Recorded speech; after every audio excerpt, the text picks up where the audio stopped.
Okay, hello, hi. Hi. Hello.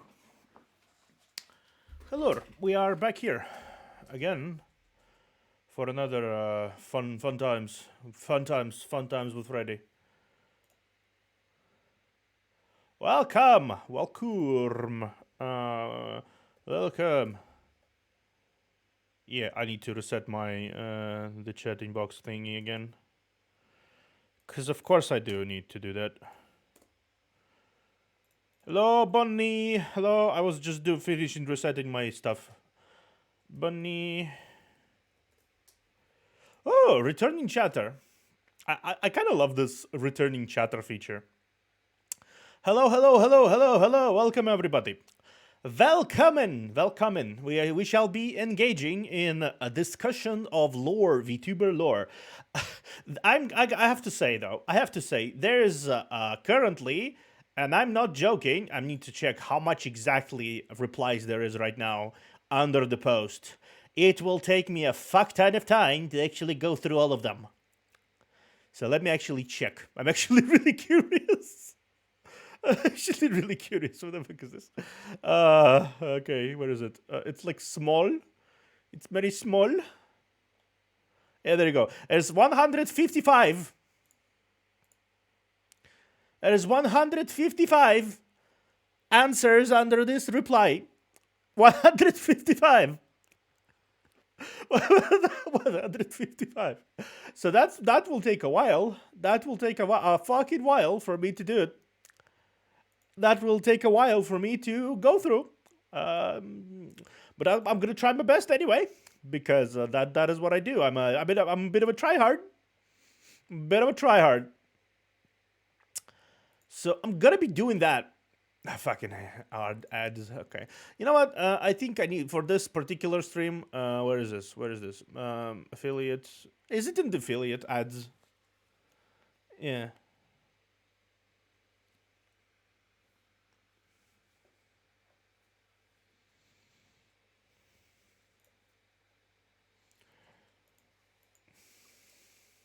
Let's just not have it for now. I will keep pre-rolls here, but no ads.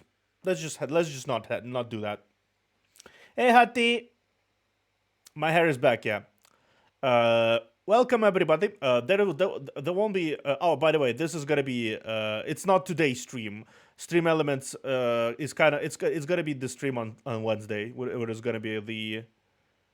Where is gonna be the what's it called? The sponsored stream. It's gonna be on Wednesday, so we're gonna be doing that. We're gonna be doing that. Welcome, Hati. Welcome, everybody. Welcome. Willkommen. It's gonna take a minute for me to set things up.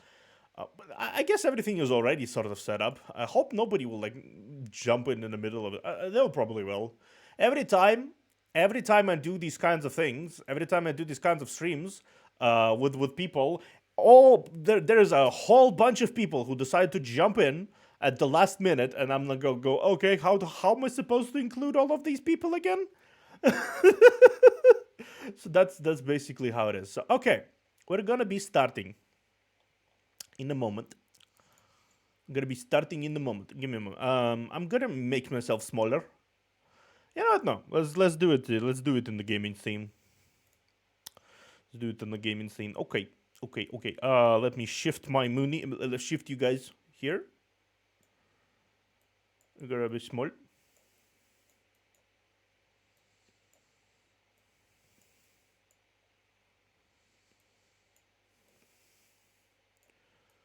Yeah. Okay. Like this. Okay. Like this. Yeah. Like this. Like this is better. Okay. Now I need to add the browser, which I'm using. Oh fuck. Okay. Let's do window capture.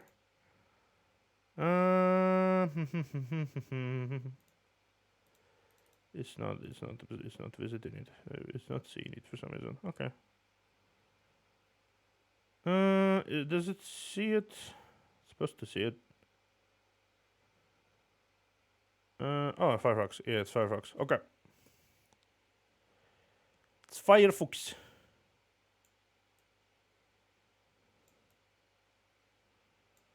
Okay, just do this. Yeah. Okay. You guys see everything? Hello, we're Maxi Ellie. Welcome. I am I'm the observer.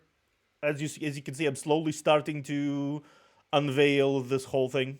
It's gonna be an interesting experience, honestly. Oh fuck. Hello. Should be fine, right? Yeah. Oh, just a little bit, just a little smaller. Yeah. There we go. Welcome to the library. Thank you for the follow.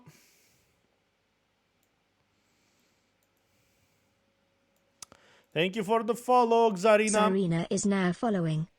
Thank you. Welcome. Welcome. I'm gonna be starting with the first design. Just give me a moment. I'm gonna grab some water, and as you can see, we already have someone very interesting. I'm going to be. Yeah, that's why I'm here. I want to know what you do with me. Yeah. I am going to let me quickly explain to you guys how I'm gonna go about this. First and foremost, I'm gonna explain what I feel about this design. I'm gonna also throw out a few ideas in terms of lore. Basically, some of them might not like be exactly hitting. Most of them might not be exactly hit where you are in terms of lore, exactly where. But like ultimately, that is what I'm trying to do. I'm just trying to invite some sort of creativity into things and to enjoy a good time discussing VTuber designs, rambling on VTuber designs. So let me give me a moment because I'm gonna be rambling. I'm gonna be grabbing water, and because I'm gonna be grabbing water, you won't be hearing from me for the next second or two. Also, why the fuck do I always look so goofy whenever I go? You can join as long as I'm doing this stream. You can do this. You you have a post. I didn't lock it yet. So just whatever. If you find the post under it. I might as long as I'm not like too deep into it, I'll probably ignore it and add it anyway. Anyway, bit of back water.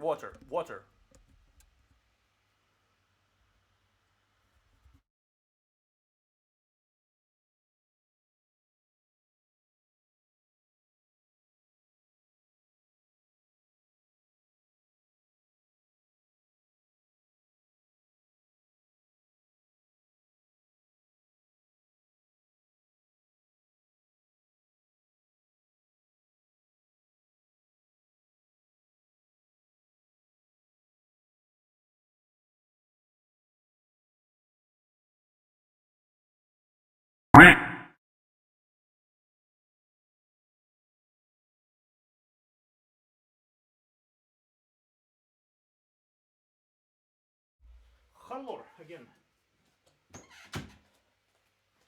I have my water.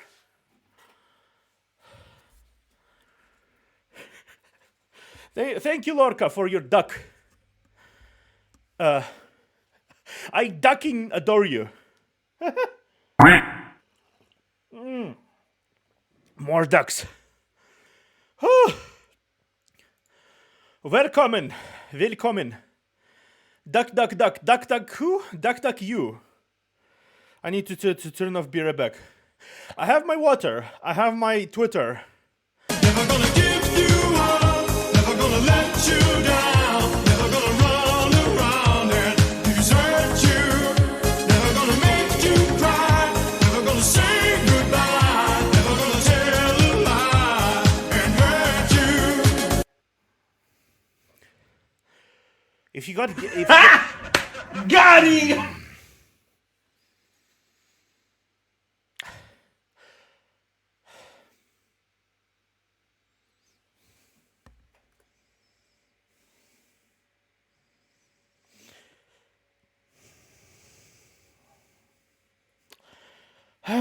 This is my sister, by the way. Lorca is here. Lorca is here. Lorca is here. Lorca is my sibling from rigging perspective. Hey, Rayoten. And that is the thing. I'm going to. Lorca. I would say I would spank you, but that'd be too much Alabama for my taste. That'd be too much Alabama for my taste.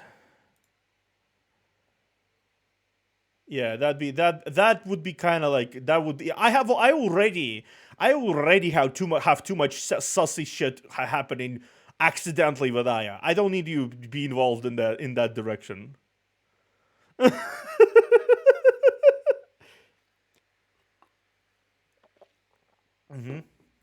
Ew, exactly. Exactly. You don't want that. Anyway, let's talk about the Fox Boy. Kyokui. Kyokui. That is Kyokui. Let me see. Okay. So that is the boy. That's a cute art. Okay, and that is the second art. Interesting. Okay. Let me adjust a little bit something here real quick so the memento mori isn't like going. Yeah, let's do this. I don't have ads on this stream because I'm generous like that. So that timer is not relevant. Okay, so let's open both of these. Let's open both of these in a separate tab, and then we're gonna go through them. Okay. Well, this one is more lore heavy. This one seems more a little shit posty. Back when you put some Nintendo music, at least. I don't have anything. Okay, here you go. BGM. Shut up and listen to my BGM. It's calming. It's soothing. BGM. Thank you for reminding me. By the way, I should have added my BGM earlier. I should have added my BGM. Big nose, okay. Big nose, okay. Motherfucker. That would not be me. That would not be me. I am not a motherfucker.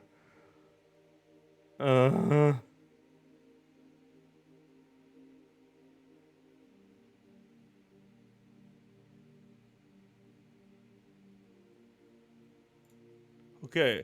I am cooking. No, this Kyokui. This is Kyokui, by the way. Fox ASMR is clearly a kitsune. That is clearly a kitsune. Like this design, clearly a kitsune. Not sure exactly about the legs. I'm not exactly sure about the legs because clearly he has legs. Here he does not have legs. That is something I noticed in the design early on, and that is something I notice right now. Let me adjust something. I think it's best if I do it like this. Yeah. On the main screen. Okay, see it? Smug. There's a collar here. Collar not here. Okay, this is basically the main outfit, I imagine, right? This is the main outfit. I do enjoy the root patterns here and here. Genuinely, the legs also remind me of roots. So it's not only a kitsune. I want to say it's also plant. A bit of a plant theme here. Okay, to throw ideas. To throw ideas just based around this. Oh, by the way, before I continue, you can speak to me directly using exclamation point say. Like if you want to use exclamation point say, because I don't really see my chat right now. I can like shift it around a little bit actually. Let me do it like this.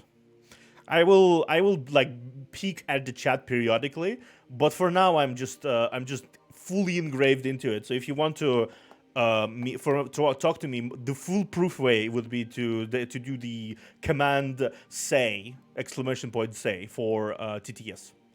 Either way, this very plant like. So okay, lore ideas. that came immediately into my head right now as I looked onto this design and I looked at this design. First of all, it's a kitsune, as I already mentioned, but two younger kitsunes. It's only two tails. Kitsunes get more tails as they grow up.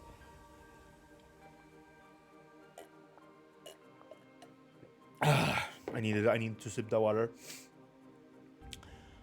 But instead of just pure kitsune, what if it's like kitsune with a big of a that was fused with a spirit of nature somehow? Maybe because of a certain unity between parents, a parent situation. Maybe it was forced by something, by circumstances. Maybe it was done by others for some reason or another. That vibes like an experiment of some sorts. He's clearly not an unhappy person, seeing as this art is like a part of the portfolio he provided to me. So I wouldn't say he's like, but like the horns also horns. So it's like a mix of various things here, like a mix.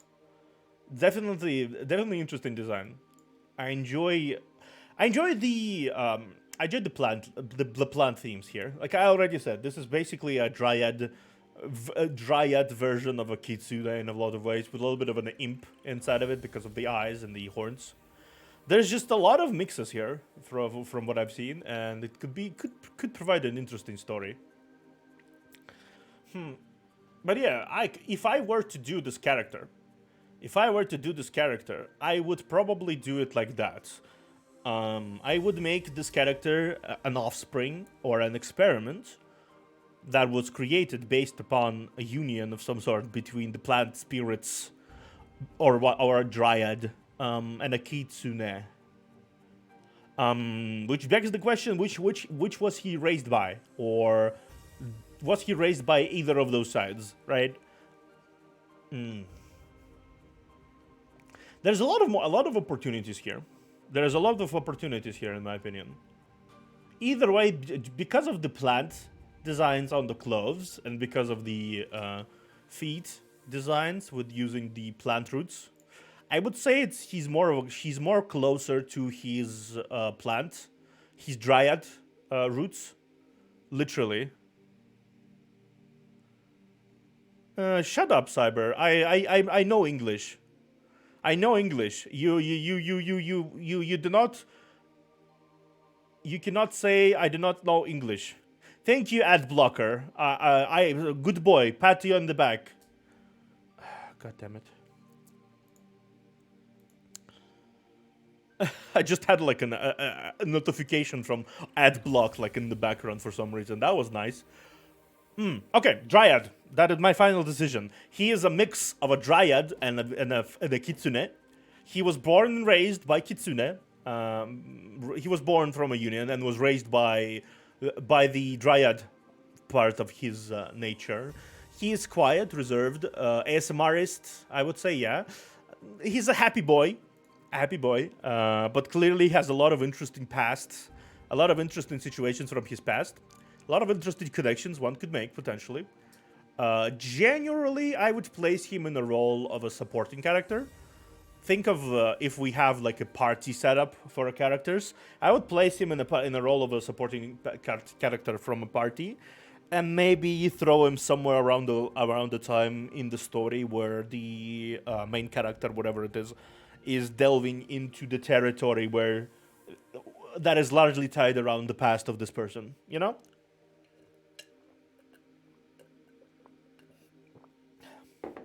Have a bit of an introductory arc to this person. He also likes baking. I do not fault him for liking baking. I like baking too. Baking is fun. Yes. Okay, that's it. That's my assessment here. That is my assessment here. Kyokui is right now streaming, so I don't think he can watch it. But yeah, that is my assessment. Next one is. That is, by the way, this is the person. This is the person. This is the person I am. This is the person who. He's cool. Like he's cool. You can follow him here. You can follow him if you want to. Like here, follow him if you want to. Yeah. Kyokui Ghost. Yeah. Also Ghost. I was somewhat close about the Kitsune part, I guess. Okay. Yeah. Interchange, as I mentioned before. Okay. Now, Tessa Villaverde. Tessa Villaverde. That is a really cool name. First of all, cool name. I'm Tessa and I've worked with hundreds of YouTubers, time as manager consultant. I've done my insights. So this is a talenter manager. One of the rarest people I think I encountered on the internet in the last times. First thing I can say about this design right away is that the art style is uber interesting. The art style is completely different from what I usually see. You can actually see the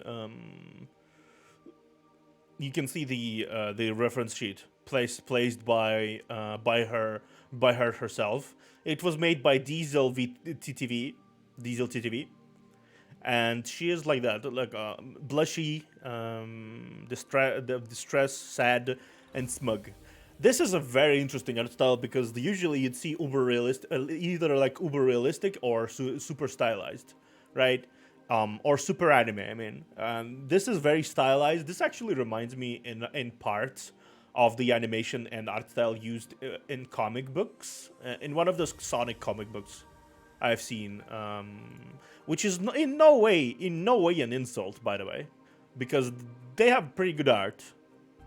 They have pretty good art, I would say. So this one, immediately what jumps to me is the some smaller reptilian parts here.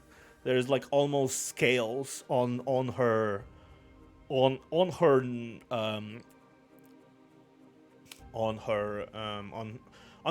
skin, right? On her skin. Sorry, English is escaping me today for some reason. There's almost scales on her skin. See, these patches here, as well. Here on her thighs. Here, a little bit on the cape. Here, but they go into the tail that is like going on here. But also these ears. See, these ears and the locks. They are also do not. It just gives me big lizard vibes, of some sort. At least amphibian vibes. You know what? The green, the scales, and everything. I would assign her a crocodile. Actually, funny enough. I don't know why, but I think I want to assign more of a croc situation. Though the ears do throw that off a little bit. No, not a crocodile. Something else.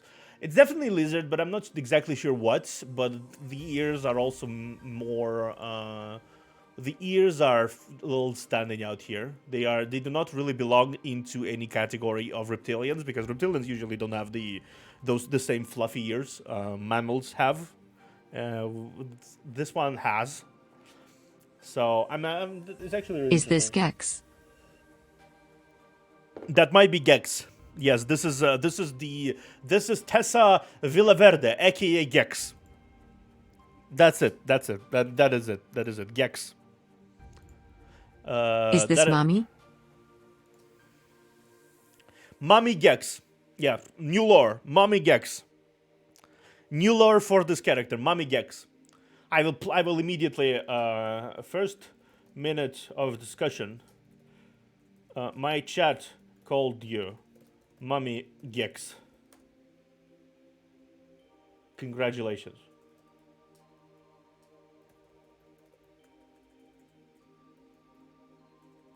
Congratulations.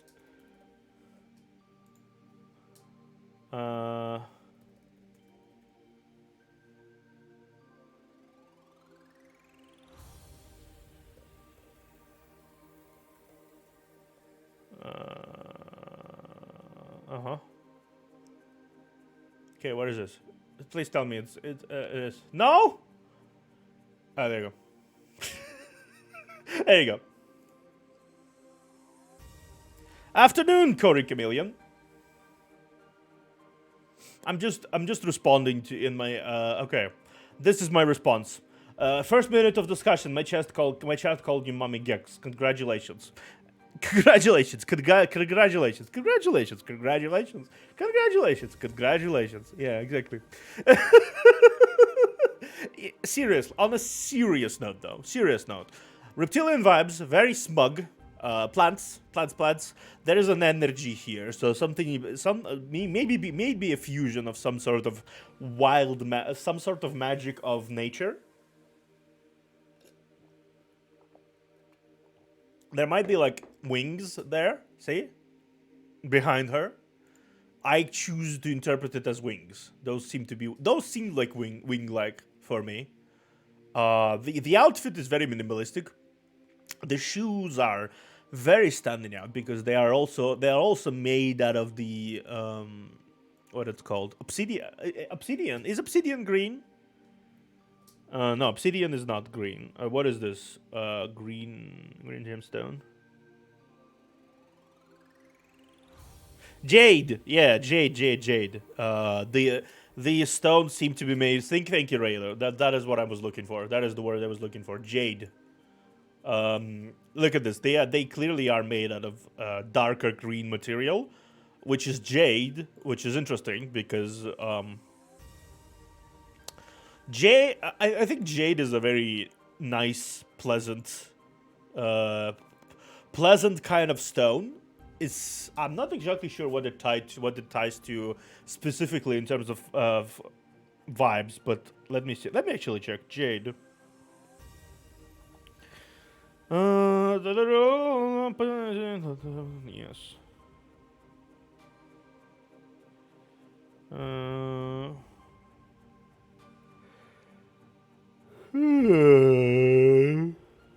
Huh. What does jade symbolize? Jade is mostly valued in Chinese culture today. The philosopher Confucius reportedly expressed this fascination by making jade a metaphor for virtue, kindness, wisdom, justice, civility, music, sincerity, truth, heaven, and earth. Okay, so this one, jade is, I guess the jade is very prominent in Chinese culture, actually. Well, at least was, because the Jade Emperor, they had like Jade Palace. They had a lot of importance in jade, and there was a lot of focus on jade. I need to sit in a different chair. You know it.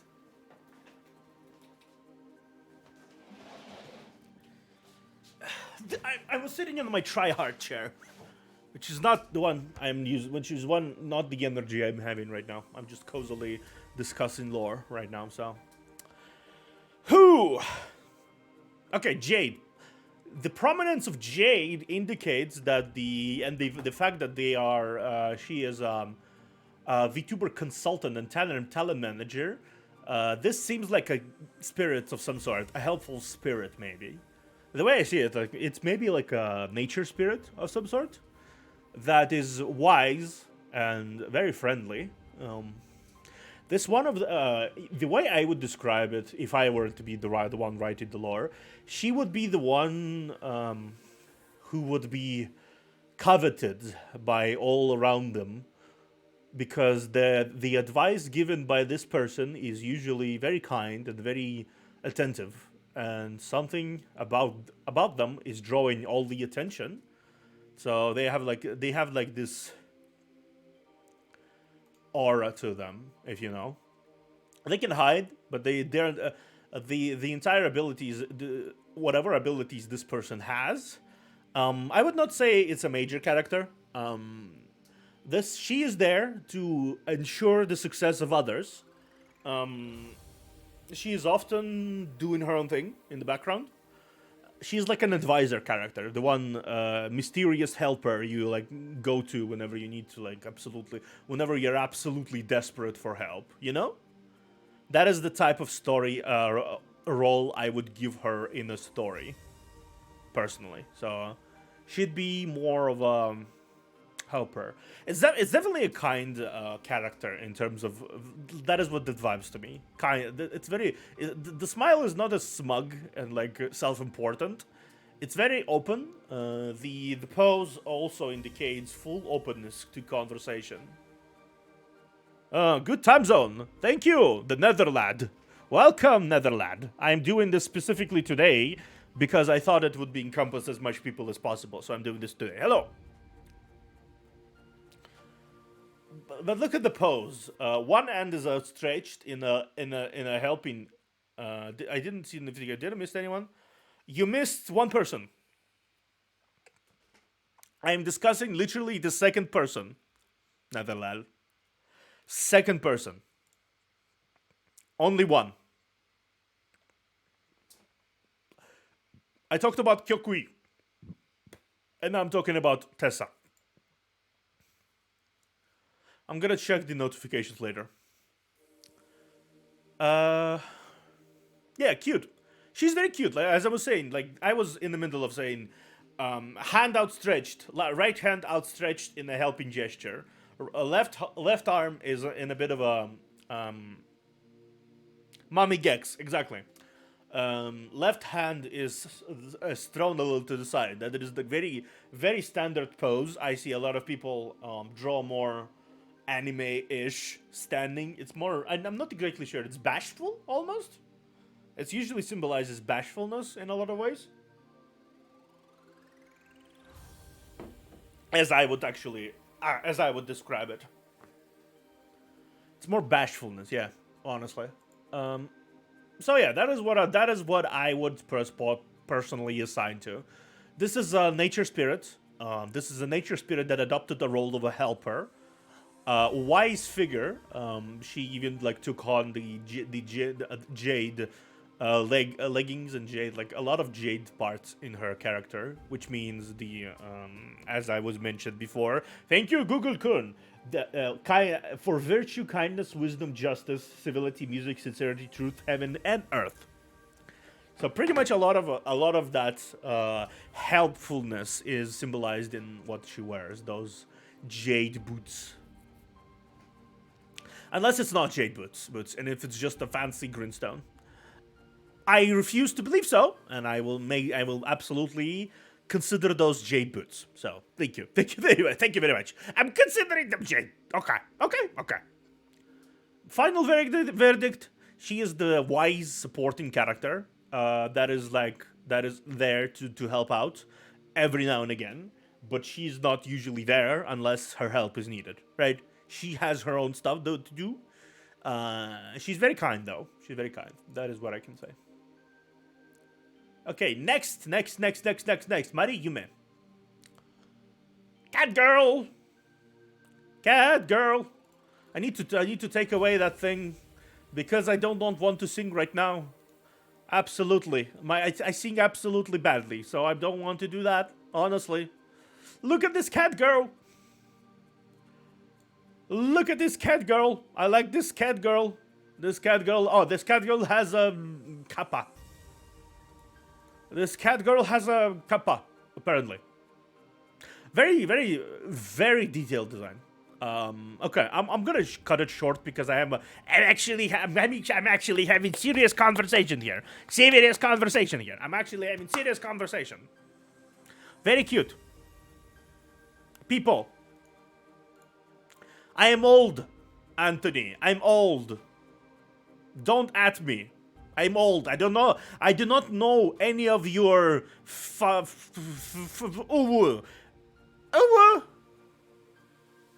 I don't know any of your children thingies. I don't know. I don't know the memes. I don't know the things. I'm old. Sorry. Anyway, cat girl.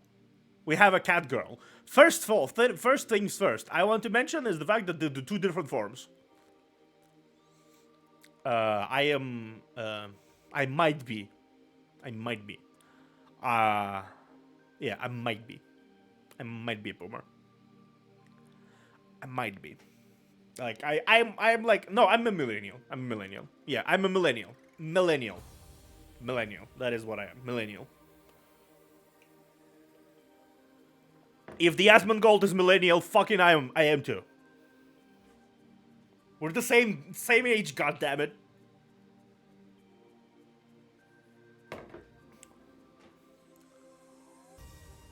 Anyway, anyway, that is a cat girl, cute cat girl.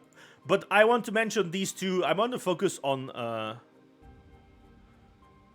old. Yeah, exactly. I'm old. I don't know the memes. Anyway, the two different color palettes.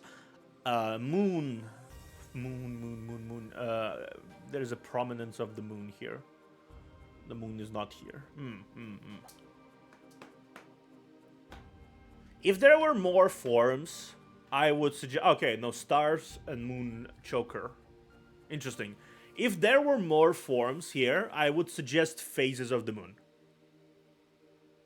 I would suggest phases of the moon.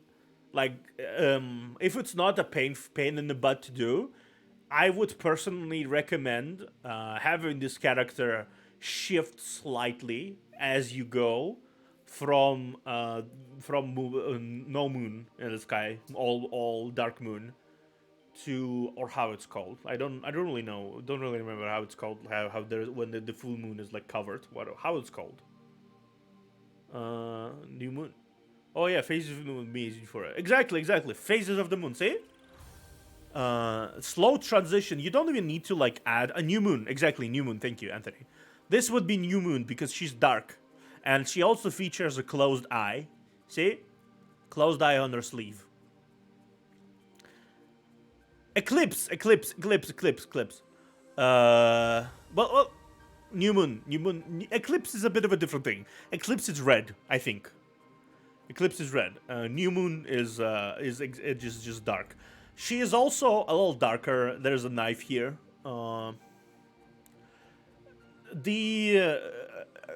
The moon hair clipping is gone. See? Like, she still has it. She still has the clipping on here and on here.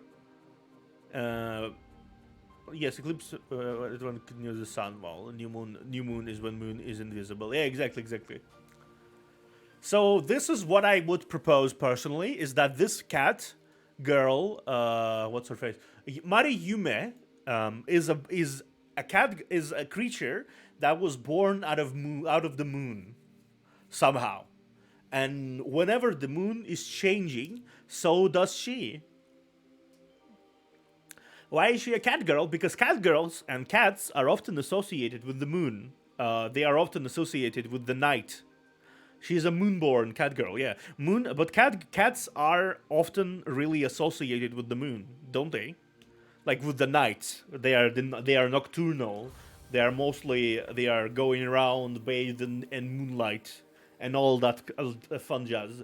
So that is why she is symbolically a cat girl, because she is the she's more of a yeah, cats and moon work very well. So that is what the initial introductions to me is. She is the moonborn cat girl, someone who's influenced by the phases of the moon. That is like as the moon is shifting, as the month progresses, her color starts slowly shifting. Maybe her behavior also starts shifting a little bit. Or even better if her pupils change depending on the moon phases. Yeah. Exactly. Good idea. That is a good idea, actually. I like the style of her clothes here because the jacket is very neat. It's also very ethereal.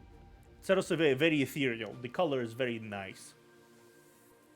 I don't think her clothes matter much in this discussion, but there is a lot of space memorabilia on her design everywhere. Stars, moons, stars and moons, a lot everywhere. Like everywhere I see it, stars and moons. And the way I would explain it here is that with the bright moon, you can see the stars. You can see the stars. It is illuminated. You can see everywhere. Easier to see. Moonlight, light. It's still a light. With the dark moon, the sky is darker, right? At least in the metaphorical sense. So here you have lack of those star things here. See, there is not a lot of them here. Exactly. Yep. Also associated with the night. But yeah, look at this. See, there's only a rare star here, but most of the star clippings are gone in the dark design. See? You cannot see that well in the dark whenever the moon is concealed, because the moon is no longer lighting the way. You cannot see the stars. But when the moon is bright, all the stars appear again. I think it's a neat idea. I think it's a pretty neat idea.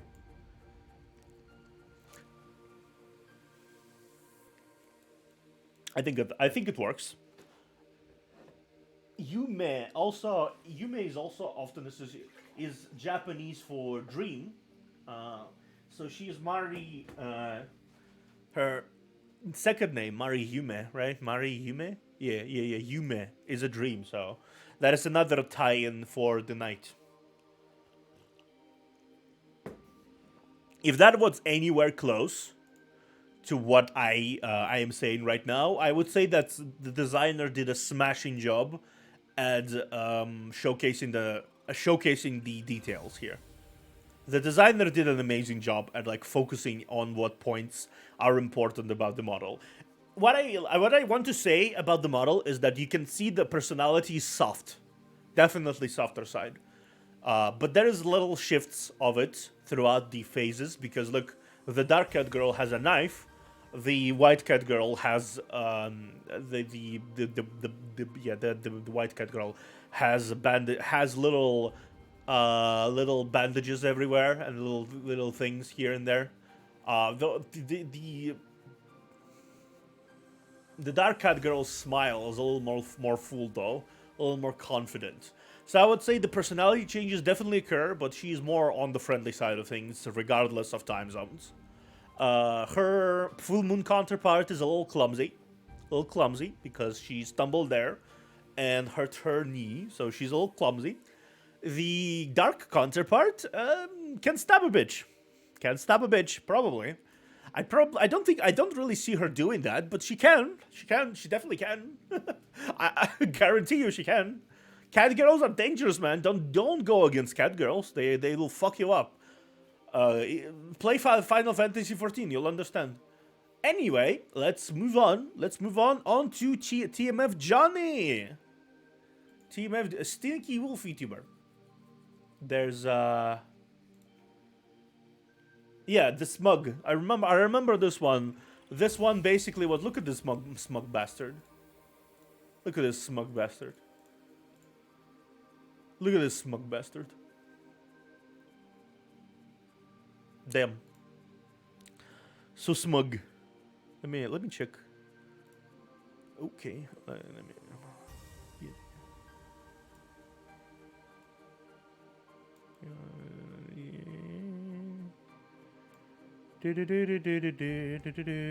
Okay, yeah, that's better.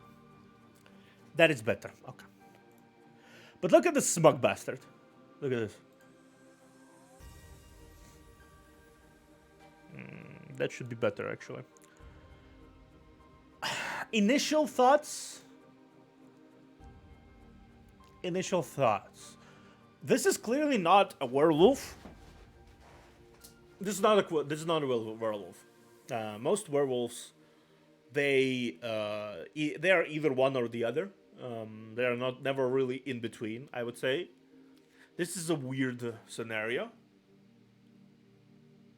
Yeah, I know them. I've seen them on Taka stream with Taiga. Oh, nice. TFM Johnny. Yeah, nice. Yeah. Cool that they decided to post it under my stuff. Definitely not.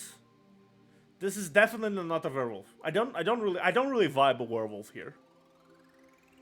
What I personally vibe here is a hybrid of some sort. Like, it is a hybrid of a wolf and a man. Look, there's like starting shades of the skin, I would say, that is usually under the fur. So the darker, a little more grayish tone of skin. The general wolfish features here, like ears and tail, are all present. I would imagine the claws are also there, but they're not like, they're usually like concealed. It's a pup. It's definitely a pup. the slight.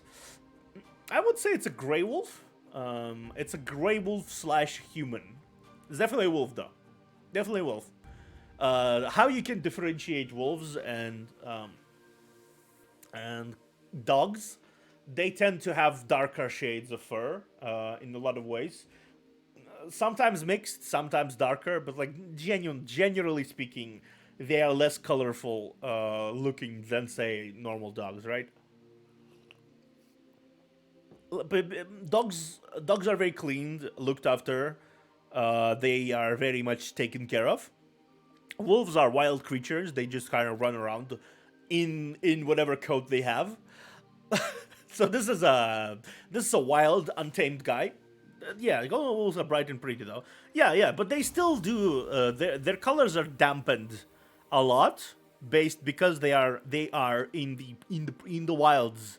They get dirty, and they don't really get washed as much as say dogs do. So dogs are bright, they shine. Well, golden wolves tend to be a little more dampened, right? Colors are more damp. Same here. There's a lot of mixtures of dampeners here. It's clearly a gray wolf though. Like it is one. It is a gray wolf. The smug aura indicates that he's a bit of a bastard.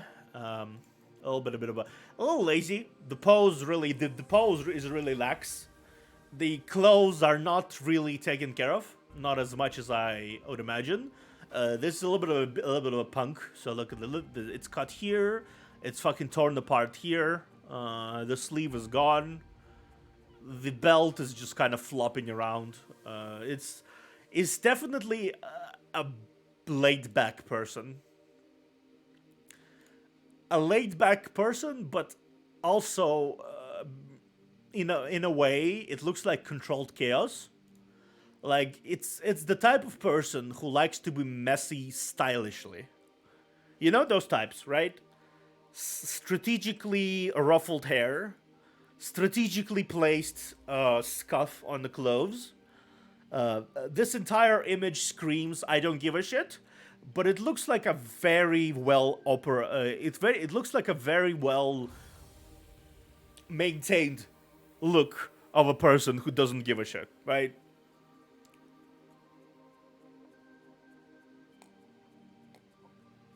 Yeah, that type exactly. None of that. He wears his coat specifically.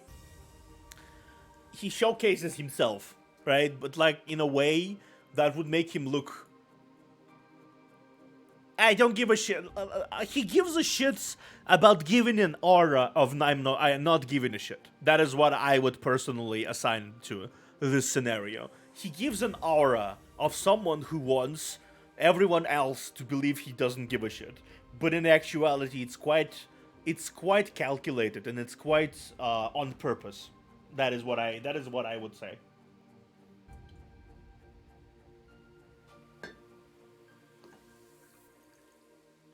You see what I mean, though? Corey, Deirdre? Like, jokes aside, look at his smug face. This motherfucker knows. He knows that he's mysterious and popular with the girls. He knows it. He knows it. Look at him. Tell me he doesn't know. Tell me. And not only girls. He's probably popular with everyone. But he's like, look at this. Like, look at him and say the first sound that pops into your brain is not him doing like, that's not even a humph. It's just like, yeah, exactly. That's that type. That type. Like, it's in no way, it's in no way like a diss, right, on the character here. But this is the type of character who would be like the bad boy that has a heart of gold secretly. Like, that is the sort of thing I would assign him. He's the bad boy that secretly has a heart of gold. That is like the thing I would like. I would probably assign him to. Like, this is the person you encounter on your journey, and he gets into the party because he thinks it's cool deep down, or he like has like some stuff going on there. But he acts all cool and cold for a while. But then he opens up and he's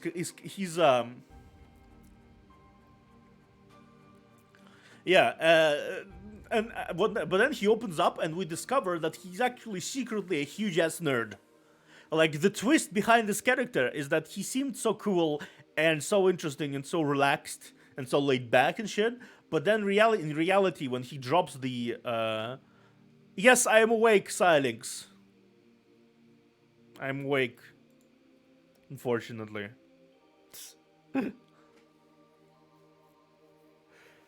I'm talking. Why?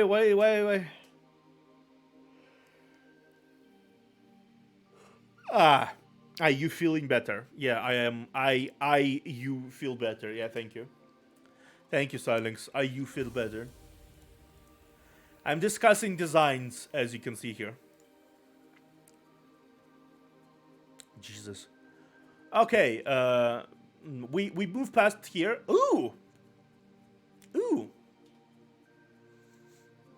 Ooh. We have a bit of an interesting boy here. Bit of an interesting boy.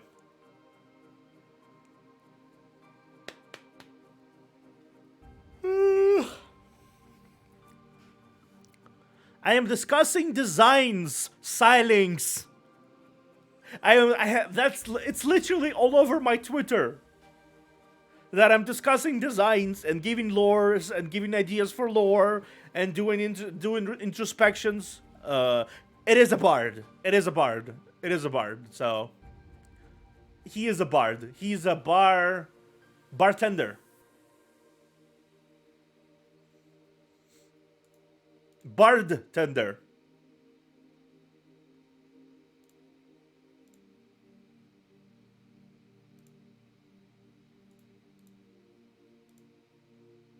He is a bartender.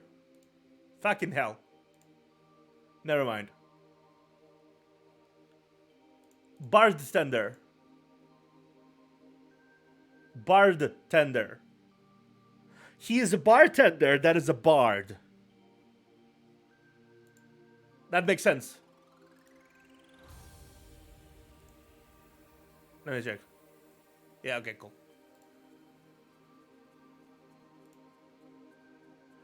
Yeah, he's a bartender that is a bard. I think he owns a bar and is also a bard. I mean, it makes sense though. Like, it makes sense. If you want to own an establishment, yeah, his birdie friend is nice. He has a, oh, right, look at this. Very up close. He has a hat. He has a hat. The birdie boy has a hat. Look at these. Look at these. Birdie boy has a hat. Tiny hat with a tiny feather. Tiny feather thing. Small hat. This is very so cute. Very cute. I like it. Overall, I'd say this is a person. Like, look at this. Tiny feather, tiny green feather, tiny hat, tiny owl on the shoulder. It's an owl. It's clearly an owl. Hooty, hoot. Very hooty. Very cutie hooty. Cutie hooty. Anyway, back at the design at hand. This is a bard. Undeniably. This is a bard. Like, this is one of those designs. You know what? There exist out there designs that you look at them once and you go, oh, I understand everything this character is about. This is a bard. This is someone who is an entertainer. This is someone who knows what they're good at. Right?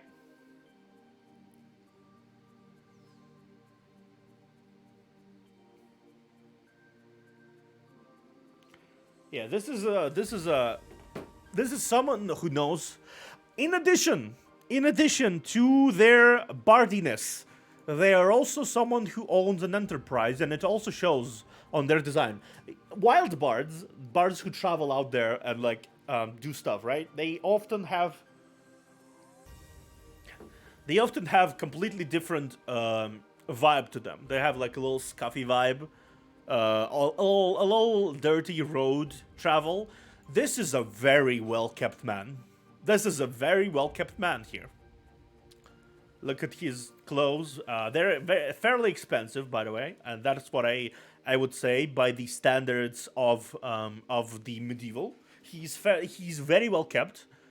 The necklace is very interesting. Very clearly, it's very clearly of higher status, some sort.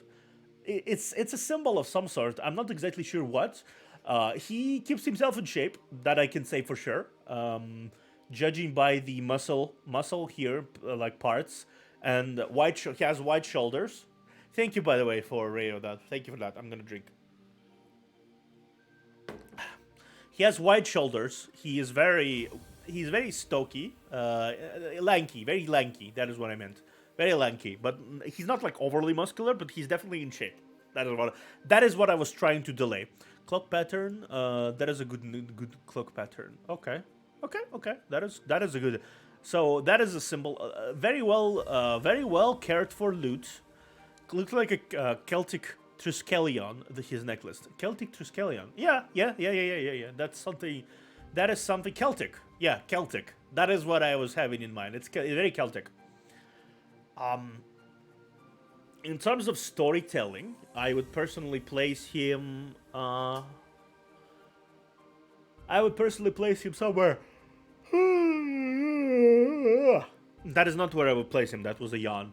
I would place him and his birdie boy in a position where he holds a tavern.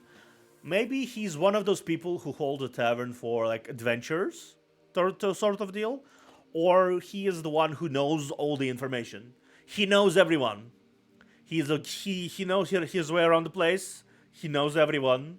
He's not a party member per se in terms of storytelling. Like there is a party member, which is basically core cast of characters. But he's fairly important. I would not place him on like a mentor position in any way, but I would place him in a position big quest giver vibes. Exactly that is what I was saying.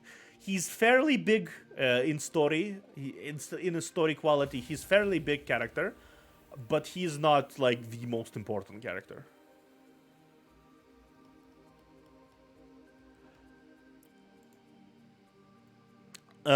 Ranger mentor. He is a bard. He's a bard, so I guess it could be. Sometimes rangers and bards are similar to each other in terms of like vibes. So he could be both, honestly. But I would personally place him in a position of a quest giver person. Next. Masotato. Oh, by the way, this was Osric Teller. Osric Teller, Bard Tender, PNG tuber. He's good. He loves TTRPG, which is honestly, you can tell immediately that he loves TTRPG. That is not like a question. He loves TTRPG. Okay, I need to adjust something. Give me a moment. Because my Twitter is freaking out.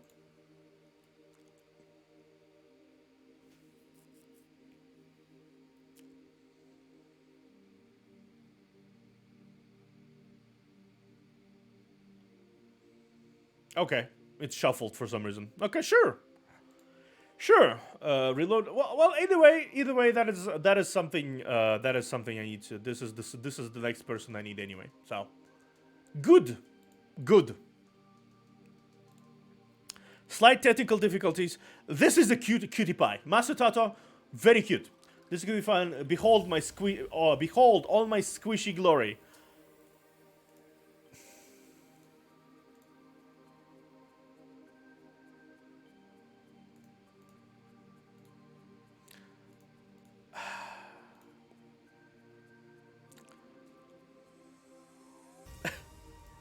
Yeah. I can't say anything to that. She's so cute. She's cute. So cute. So cute.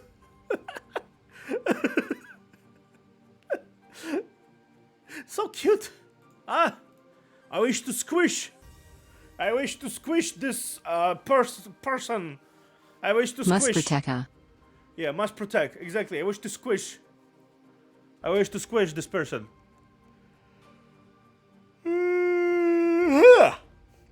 I wish to squish. That is my desire. But if we're gonna take this seriously, if we're gonna talk about this person's masotato, potato, Kupo. Kupo. Potato. Potato VTuber. Potato. This is a precious bean and must be kept safe from furries at all costs. Exactly. Exactly. Don't let the furries know. Don't let the furries know this location. Potato. Potato. Exactly. Honestly, it's a mascot. Like immediately after. Immediately, this is a mascot character. Every self-respecting RPG, every single one, has to have a mascot character. Every single one of those. This is one in our case. At least one of. This is a undeniable mascot character. Like, you have one of the, in JRPGs, you usually have one of those. Maybe I should add the mascot character to my TTRPG campaign. Yeah, add the mascot character. Like, they're useless in a positive way. They're useless, right? They don't really contribute anything. Or are secret, some sort of secret munchkin later to be revealed in the plot, right? All along, this cute little thing was fucking Bahamut, right? No. Hello P Loli is a different thing. Hello P Lolis usually are Hello P Lolis from the get go. When it's like a small pet thing, usually yeah, exactly. Usually when you have those cute creatures, right? When you have those cute creatures, they turn into big boomer mummies. That is like what they turn into. OP lollies, completely different department. They usually are unchangeable. They are absolutely impossible to change. They will forever be a lolly, right? They don't really do the cute creature thing. On the other hand, the huge boobs mummies, they do it. Like I was sealed secretly, and the moment I get unsealed, I reveal my huge badonkadongs to the world below outside, because that is how it works usually. The bigger the badonkadongs, the bigger the power level. The bigger the badonkadongs, the bigger the power level. Clearly a demonic part here. Like a bit of an impish creature here. Like very fluffy, but also impish. Because horns. Horns are present, tail, little wings. Definitely, most definitely. Most definitely. Also ignore this. This will be relevant at Wednesday. Unless, I mean, this will be relevant at Wednesday. The Stream Elements does not know exactly when the sponsored stream will be, so it does not know anything. Yeah.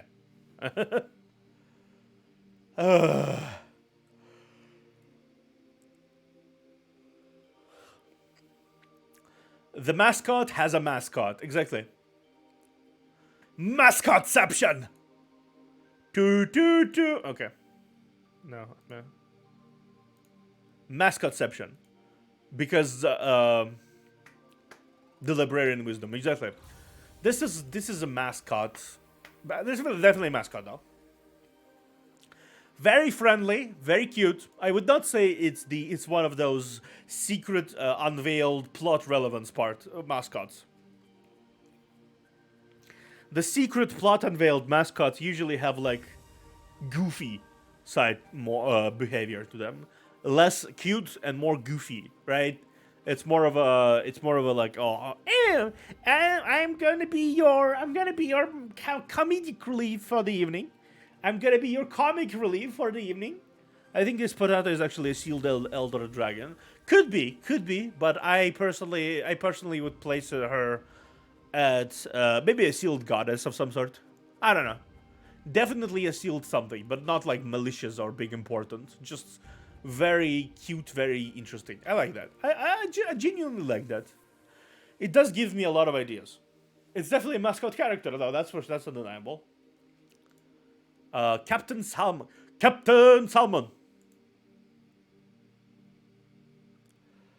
Captain Salmon.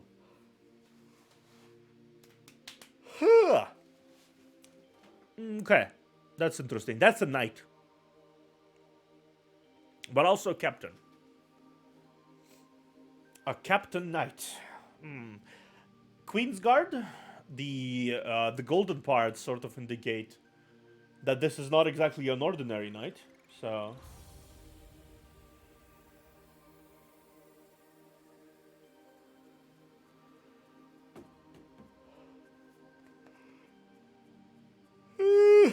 sorry, got sort of a blackluster soldier type. Yeah. Blackluster, exactly what I was looking for. That is the exact explanation I was looking for. Blackluster. Yeah. Uh, the saber is also golden, Nippo baby, Jay, but he looks like he was raised to feel his position. Kinda, yeah. Okay, kinda. Just overall, the way he presents himself here, look, that smile. He is very young, very inexperienced.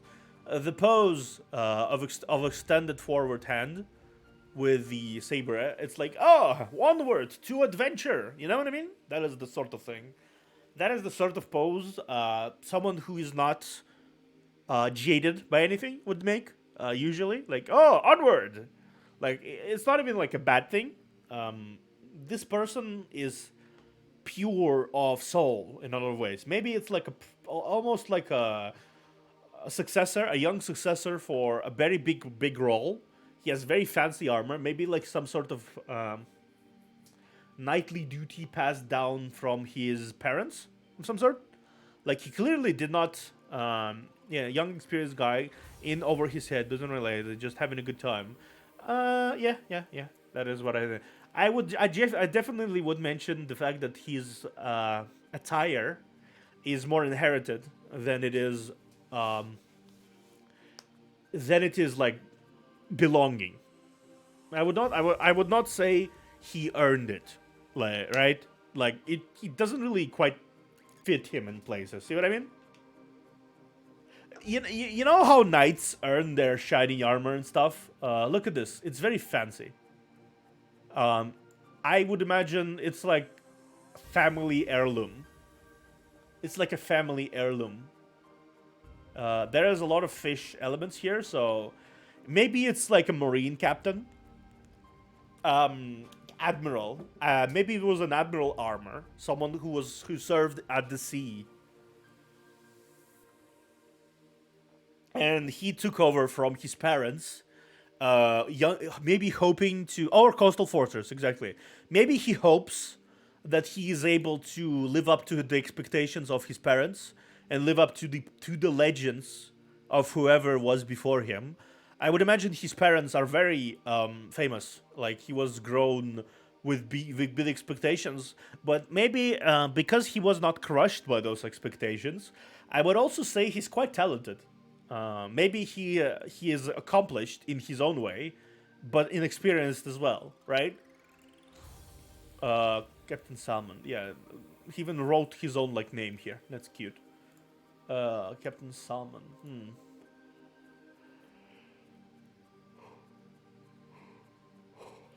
I would say he was placed in a position of leadership that he was not quite ready for, and was passed down for, or maybe he rushed into a position that was not quite he was not quite ready for. So now that's the type of character I imagine that would be. That is the type of character I would think would be the main character, actually. Like if I really think about it, that is exactly the archetype for the main character role. He's young, but he's young, inexperienced, but he has some experience and talents. He is someone who is from an influential big family and has a lot of legacy to live up to. Maybe his family has a lot of enemies that would like to ruin his day, or his parents' day to be exact, or his parent day to be exact. And something along the lines of that might place him in a position of adventure, of call to adventure, eventually. Like maybe an attack on the fortress. Maybe there's something happened to his parents. Maybe something happens to his like people who he was sworn to protect, right? and there is this call to adventure happening. Like that is the type of the of the character I would place on the main character position. Undeniable. I think that is the person who I would place in a position of the main character, right? I think it's either way, genuine basic strokes of the backstory here, in my opinion, would be A, he was born in a rich, influential family. He was passed down his armor and passed down the position, or he maybe rushed into it. He clearly is a young adult, so I imagine he finished military academy, maybe with like brilliant marks, maybe he was super talented, so people did not mind him like stepping onto this. But he is still inexperienced. There is still an air of naivete to him, a big air of naivete, and he would be the main character in whatever story the story would be potentially. Like I am doing like very broad strokes because those are genuinely just ideas I have when I look at him. If I am giving like basic, more concrete data, I could potentially write lore for this person, right? I could potentially write lore, a short lore story for this person. It would be very easy for me to do, because this character has very very main character vibes, right? Very main character vibes. So I would personally say, yeah. It's a good design. I already have it. Okay, Ashral. Ashral. Ashral Nishimoto.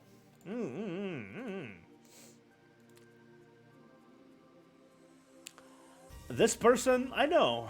We got acquainted through through a server we were both part of recently. This is classic Oni. Classic Oni. That is what I can say. No, not a classic, not exactly super classic Oni though. This is a very, but the horns are there, the white hair, the traditional Japanese outfit. I would say the difference is that this. Hello, back. I am the observer. Okay, never mind. This is the. I imagine you will like. I imagine Corey will just like turn around and leave. After this joke I just made, you just turn around and leave. Anyway, this is not exactly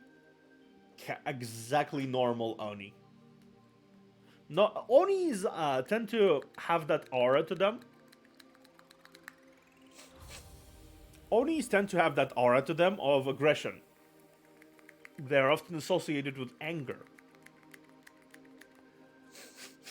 Yeah, they're often associated with anger, right? When you see an Oni portrayed in the in any general quality, usually they are portrayed as big muscular, big strong muscular. Unga bunga, right? With big clubs. Bunk, I bunk. I bunk, I eat meat. I bunk, eat meat. Bunk, again. I'm red. Ugh. So the way I would actually say Ashral, what Ashral would be cool as, what if it's discipline. Exactly, Dedre. That is what I want to say. The katana itself indicates restraint, discipline, something that is not very usual to an Oni. Restraint and discipline is not an Oni quality. Those are not Oni qualities. From what I know of Onis, they're very self-indulgent. Like in whatever stories they're depicted as, very self-indulgent, very reckless, very wild. Like in Fate, you have two Onis who are both basically creatures that are absolutely and completely subservient to their own needs, whatever needs they may be. right? They're very simple people, uh, or at least their personality is very simple. Their action might be very differ. Their actions differ depending on what they want as like onis and what their wants are. But like for someone who like there is a character in Fate, I think, whose entire thing is I want food, I want pet, I want to crush things, and that's that. That is very basically the basis of her entire motivation. She's very simple. So that is the oni. That is the oni that they are not this. So what I'm proposing here is that she is either an oni raised within a human settlement of some sort, maybe a family of samurai, or she is someone who has both human and oni blood in her. Judging by the lack of like red and blue skin and like interesting skin, I would say it's more latter. Wrapping is bloodied. Why the katana isn't taken care of properly and doesn't look as she cares. Talk about how the blood is bloody. The katana is taken care of. Yeah. But still, it's still restrained. It's still restrained. The other her other side, all of her clothing outside of that is well maintained. She's very stylish. She is very clean, I'd say. The horns, I don't really know how normal it is for horns to be like small, right? But it depends. I would say I would go with the personally. I would personally go with the half blood theory here. She is half human, half oni. Maybe it's to scare off people. Yeah, it's big divination factor here. Note how only the bandages on the katana's handle are bloodied.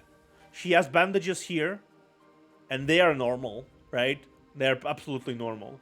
She has clothes here, no blood, no blood. It's almost very specifically placed there, like almost very specifically.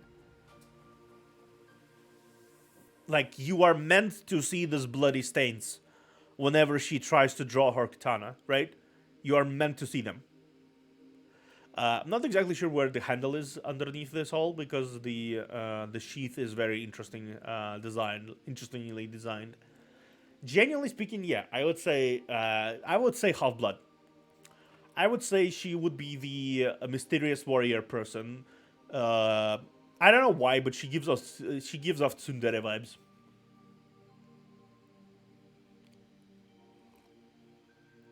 I don't know why but she's giving me tsundere vibes. She's absolutely giving me tsundere vibes. You know what I mean? Yeah, you know what I mean? Exactly. Like, look at this person, and say to me she does not give tsundere vibes. She's definitely gotta be like with the main characters. Like, oh, I'm just going in the same direction. Don't misunderstand. I don't want to help you. I don't want to help you, Baka. I just I don't know. I just lost my. She gives cocky old sister vibes to me. Yeah. A little bit of tsundere, a little bit of a cocky older sister vibes. She's not a kudere because there is a clear look at the expression. Meanwhile, it's not super expressive. Impress her and she'll be your rival. Yeah. She's not. She has this slight smirk to her. See, the lips are curled upwards. Usually, when you have like a kudere character, for example, right, their facial expression is usually blank, like absolutely blank. There is not an impression. The eyes are very even. Here you can see slight squint and a smirk, like a very imperceptible, very barely perceptible smirk. She's cocky, but not overly cocky. She is assured of her abilities. That is for sure. She knows what she is. That is for sure. Right? Like, she's one of those types who would be competitive with you in a lot of situations. She still has those little tsundere vibes to me, but she's very competitive. That is what I would say, and that I would agree with Netherland that impress her and she'll be your rival. Exactly, exactly, exactly, exactly. That is, she's definitely a party member. She's definitely a party member. This is the type of person whose entire story, if it was given to me, would begin with people with neither side of the conflicts accepting her. Right? She's not human fully. She's not only fully. She's neither. So neither side is eager to accept her as one of her own, their own. Right? Outside of her family, maybe, who was taking care of her, outside of them, I would say she would find less acceptance. So she would turn competitive. Maybe she closed off exactly because of that to like a lot of people. Maybe initially she is the rival of the team of whatever the hero journey is. She's the rival. Has maybe opposing goals. Maybe she wants to get something and the person wants to protect something, and they clash repeatedly. In the process, maybe becoming rivals with the main character. I can totally see her being the type of character to be like lulled into a wrong company by the promise of being accepted. Like maybe she was manipulated by the antagonists into doing their bidding or something. And ultimately she becomes a party member after she was subsequently either freed from that influence or realized the people who she was influenced by are complete and total asshats. That is like the type of role I would give her personally. She's one of those fan favorite characters, in my personal opinion. She's one of those fan favorite characters that everybody likes. Like she gets tons of fan art after the series concludes or after the series starts. She's the type of character who gets like and she's the type of character who everyone screams, "Oh, we want her redeemed. Maybe she can join the good guys." After she shows up as like the bad guy, right? She never really does anything bad enough to warrant people going, "Oh, death, death. We need her dead. She hurt our waifus or something." She does not do that. She's very I think her manipulated edge allows her to retain a certain amount of moral standing, right? And after she frees herself, she becomes a party member, maybe seeking justice and whatever the hell, right? That is the vibe I'm getting here. Next, what is this? Okay. Oh, look at this. D&D Grandpa. This is D&D Grandpa. Interesting. I think I actually helped designing this model. I think at least I helped in design choices because this is a person who I know IRL. They haven't done much on on this side of the internet, but they do have this model. They do have this model. They posted this thing under my. But look at this. This is okay. Interesting. Personal opinion number one. This is the old retired gentleman who was an adventurer before. That is like the opinion here. Look at note the Gaelic, runic vibes here. Very Nordic, very Nordic. I think. Titty. I see like scars here. I see scar here. Clearly battle hardened. The eyes being a little more tired, all more less expressive. This is the type of person you see like a bit of a dead fish stare, dead fish eyes. Not in a bad way, but in like I'm tired. I'm too tired. I'm too old for this shit kind of way. Like I totally can see that. I think it's a PNG, if I remember correctly. Yeah, Dead Wall Reverie. Look at him. He's still adventurous. He still isn't old enough. You don't see like gray hairs in his beard or in his hair. So he's still healthy enough to adventure. But he had seen some shit. He had seen shit. Look at this. he had seen some shit. Like, I can say immediately that he had seen some shit.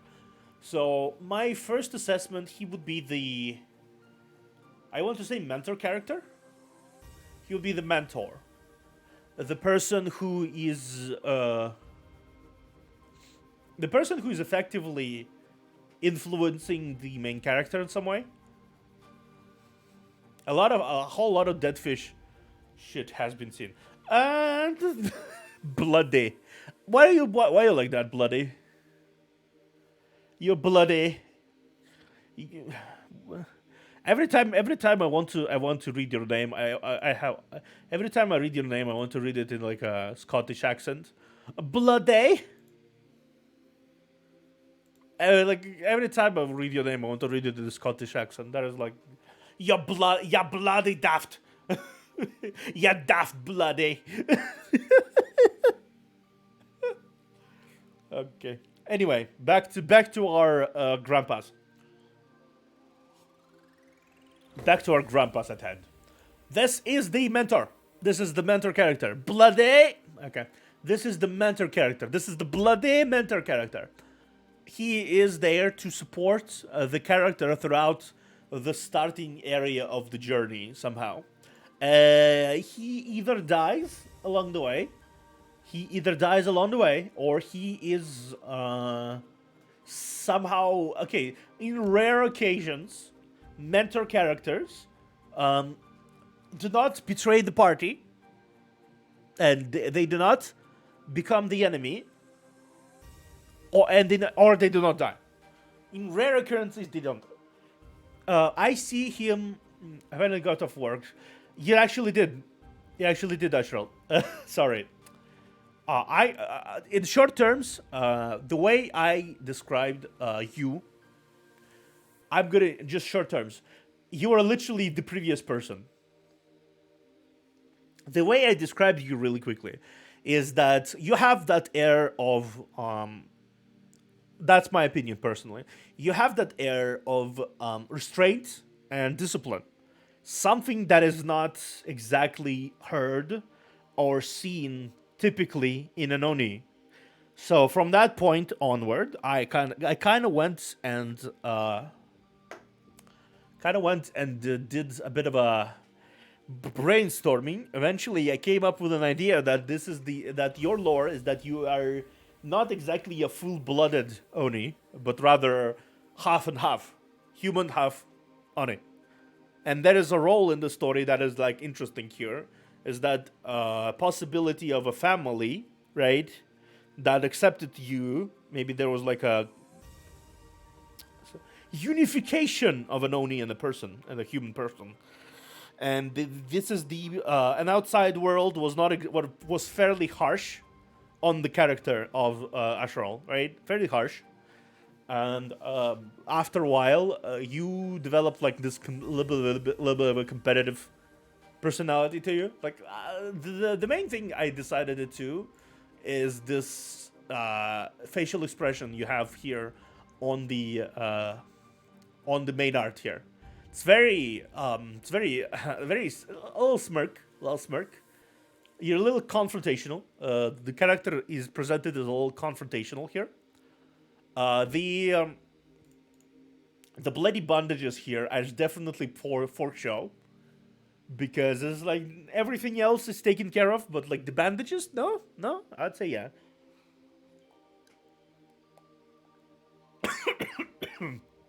Yeah. Yeah. You, yeah, you definitely are a samurai. Samurai. I just did, and I choked on water. Don't make me drink more. You definitely are samurai type, though. I mention every time I talk about the character, I mention their role in the supposed quote unquote story. That's something you should be acquainted with. That is my method. Your story would be involvement in a story.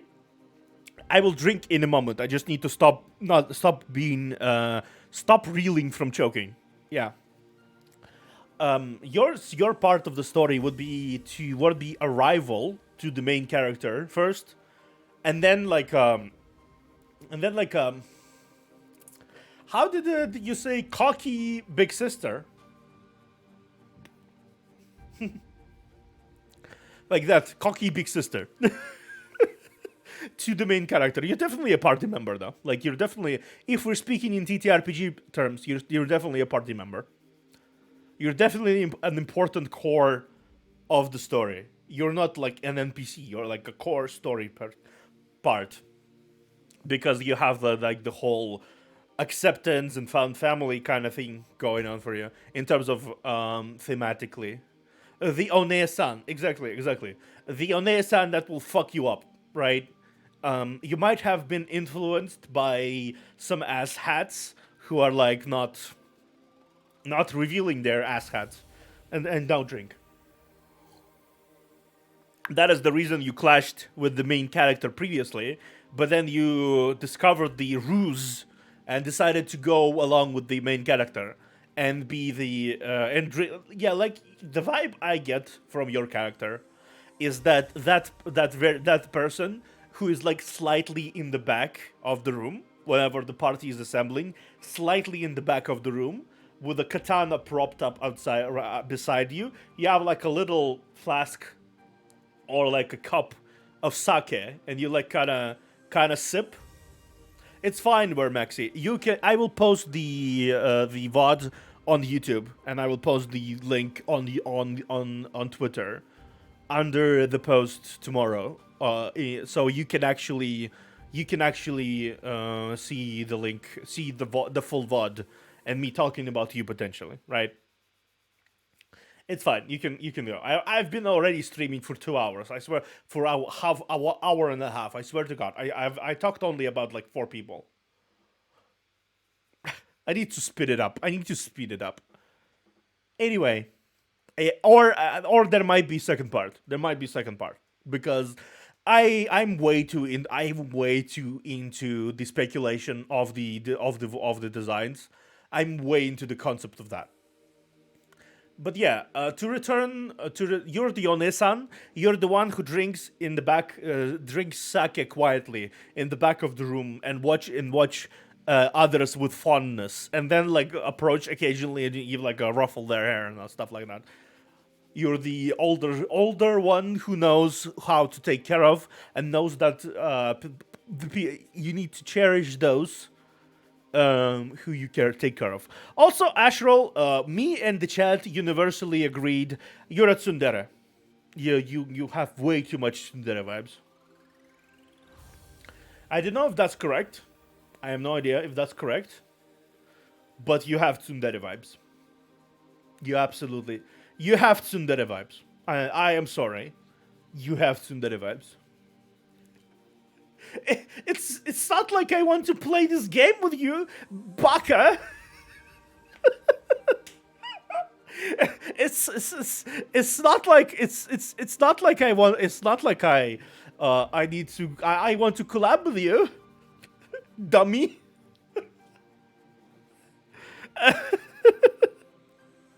Sorry. Okay. On that note, on that note, let's return to Grandpa. We basically said a lot of everything. I swear to God, Ashral will probably never let me live it down.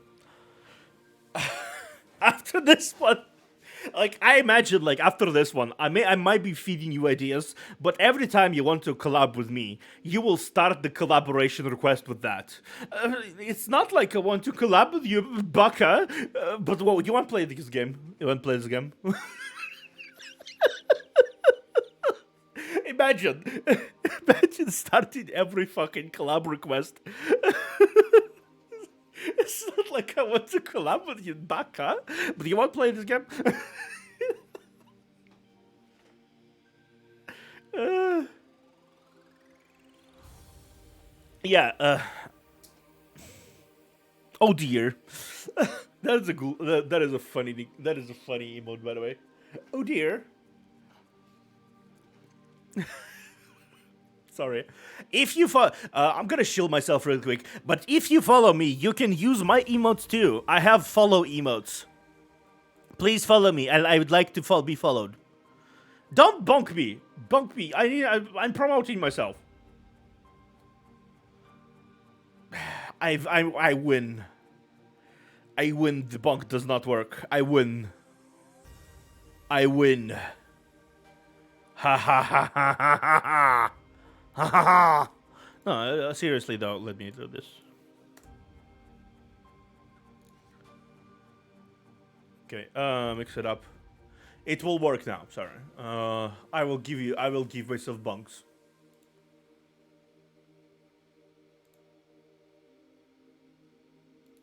Okay.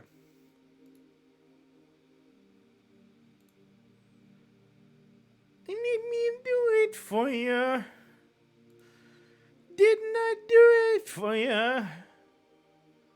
I only do it for ya. Why is this still not working? Swear to God.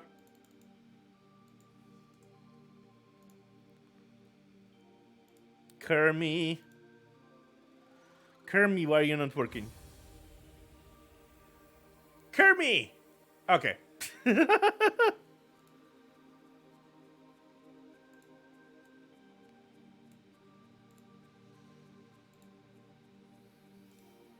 And now I headbutt myself. Headbutt myself. Yes, I'm a good boy. I deserve headpats. Yes, follow me, please. I want to reach 5,000 followers. Road to 1K, please.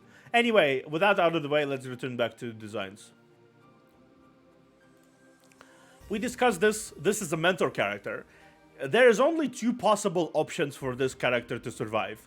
He is either betrays the party because dead fish eyes, and his lack of purpose, and he either betrays the party to maybe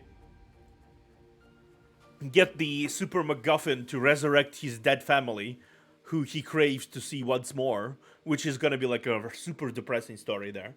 Or he dies defending the party. Like this, it's either or. Like this is the classic mentor character. They usually either die or betray.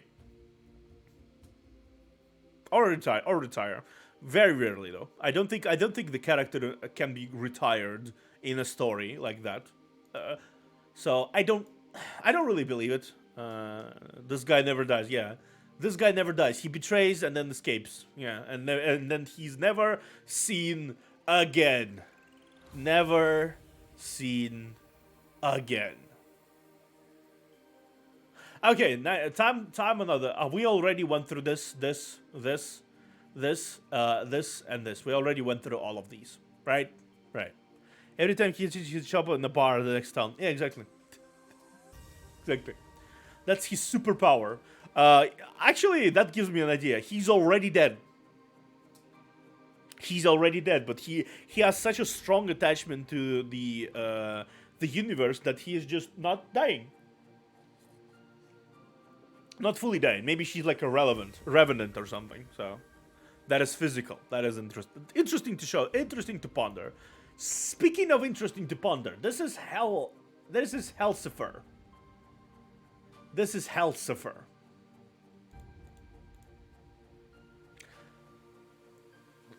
This is Hellcifer, not Hellcifer, but Hellcifer.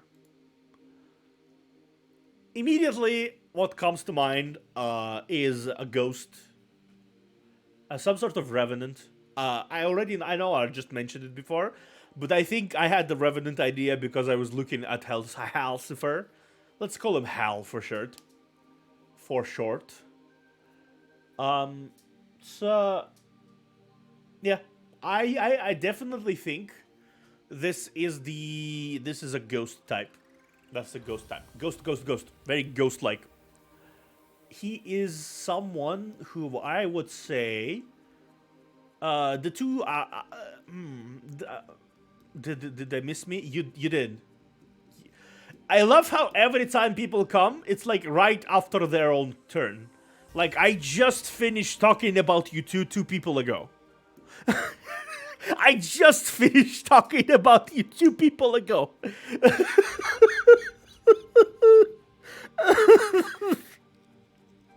Then Asheral shows up 5 seconds after I finished talking about her. Um, no, I haven't talked to you about you. Don't worry about it, Chameleon. I haven't talked about you. Captain Salmon. One thing I want to say is that I created a whole fucking family story for you, Salmon. I created a whole I have a whole idea for your lore. Like if you want me to write your lore, I will write your lore later. I have ideas. I have ideas. Why? How you got your armor? What exactly you are captain of? All of those. I have ideas. So, finger guns, finger guns, finger guns. Hit me up. Like, if you want lore written, I'll do it for free. I'll do it for free. I don't care. I will do it for free. I don't know if you would like the way I write.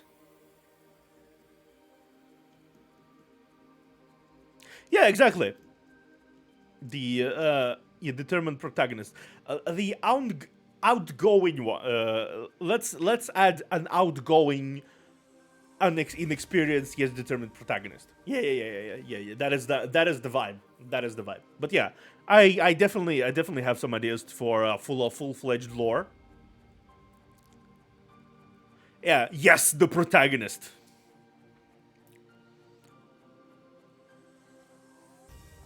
That sort of means, though. Sorry, Salmon. One of your parents is getting stabbed. One of your parents is getting stabbed. I apologize. That's just JRPG. That is like the JRPG vibes. One of your parents is getting stabbed. So either, yeah, at least one, maybe both. Yeah. That is the protagonitis. That is the protagonitis.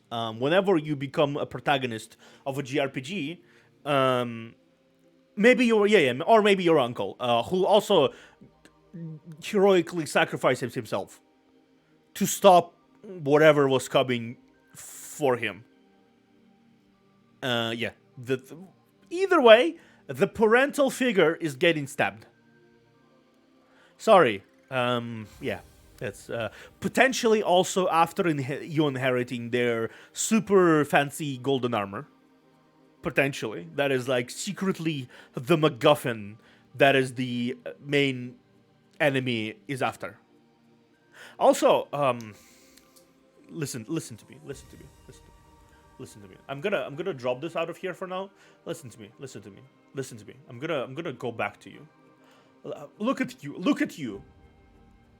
at you, Salmon. For a second, look at you. Look at this fucking bright, shiny eyes, full of wonder and no intellect. Tell me for a moment you have like an inch. Tell me you have like an inch of malice inside of there.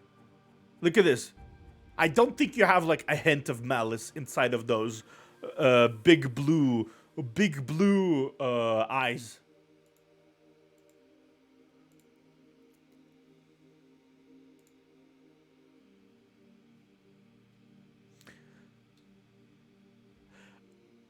It's fine though. Okay, that if you have a current ongoing thing, if you are a villain, then that gives me more ideas.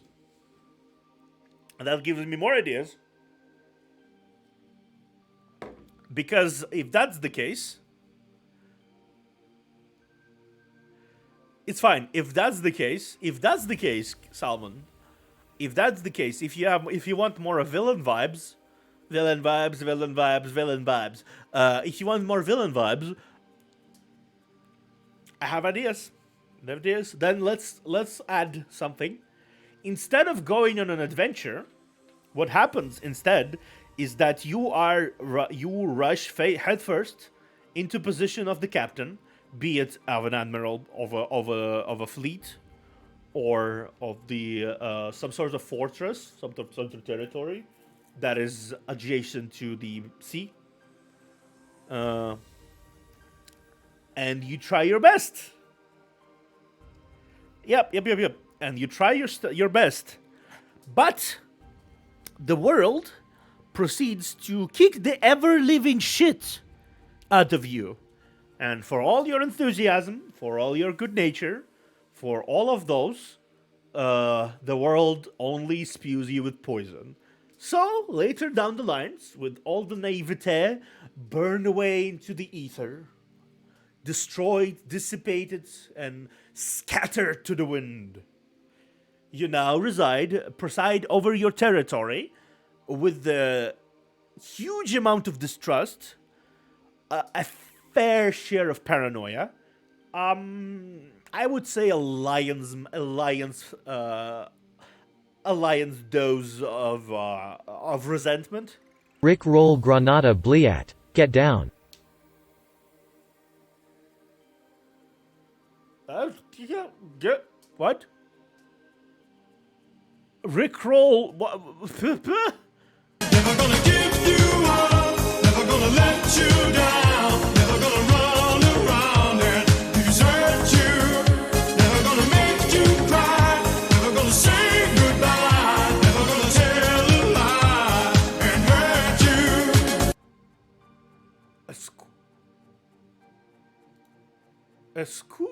Excuse me? Excuse me? Excuse me? Of course, I never heard anyone. I never heard anyone have like a warning. What did it say?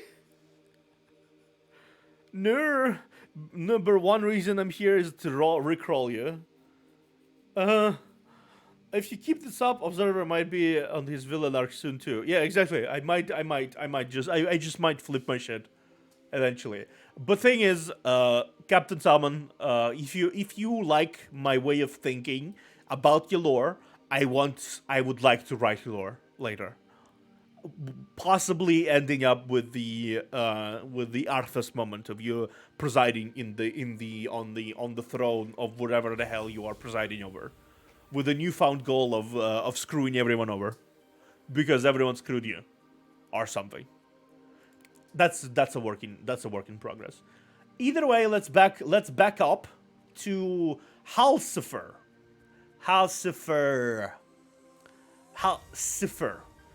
There is definitely a Lucifer, Halcifer.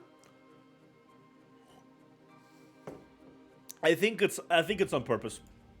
I think the cipher part is definitely supposed to be pronounced as Lucifer. You have this whole ghostly demonic vibes, and there's also like a huge ass grin of sharp ass teeth on the profile picture.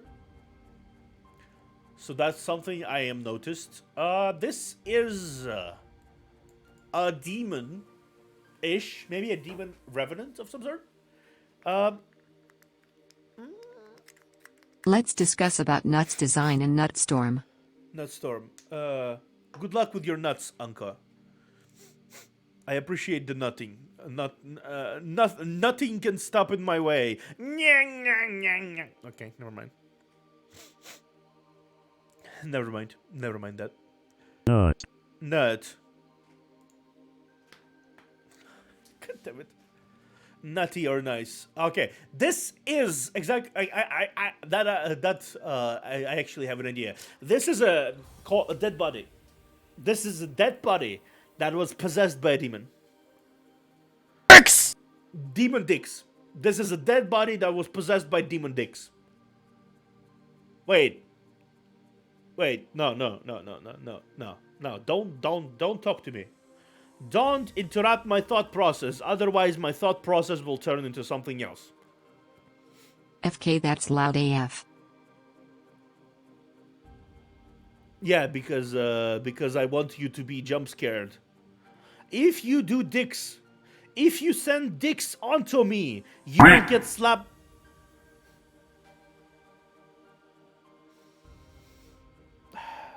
You will get quack. You will get quack. Okay. Don't interrupt what?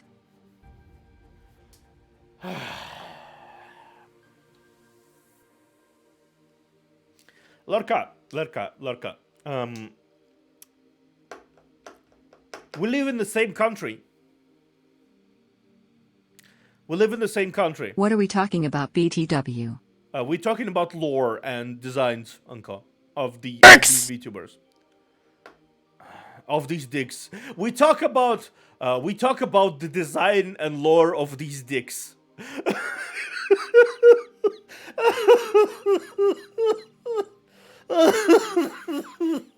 Okay, I will buy a train ticket to wherever you live. Clipped and shipped. I will buy a train ticket to wherever you live, Lorca. I will buy that ticket. I will get to you, and I will German suplex you into. I will German suplex you into nut. I will German suplex you in. No way, you will not. I will German suplex you into the nut. Into the nut. He will not nut in you. I don't believe you will Milky Way on me. What the fuck? Why are you saying it like that? Why do you have to say it in such a colorful manner? I can't. I quack. I don't believe you will Milky Way on me. What the fuck is that? What is this? What is this image in your brain? He will observe as he milks your way.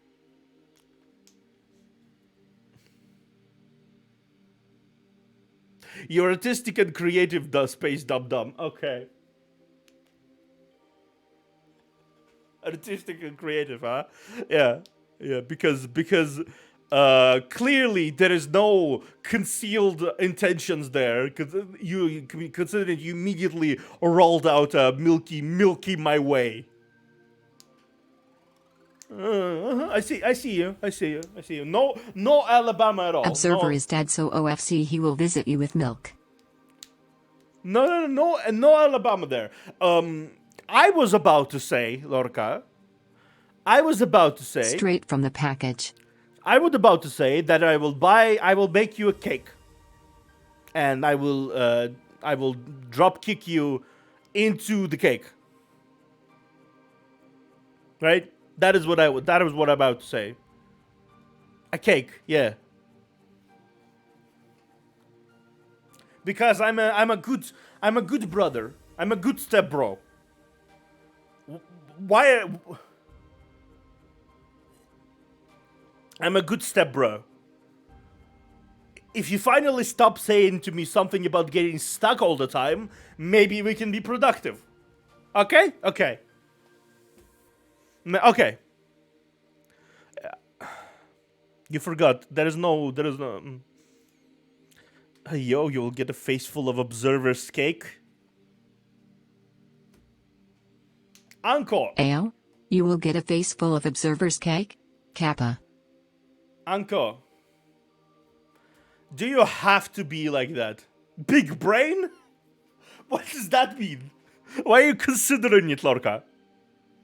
Why are you considering it, Lorca? Can I speak about lore?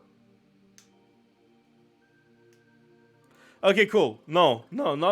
I don't want to give people a face full of my cake. My cake quack. OFC, I have to be like this. Yeah, okay. Back to the lore at hand. This is a dead body possessed by a demon. Maybe Lucifer. Maybe this is like the attempt of King of Hell to live on the planet Earth, or something like that.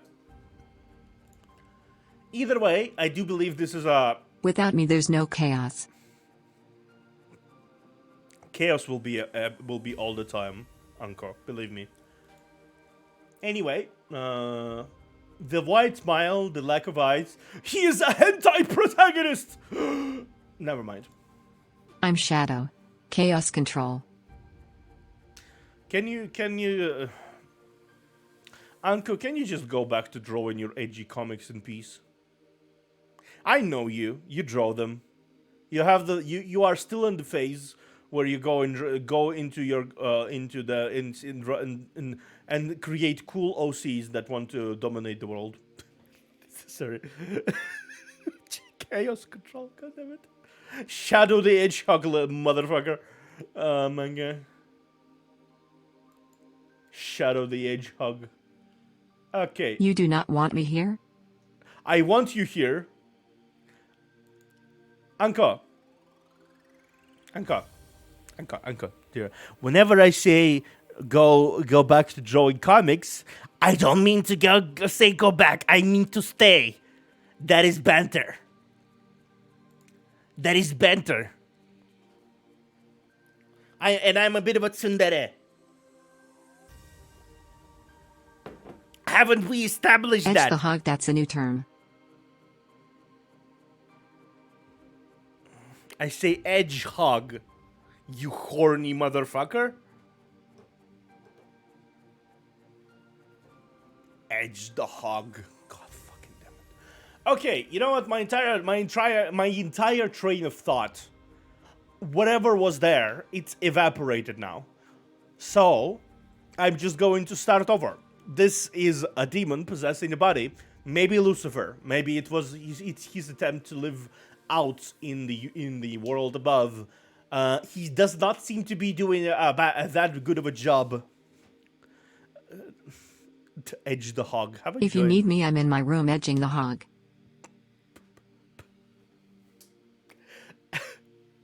I see. Thank you for that information, Anko. I dicks. I cannot win here. I cannot win here. It's fine, Techno Chancer.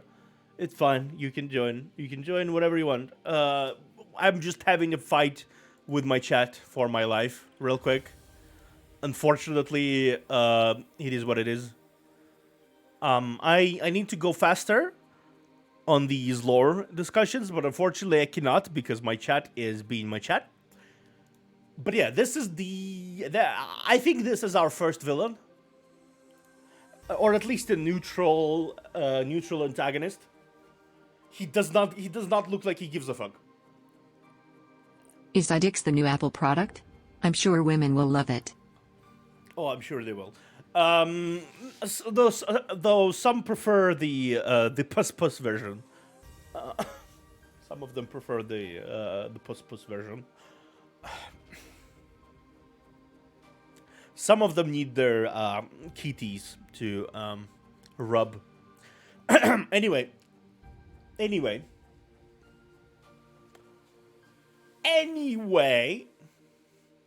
Don't worry about me, I'm really not trying to distract you. It's fine. I like interacting with chat, so I always will be distracted on you guys. Because I love you. From the bottom of my heart. I will retract that last statement. I apologize. I must retract the last statement. I think you're okay. Yeah, I think you're okay. Yeah. I think you're okay, guys. You're okay. Yeah, sure. Anyway, this is the first antagonistic force. Well, Subway is here, bye-bye. That was fast. See, guys, this is how Anko loves the streamer. Nut. This is nut. This is how Anko loves the streamer. The moment Subway arrives, he's just there. He's just gone. He's just not here. Anyway, yeah, this is the first antagonistic force. I would say he does not actively seek out the protagonist in whatever he's doing or she's doing. But he actively hampers their efforts whenever it benefits him. Though he also assists them if it benefits him at some point. That is the type of character. That is the type of vibe he gives me. Choo Choo Subway is here to take Uncle away. First arc villain. Yeah, exactly. This is the first arc villain, in my opinion. Peony Okapi. Artists and a fashion victim. A fashion victim. That's a morbid title. Uh, this is a classic case of a VTuber. There's another anime girl of the with the animalistic features. Is this a zebra? Is this a zebra?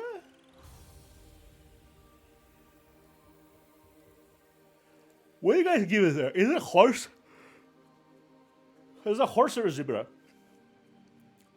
Oh, cappy. A cappy. Do you think a demon that paints is called an archdemon? Art demon? It is now. It is now. Artistic demons are now called archdemons.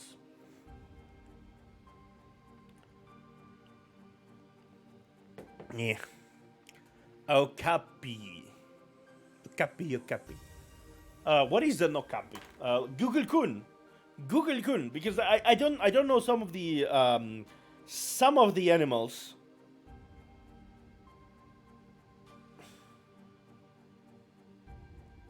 Oh, nice. Oh, neat.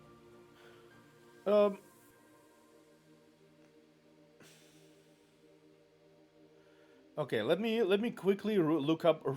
Is the Ring of Lust also called the Ring of Nut? Nut ring. It's called the nut ring, Uncle. I don't really know why you're asking these questions. I am not talking about nut rings right now. I am seeking Okapi.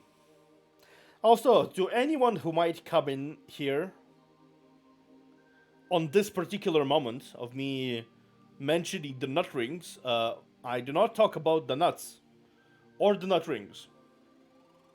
Okay, Okapi is cute. It looks like a mix of a horse and Yeah, we love coming here, Kappa. Copy. Copy. Oh. It's a giraffe. It's a giraffe family person. Interesting. Okay, I do see the influence of the Okapi on the design, at least here on the pants, because she has the lines, the white lines, the black lines on white, right? Black and white, yeah, black and white lines basically, or white lines on her legs here. Okay, that CPT Salmon is my favorite super hair. He always fights upstream. Fight, Captain Salmon, fight upstream. Fight against the overwhelming odds. Captain Salmon! It's like how the same voice used for like Captain Midnight, but like Captain Salmon. For some reason, every time I am very much I very much would like to say it in that manner. Either way. This character right here, Peony Okapi, Peony is clearly very confident. There is a lot of confidence. Yeah, Captain Salmon, he's our hero. Yes, exactly. But this person is confident. Look how she's standing. She's ready to throw down.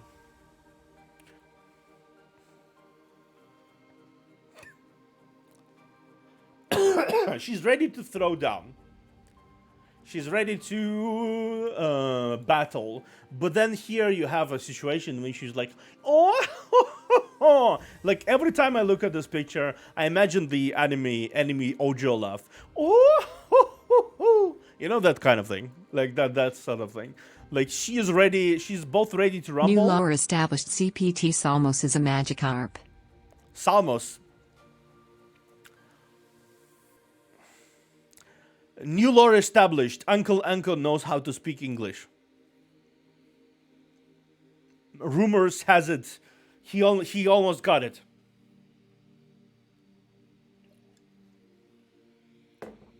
Thank you for the hydrate, by the way. Sorry, Captain. Sorry, Salmon. We talked to you being protagonist, then antagonist. Now you're just a fish. Now you're just now. Now you're just a fish. You're just Pokemon fish. That's just. I'm sorry. I retract all of my. I retract all of my statements about your lore. You're just a fish. You're just a fish. Sorry, dude. Hand on the shoulder pat. Like, you know that kind of supportive hand to shoulder pat, like that. Imagine I'm doing right now to you, like that. Sorry. Why am I Canadian for a moment? Anyway, back to this character. Pokemon, you gotta catch them all without rush. The color scheme of the hair is very interesting, white and red. Are you mocking my Canadianism? Is that a reference to? Is that reference to what's her face? Cottontail's short? Because she's like, are you mocking my Canadianisms? No. Sorry. Hey CPT Salmon, do you know why fish are so easy to weight? Yeah, I'm just gonna leave you to it.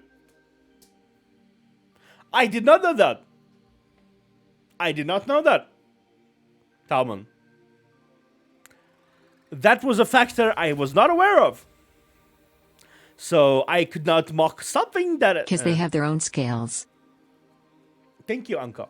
Because I was not aware of it. I am exempt from mocking, because I was just genuinely saying that my accent reminded me of Canadians for a moment.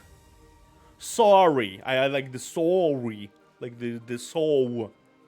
I went to do into sorry for some reason instead of like sorry. So that's okay. I mention this every time my accent dips into somewhere else. Like, why am I Japanese for a second? Or why am I British? Or why am I Canadian? It's just a brain fart. At this point, it's just a brain fart. Like everything I say sometimes is just something I allow my brain to not process before it escapes the mouth into the open air.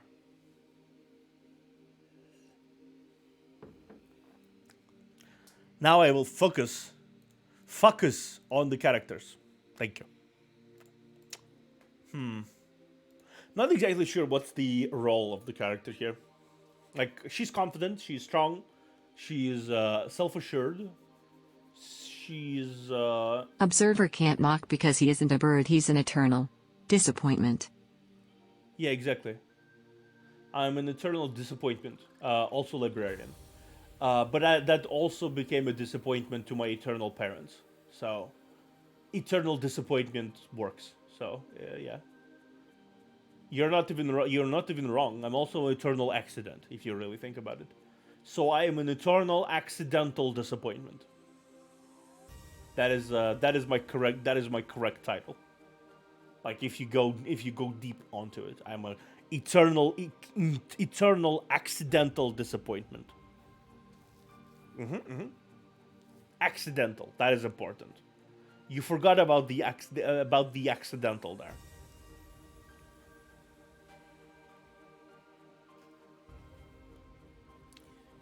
If there was not an accident, I would not be existing. If I was not existing, I might not have been a disappointment. So I am a very accidental, and I would never forget about the accident. Yeah, the accident was years ago. You have to let it go. You have to stop. Why? Like, I'm probably not even here. I'm probably not even streaming right now. You just imagining me. Yeah, Observer's dad is just like mine. They are both eternally looking for milk. Yeah, exactly. That is not even incorrect. That is not a joke. He went for milk, and I have never seen him since. my dad is legitimately the meme. He went for milk when I was like 3 or 4. I remember that. He went for milk, and I have never seen him ever since. Not once. Not a single time. He vanished. Missing 411. Not a trace to be seen. Apparently, he has been buying milk for 27 years.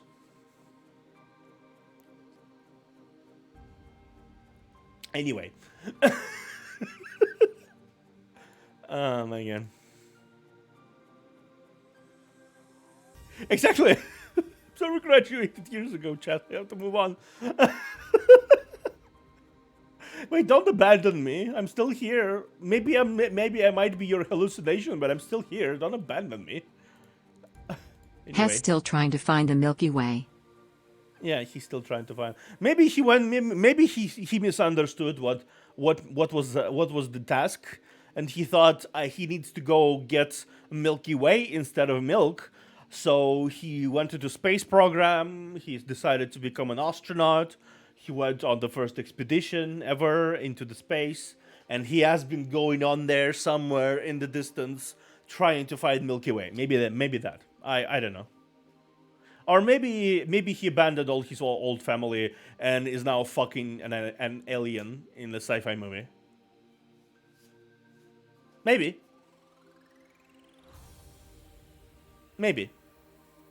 Maybe I am Dad from future. Maybe I am Dad who entered the wormhole into the future, and my entire existence is a self-fulfilling loop of paradox. Maybe. I don't know. You tell me. Anyway.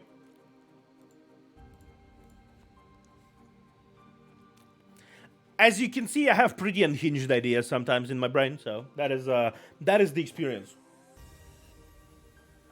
For some reason my throat is very dry today.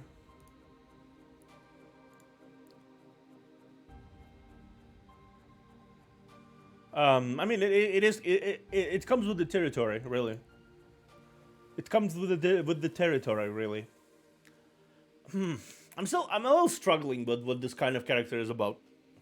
Observer, do you like space? If so, let me show you how to create a black hole kappa. Thank you. I already know that. I don't need the knowledge. You place a bag of holding into a bag of holding.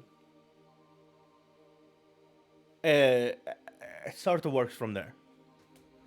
Like, it's not a rocket science.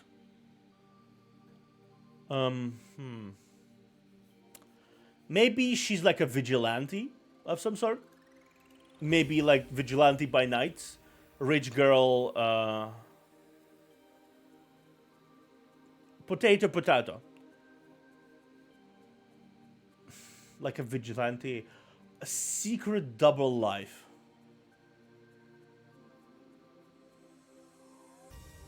I mean, yeah, that's that. If you don't do that, but like that is a way to create the black hole.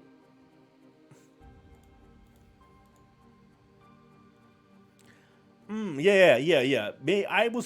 I'm kind of thinking either a rival, or like a separate vigilante of some sort. I'm not exactly know why she doesn't have a mask if that's the case, but she's definitely having different vibes here and here.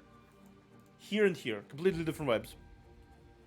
So maybe she has like some my magic that makes you not recognize her somehow, or something like that.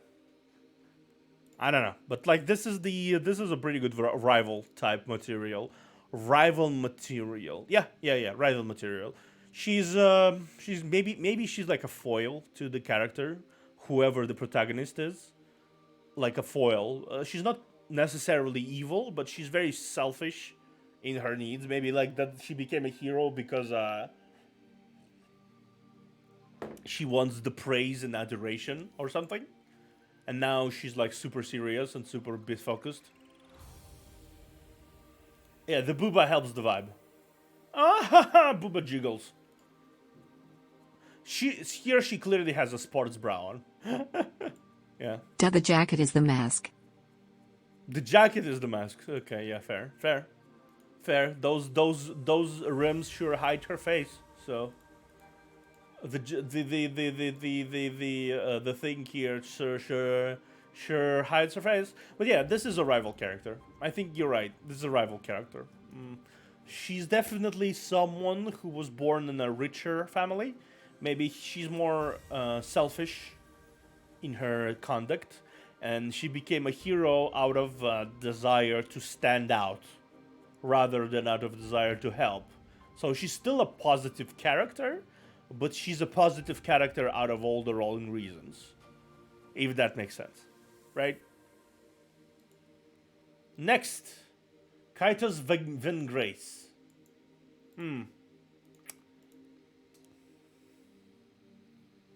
The jacket is the mask in the sense that people don't look at her face; they're forced to on other parts of her body. Yeah. Okay. Sure. Yeah. Sure. The thighs. The thighs have the superpower of deterring deterring her identity discovery. Everyone is too focused on her thighs to discover her identity. Sure, that makes sense. Either way, this person is Kaitos Van Grace.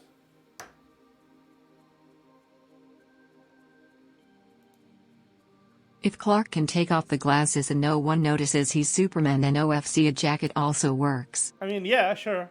I did actually see it before. The funny thing is about the whole thing is the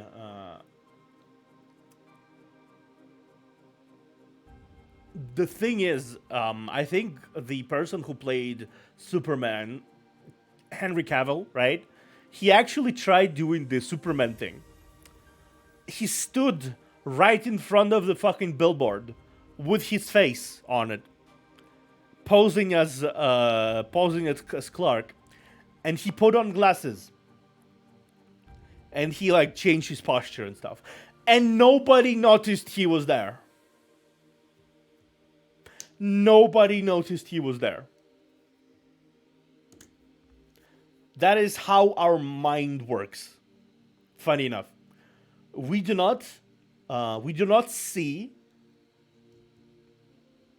Yeah. That is what I mean. He put on glasses. He changed his posture. He basically like sort of started acting the way he would not act, right? But he was there. That is what I mentioned right now. Per posture is what I mentioned as well. This is very important. Oh, hey, Obi wants what goes on today. We are talking about lore, design choices, and everything of VTubers. That is what we are doing. I have been talking for the last 2.5 hours. Your mind works. Damn, tell me how to do it. It either does or doesn't. Thank you for the stretch.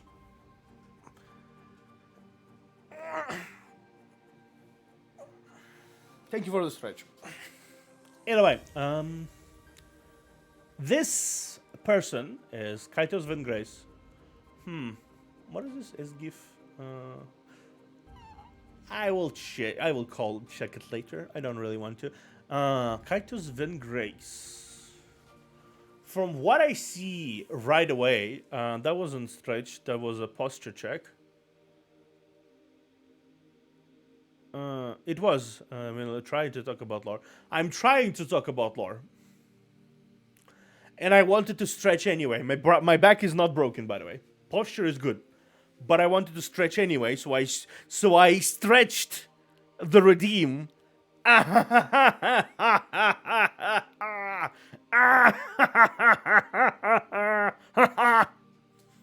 that is every time. That is my laugh every time I make a cringy joke, by the way.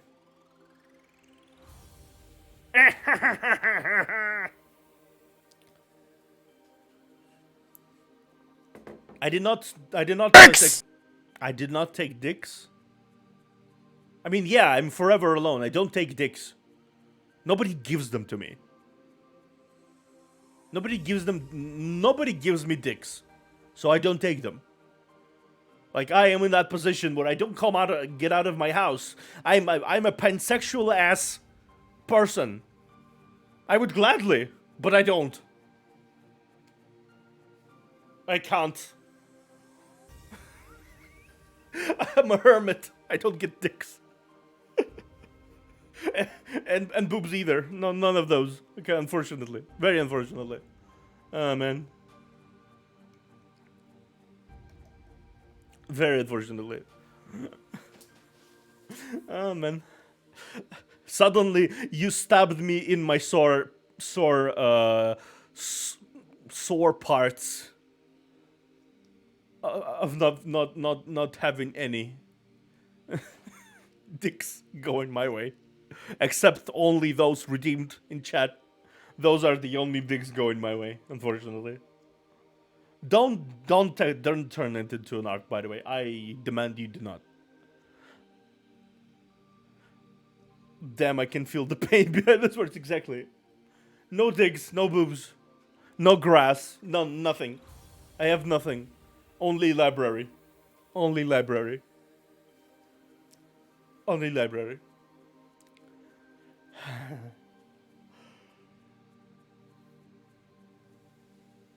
It's like Monica. Only Monica, but like only library. Never mind. Not. I don't get nuts either. Anyway, back on track. This is a Ronin. Like, genuinely, this is a Ronin. Immediately, what comes to mind is a Ronin. A samurai without a master. I don't exactly know why exactly that is the image I have in my brain. But the image in my brain is basically a Ronin. That is what he represents. He has fairly plain clothes. They have not been kept up to date, judging by how ragged the how ragged the scarf is. He looks very, how do I say it, almost detached in a way. Like he's not quite there, or if he's there, he's like not really giving a fuck. Well, books come from trees that come from the ground, therefore grass, so you touch grass. Checkmate. Damn. What, Living Yure? What? What is the emoji I am seeing of surprise? What is the emoji of surprise I am seeing here? I don't know. That is just like the first thought I have about this character, Ronin. I can't say a lot of stuff about this character though. There's not a lot of super obvious look cues. This is a model I imagine that was made in one of those. What is it called? The VC something. This is the from the creator of one of those 3D models, with some custom assets. I imagine, yeah, there's some custom assets here.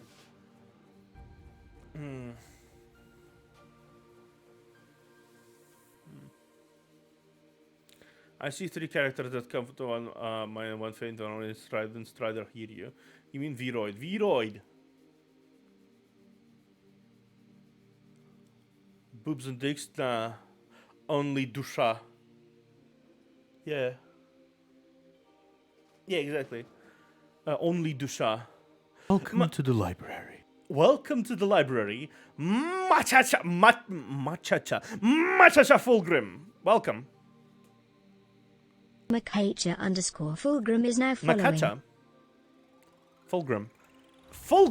I'm just gonna call you Fulgrim. Welcome. That is the problem with Vroid models. Ultimately, despite how well they might be worked out on paper, even if like custom assets, it's very hard to get out a personality out of them. Especially if you don't add a lot of like big assets to it. Like if you don't add a lot of really standing out personality traits to it using design. But then on the other hand, this seems very deliberately bland. This seems like someone who's like meant to be not standing out. Maybe Van Grace. Definitely a Ronin. Maybe more of a big personality traits, and I don't mean boobs. I don't mean boobs. I don't know why you guys mean boobs, but I don't. Penis! But I don't mean penis.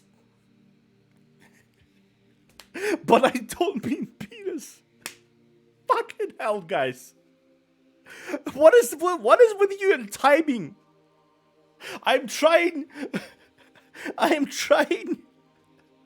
to have a stream, guys. The fuck is this? The fuck are you doing?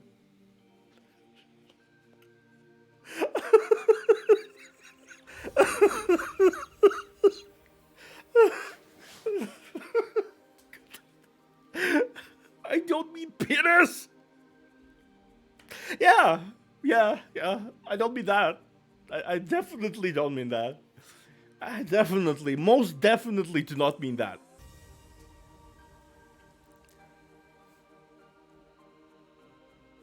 Yeah, you need to add a lot of standout custom assets or design elements to make a video stand out. It's almost as much of an endeavor as getting an actual fully original model. Exactly. Which is kind of funny, because that is like, what is the point of having this model if all it really gives you is like a base, right? I'm in danger!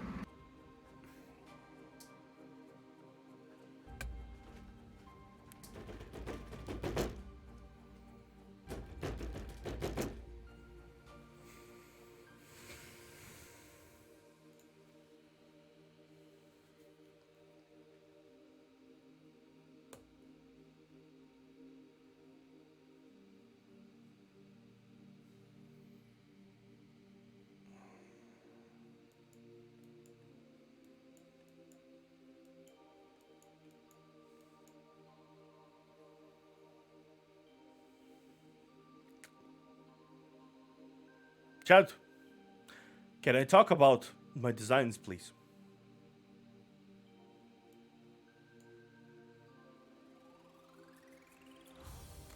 Can I talk about my designs in peace and quiet, please? It was at this moment that he knew. He fucked up.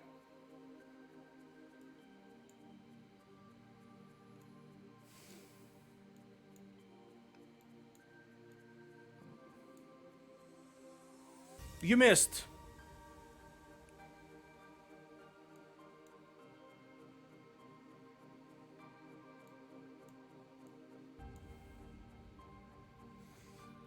Okay. You know what? Yeah, sure. Let's just continue. Let's continue. I'm just gonna continue.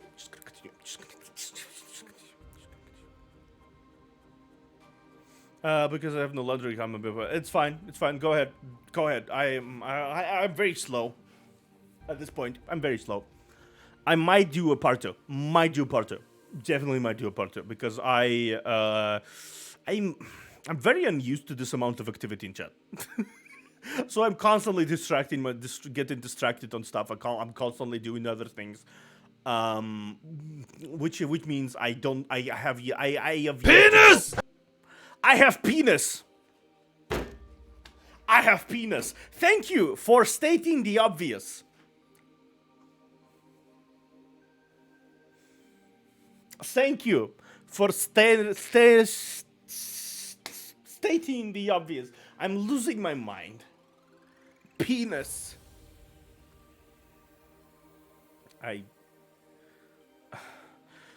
This is another of my sisters, by the way. Just FYI, this is another of my sisters. So yeah, that's yep, yeah. That is honestly, the fact that she screamed that she redeems penis at me several times already, even though she's been here for like 5 minutes, for like 10 minutes at least. Yeah, that tracks. All of my siblings are kind of insane, so that tracks. Okay, if I use the bland nature of the model to my um, to to my advantage here, I would say he is a ninja almost, like maybe like a or maybe like a warrior who is meant to hide instead of like being obvious.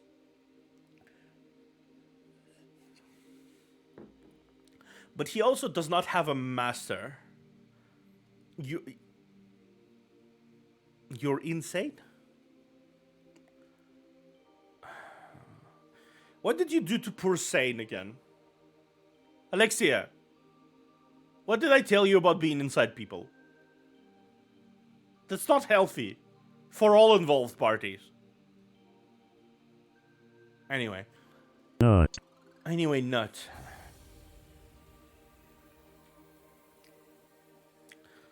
Never mind. Never mind. Never mind. Never mind. Just never mind. You know what? I'm just gonna. This is not a special event anymore. This is just chatting. This is just chatting. Why am I? What do I? What am I? What am I even pretending? This is just chatting. This is just chatting. I'm not even gonna pretend there's like a special event. This is just chatting. Okay.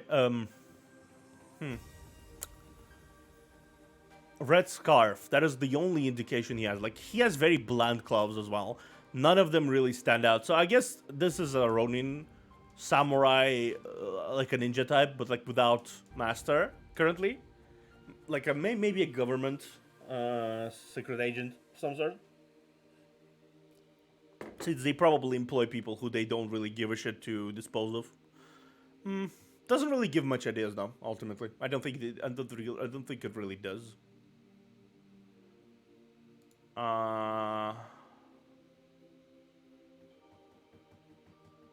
If I do have to like place any sort of idea here, I as I said, a Ronin master, a warrior without a master right now. That is also somewhat of a covert operative. Maybe he's a traveler of some sort. That sort of tries to find his new calling after the old master either passed away or was somehow betrayed. Maybe he was the person who got blamed for the master's death in the end, and he were about to face execution or something, but he escaped because he was not the one to actually kill his master or something. And now he is hiding within plain sight, trying to escape persecution of those who would seek to harm him and destroy him, and get him out of the way for their dastardly schemes. Yeah, that's perfect. I think that fits. Okay, next, Misaki Sukane. Misaki Sukane. Greetings, everyone. Let me introduce myself. I'm Misaki Sukane, a maiden who's currently caretaker of an ancient peculiar shrine. I may have a secret past in origin, which I may not tell because it's secret, duh! First things first, watermelon. First things first, watermelon. The watermelon presence is interesting in the design. You don't usually see a lot of people having watermelon motifs in their clothes. But then again, it actually makes sense. Watermelon, yeah, I think she's compensating for her lack of melons, unfortunately. That is let's pray for her. F's in the chat for her boobs. F's in the chat for the boobs. Like let's all come together and give F's in the chat for the boobs. Thank you. Let's all congregate. Chat, come together. We need to congregate. F's in the chat for boobs. I need to see some F's. A few F's, please. You don't have to. Yeah, thank you. Now let's continue. Pitchworth, welcome. Pitchworth? I don't know. I really like saying the name Pitchworth. Challenge Pitchworth. Welcome. There's something yeah. We were talking about melons as part of motifs, and then we discovered that the for someone who has melons in her motif, she does not have much melons to speak of. As you can see, melonless. The ravine.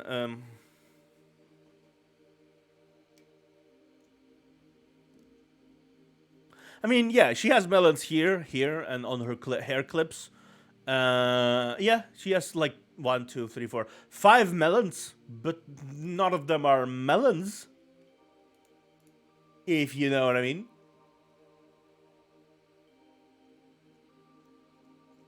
Yeah. How much touche. Maybe because she was overloaded with melons, she got maybe she has so much melon power that she underwent the Saitama transformation. She had the cute badonka donks, but she no longer has them. So because this is the price she paid for her power, her bahonka badonkans. Price she paid for melon power. Why am I like that? Why am I the way I am?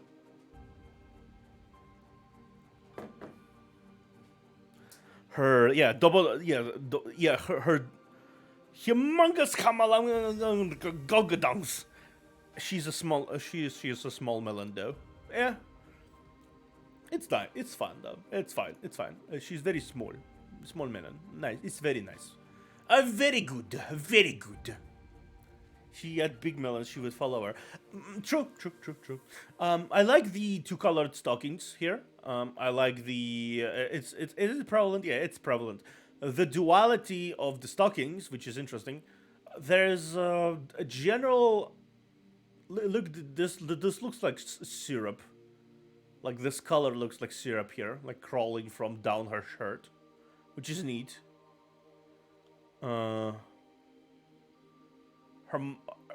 Her general design sort of applies to melons for some reason.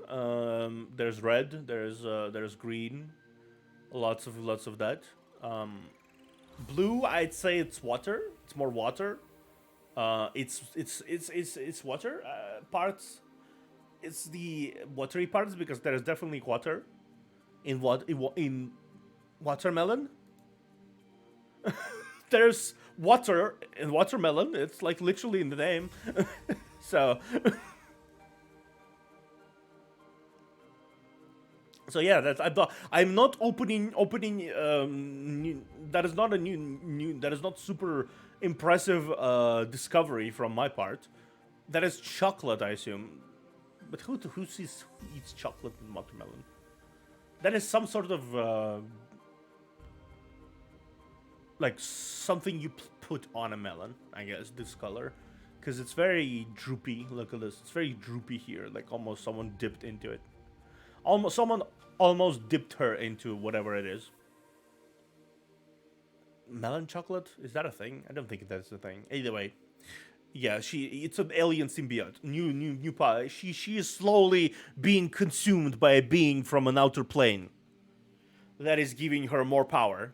And she uses the melon clips to contain its power.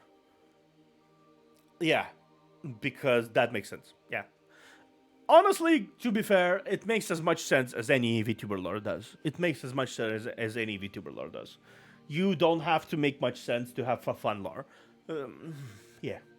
The idea, she's definitely like a witch character. Maybe like a magician type. Yeah, I've heard weird things. Yeah, exactly. She is basically a watermelon girl in a lot of ways that is being corrupted. Oh, Flower Heart. Hi. We're discussing VTuber lore potential and VTuber lore ideas. This is a watermelon girl called Misaki Suikane.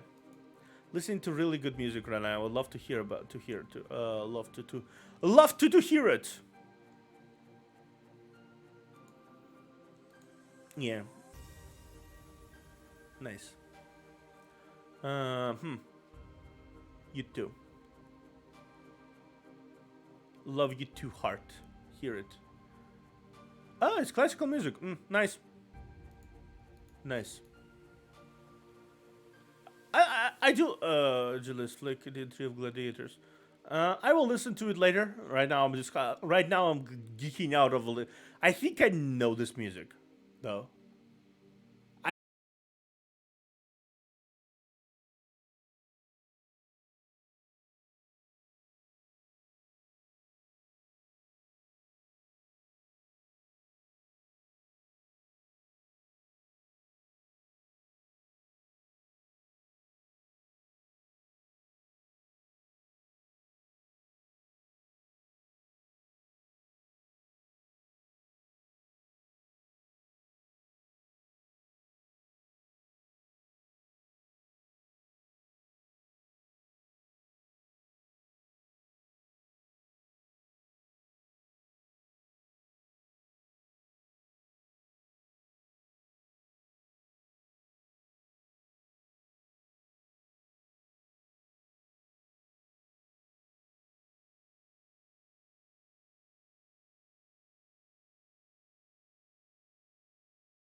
I now officially look.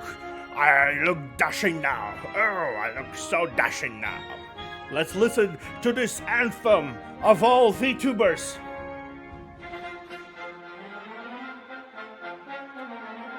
Anthem of all VTubers. Ah.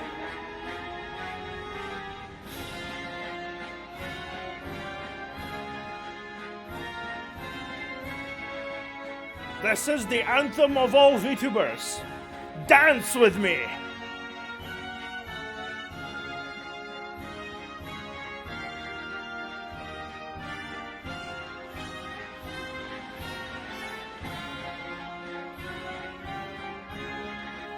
Vibe. Vibe with me.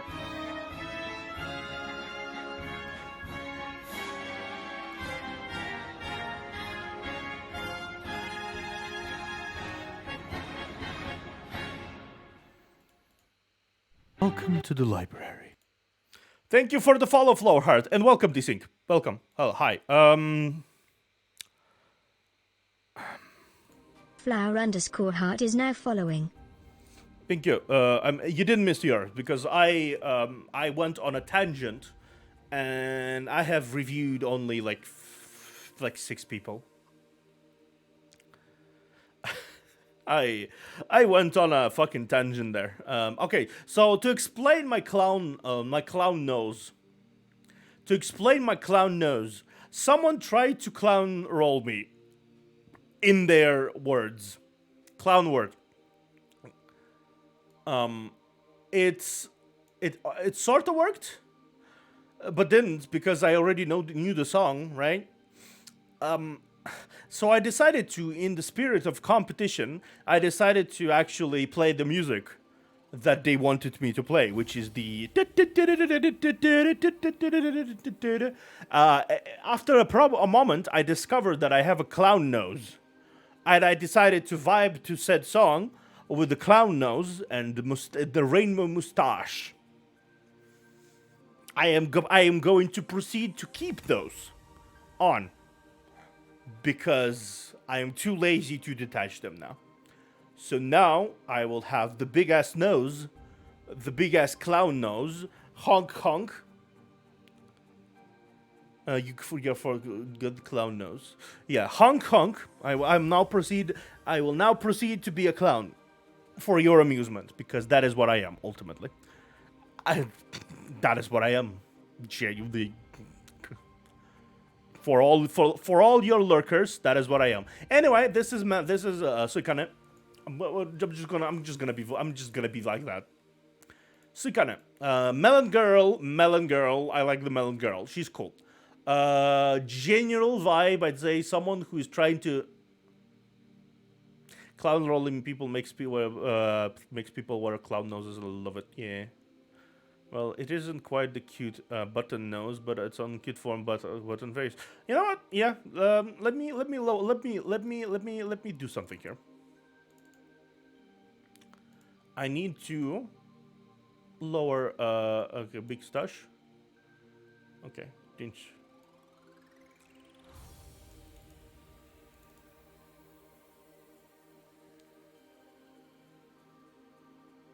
I am now show dashing. Show dashing. I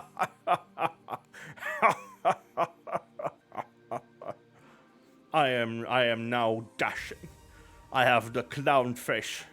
It really helps that every tuber has a clown nose in their items. Exactly.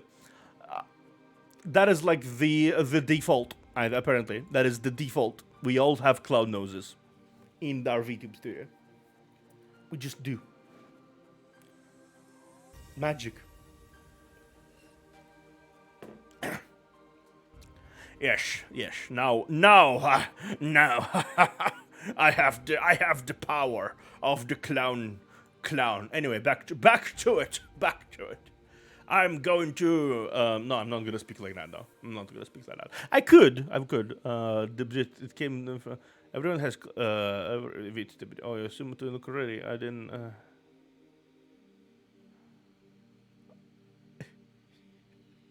Damn it. I know, Daedre. I literally said it's default.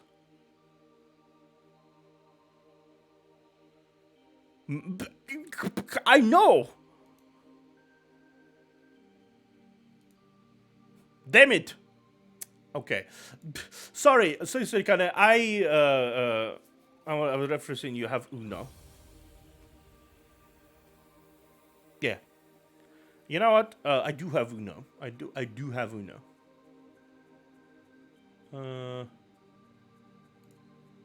That is gonna be my eternal answer to everyone. That is gonna be my eternal answer to everyone.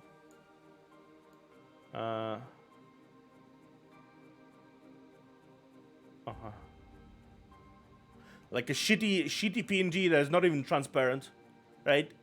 But I did not want to put in effort, so that is gonna be no you. That is gonna be my card to pull. No you. Yeah. Universe, exactly. Yeah. That is my ultimate move. That is my ultimate move. I'm gonna keep them on Mooney's boobs for now, hidden out of view. But when I need it, oh, you will see no end to it. Right? Okay. I think she'd be nice as like one of those helpers. She could be a herbalist, honestly. Like she could like be using different variations of melons and everything to create really cute potions and stuff like that. Could be like a supporting character in a lot of ways. That is like the preliminary version of my judgment here. The design isn't super striking, but it's charming in a lot of ways. Melons to create potions. Yeah, you water the melons and create potions. Like it's a little bit of a stretch, but yeah. Secret and past and origin. Maybe she has like a secret like deep backstory. I mean, she came from the noblehood, but was discarded, and an entire family got burned down in fire, and now she escapes her pursuers, selling melons all across the world as she tries to build confidence to topple the tyrannical regime of the melancholy. Melancholy. See what I mean? The evil organization of melancholy. Not Yeah, that's very melancholic. Exactly. Since when did that entire thing? It's the melancholy of the melon lord and his millions. Yeah, millions. Yeah, exactly. Now, Hati.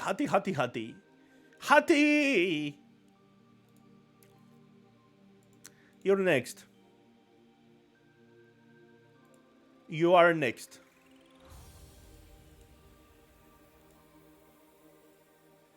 Hati in time. You are next. Okay, so Hati Dragon, Dream Eater Dragon.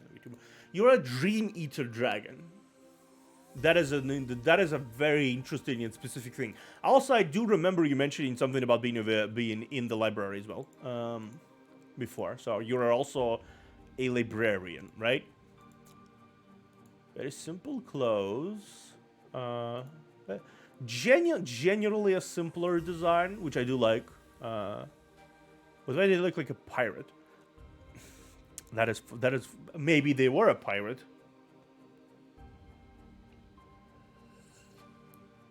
Yeah, it's the nerd. The piratey one is a fan art technically. Yeah. But still, I do see the dragon features somewhere. I do see the vibes here. Like you prefer to wear simple clothes. I don't know. This is the second VTuber so far that has those GRPG protagonist vibes. You know what I mean, guys? Like when the person who looks very simple, very unassuming, but like has the ability to stand in. Oh, Link Killer, hey, Killer. Killer, how you doing?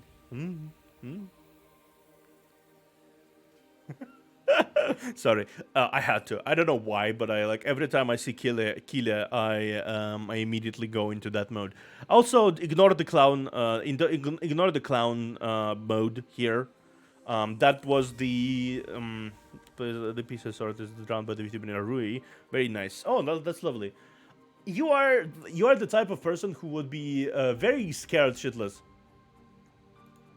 You will be scared shitless by whatever predicament you had found yourself in, right? You will be scared shitless of it, but you would still find yourself in that predicament because you have the inner will to protect people. So that's why I'm thinking like this is the very much a JRPG protagonist kind of personality, right?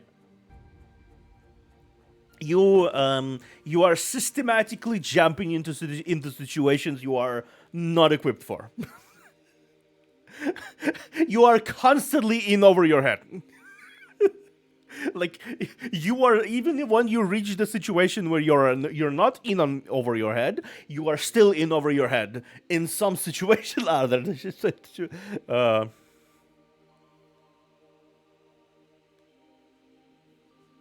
A bravery is overcoming fear. Bravery has nothing to do with fear, with lacking fear. Bravery is overcoming said fear. The stronger the fear to overcome, the stronger the bravery. That is why a lot of the character stories which are included in a way to showcase bravery, they often are showcased through people who would be considered cowards. Because only someone who can truly overcome the shitload of fears, whatever fear they have, that is the person. What's going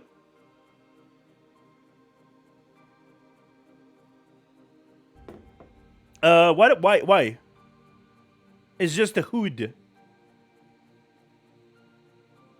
It's just a hood.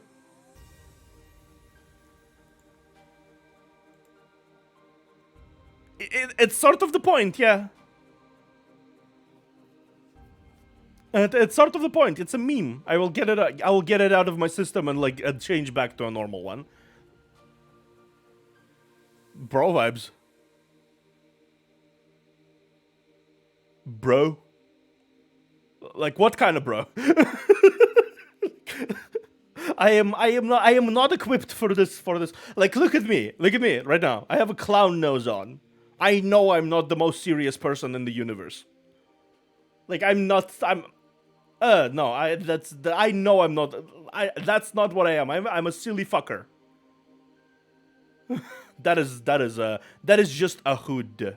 Why are you bonking me now? Can I just? I will change it later. I just wanted to have it for a joke for a little bit. Thank you. I just wanted to have a joke as a joke for a little bit. Then I'm gonna change it out. It's not a permanent change. Don't worry about it. And not myself. I said myself what you were. I'd be afraid of the situation, but try to be brave through it. Yes. Yeah, that is like the. That's fair. That's fair. Thank you. I appreciate the feedback. Because nobody yet said anything about it, so I appreciate the feedback. I will change it in a little bit, probably. I already have like a different one. I do. I genuinely think your opinion on this matter. Like, I don't want to be that guy. I want to be silly, stupid guy, right? Which I am. Oh god damn it. Okay, I'm gonna continue talking about these silly fuckers. Sorry about that. I've been distracted so much today. I don't even like most of the time I'm super cocky character who's confident like I have a one that killed 6 organs, and that's nice. That is nice. Rolls were in your favor, I assume. Yeah. The thing is, the backstory to this clown thing. Person decided to give me a music to listen to, and it was that song. So I decided to go along with it, and I added the clown nose and the thing. Nice. That sounds overpowered. That sounds overpowered. Either way, I think you are that type. You are the type of person who would. You are the type of person who would go way over your head, and then try to like climb your way out of it. Like if you were in a D&D campaign sort of thing, you would be the bard that tries. You will be the fighter. That kind of thing, like the underwhelming person who is like in over their head sort of situation. That is what I see in here in a lot of ways. Okay. Infernal Queen. I am okay, so the thing is I am judging VTuber designs like as characters basically, like what type of character they would be.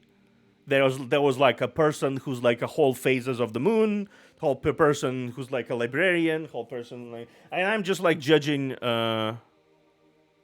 I mean, I ask if people want me to judge, and they submitted their shit. So, like, I'm not saying if they're good or bad. I'm saying, yes, exactly.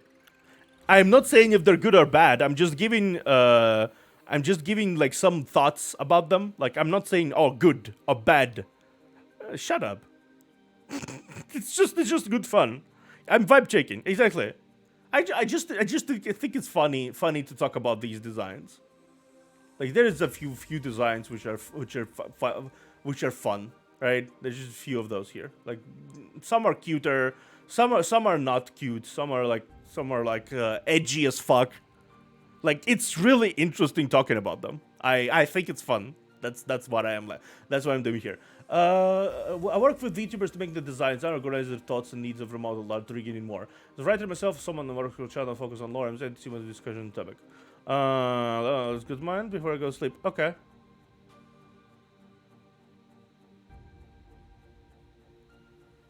Kinda, a little bit.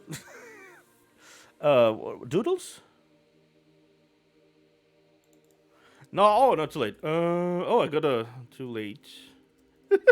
Oh man, you can be really harsh sometimes. Okay, let's do that. Let's do Kila actually. That's fair. Open the browser. Yeah, there you go. Open here. And open here. Kila is a Russian person as well, so she has no Twitter, unfortunately. So she could not post the Twitter thing because Twitter is mean to Kila. Okay, we have a. Yeah, it's fine. It's fine. We have another case of the what animal you're what animal you're supposed to be, by the way, Kila? What is the basis of the fusion here? Well, like a raccoon. Lynx. Lynx. Okay, lynx. Okay, lynx. Let me remind myself, or let me refresh myself on the biology of the thing. I don't know why I went to raccoon immediately. I have no idea why I went to raccoon. Genuinely, why did I think about you? Thought raccoon. Yeah, Lynx it's a surprisingly big cat. It's a surprisingly big cat. Yeah. It has a beard. It has a beard. It looks like Lynx to me. You know what I mean? Speaking about Revan here, the old British gentleman.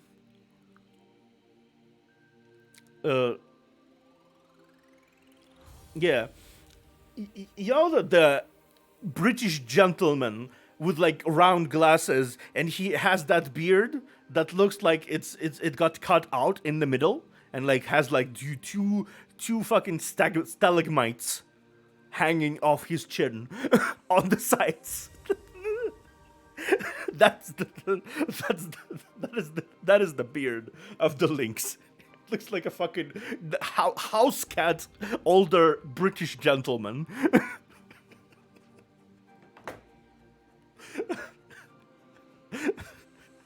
I know it's not funny, but like I have the strong image of like the Mr. Pennyworth going meow with like British accent.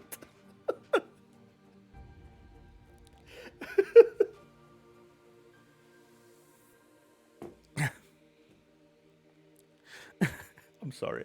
Either way, you are a lynx, right? So there's some the design indicates you are very much into the whole punk thing, going right?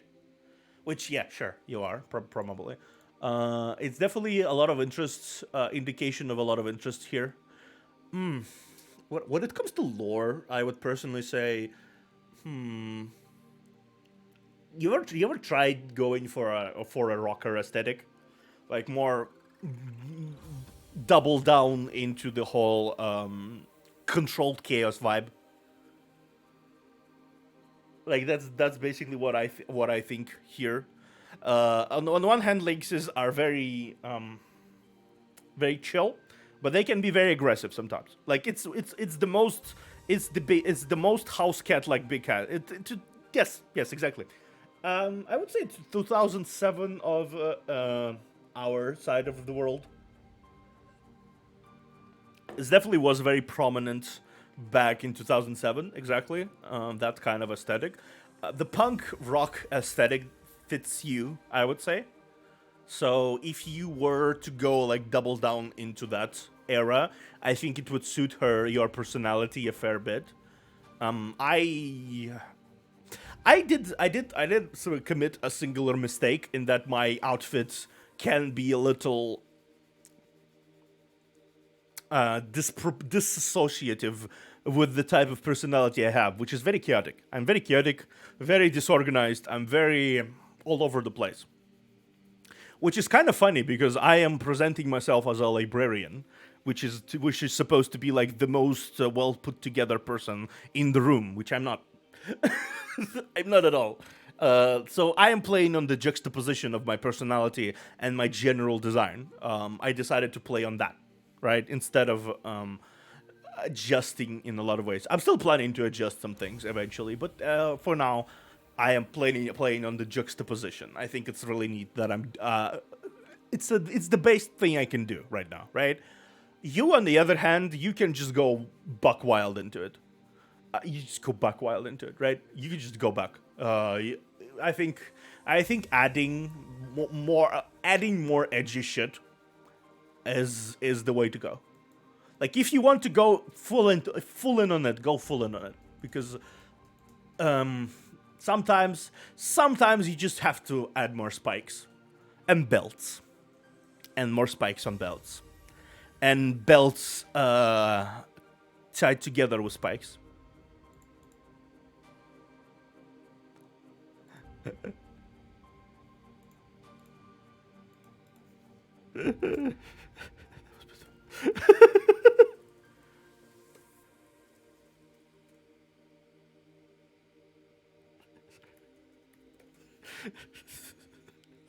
I type out someone. Thanks. Exactly. I think it's fair. I think it's really fair to do it like that. The spikes on belts with spikes, and like a big golden rock on chain on like a jacket that like connects the jacket. It's just like a go full in, balls to the wall, non-existent balls to the wall. Just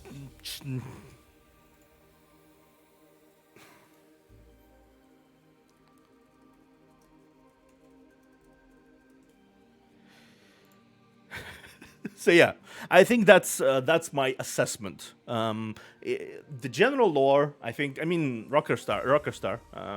There's a lot of ways to flavor a rock star kind of character. There's a lot of ways to do it, right? You can go edgier, you can go milder, you can go like older, inspired route. There's a lot of ways to make it tasteful, I think. Like even if you have like all the whole like over the top aesthetic, if you make it have purpose, I think it's like it can be interesting, right? I know I trust your judgment in terms of your design because it's your design. So I'm just giving you a little bit of ideas here. I think it's nice to appreciate those kind of things. Sometimes don't go balls to the wall, but like sometimes it's best to do so.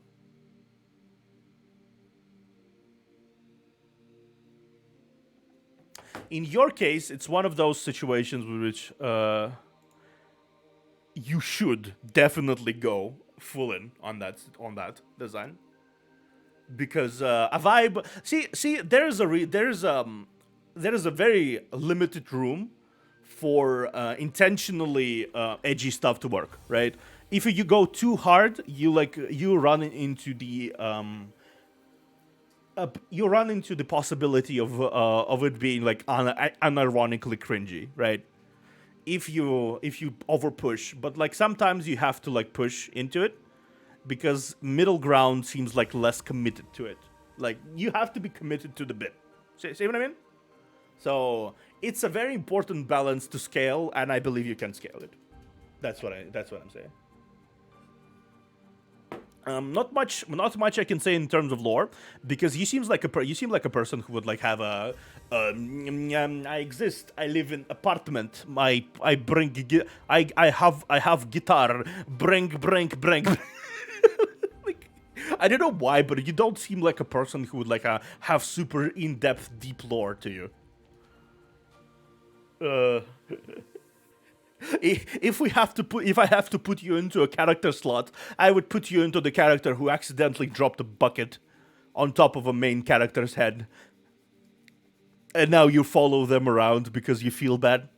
I don't know why, but that's the vivid image. You accidentally dropped like a plant on top of the protagonist's head who was passing by her apartment, and now you feel bad. So you follow them around. I'm just like, oh. And you're definitely in over your head, like very much in over your head, but you do your best. You're doing your best. I have deep. I'm sure you have. But we don't talk about this, about that type of deep on this channel. That is not the right website to talk about that deepness. I'm sure. So yeah, never mind. Let's move on. Let's just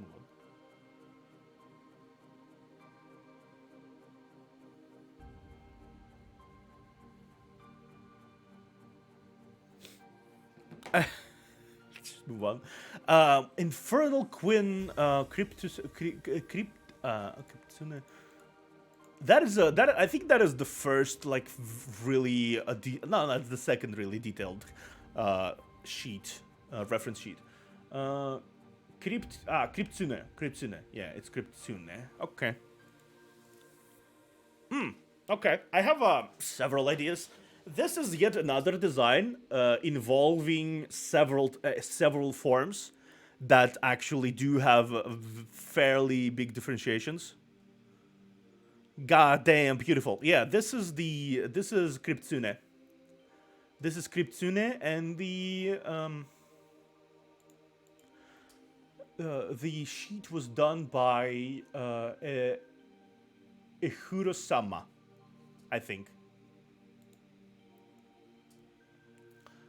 This is there's normal right now, more tabletop gameplay. Seems like they have been adopting this character in particular, into tabletop form.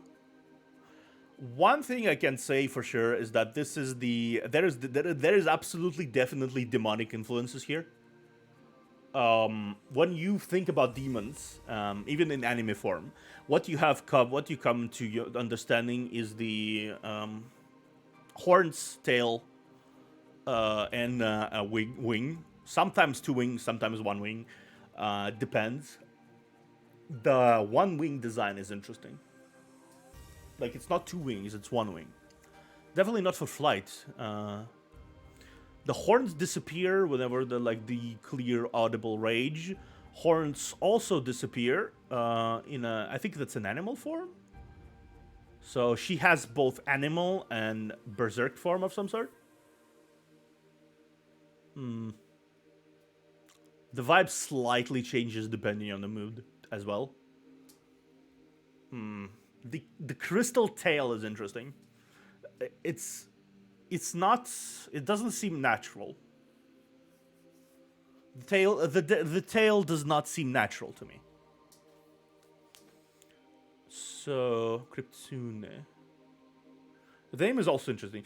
What do you guys think? The tail definitely doesn't seem natural to me. The dress seems regal. The dress has those necromantic vibes to it. The skulls and the general like color scheme, is that what I would expect to out of a necromancer? Casual, at least casual necromancer. It's like it's one of those standard creepy cute aesthetics. I don't really usually see a lot of those because I think a lot of people are not really fans of those. I don't know why. It plays on contrast. It plays on contrasts here with creepy and cute.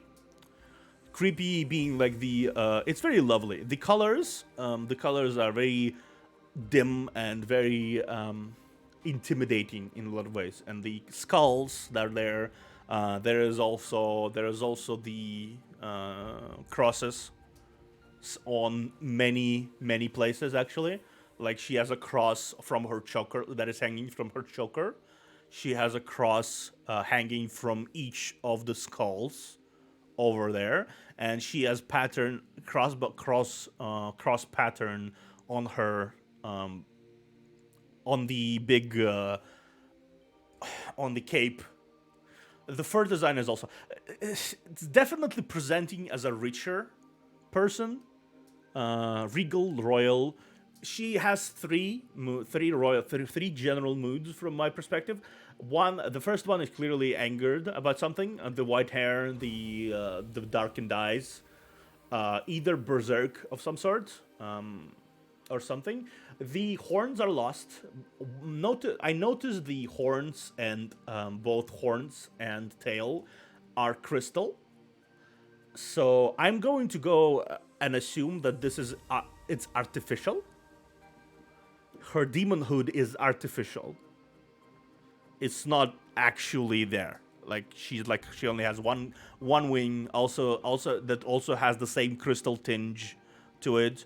From my perspective, if I were to have to choose to write this character, I would say this is a person who investigated the demonic essence of some sort and infused it into herself. Maybe for increasing power, maybe for some sort of status, but her demonhood is not. Yeah, bye. It's fine. I ramble. I ramble a lot. Some people can handle it. It's fine. It's fine. You can mute me if you want to. That's fine too. But yeah, the demonhood is artificial. Definitely royal. Definitely a lot of resources. This is this kind of smug type of person, slightly smugger magician that the people encounter. She's not antagonistic, I don't think. But the form up front, up top, that form of the first form, this form is clearly on a more antagonistic side of things. Like she's driven by anger. This one and this one, the standard one and this one clearly are not. Also I did not notice the cross earrings. So those are also crosses. So I think there's some brutal irony in this. In some way, at least. With crosses and demonic parts, which is a kind of a combination. Yeah, they're not like reversed crosses or anything. There's definitely a lot of irony in this. The flowery patterns. Yeah, I like this. The heels. Okay, the way I would imagine it, this is the person who wanted to achieve certain status or prove her worth otherwise. And she had taken on powers beyond her understanding. And in the process, she might have overestimated her capabilities. And she now has several drawbacks of the status and power, and which is the berserk vibe, and the also this one, the depressed one with cute ears, which is funny because it has like two ears. What is this? Yeah. 2 sets of ears. That is interesting. Okay. Yeah. I think this is I got a grasp of it. This is a very nice design, though. Very nice design. One of the nicer ones I've meant. It gives me a lot of ideas in the process. So I'm impressed. I'm impressed. This is definitely a member of the party, though. This is most definitely a member of the party, I think. This is the member of the party.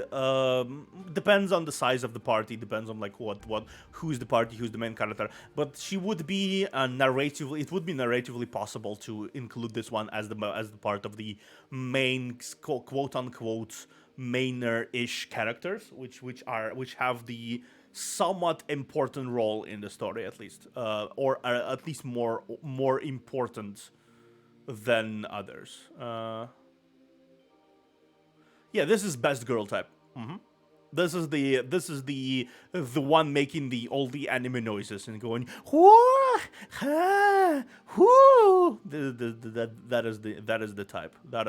This is the type. I'm not even like. Okay, next one is Zankafel Dainsleif. Zankafel Dainsleif. It's a sword. He's a sword. That reminds me. Immediate vibes from that anime of that time I reincarnated as a sword, or manga, or visual or light novel, if you will. Series. Nut. That nut. Thank you, Anka. That series about the person reincarnating as a sword. Immediate vibes from that. Like, I mean, he did say not the most original thing out there, but here we go. I think he's wrong. I think this dude is wrong because being a sword VTuber is definitely more original than being and I'm not shading anyone here, the avalanche of other people there. Like, we all know that most people just do whatever the other person does. I myself included. I did a lot of what the other people did, and I made myself a hot anime boy, right? So I'm not original. I mean, they are. VTubers love Pokemon, so they are definitely Pokemon masters. But that's not what I'm talking about. I'm more speaking about the content of Bahonka Honkas that is spreading everywhere. That's my lore. Gotta catch him all, Pokemon. Anyway, this is a sword. This is a sword. He is a sword. One thing I can say about the sword is that it's definitely magical. There are slight tendencies of technology here. No, I'm not. I would not dare. I would not dare. I would not dare imply. I would not dare imply. But sword is definitely more original than Bazonka Zonka. There are slice tentacle tendencies. There are slice tendencies. Not slice, slight. Thank you. Want to see less of them? No. It's good. I'm just saying. A big sword VTuber is a bit more original than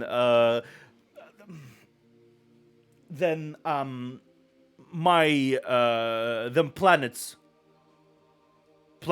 on the chest. Planets are good. They're good. Nobody denies the excellence of boobs. When they don't destroy your spine, that is. But I think it's more original to be a sword. Just throwing it out there.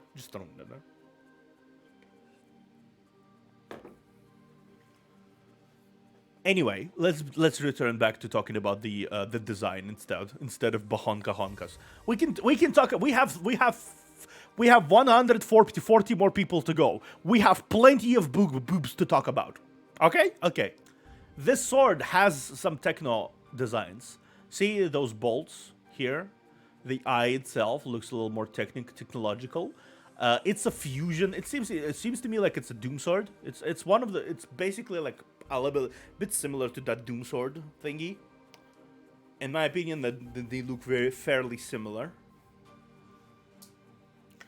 So the inspiration here is very obvious, I'd say. Though I'm not sure if the design was made before Doom or after Doom, because it depends. At least Eternal, because the full web design of the weapon was released in Eternal, if I'm not mistaken. The handle, long handle. Okay, I think I know why.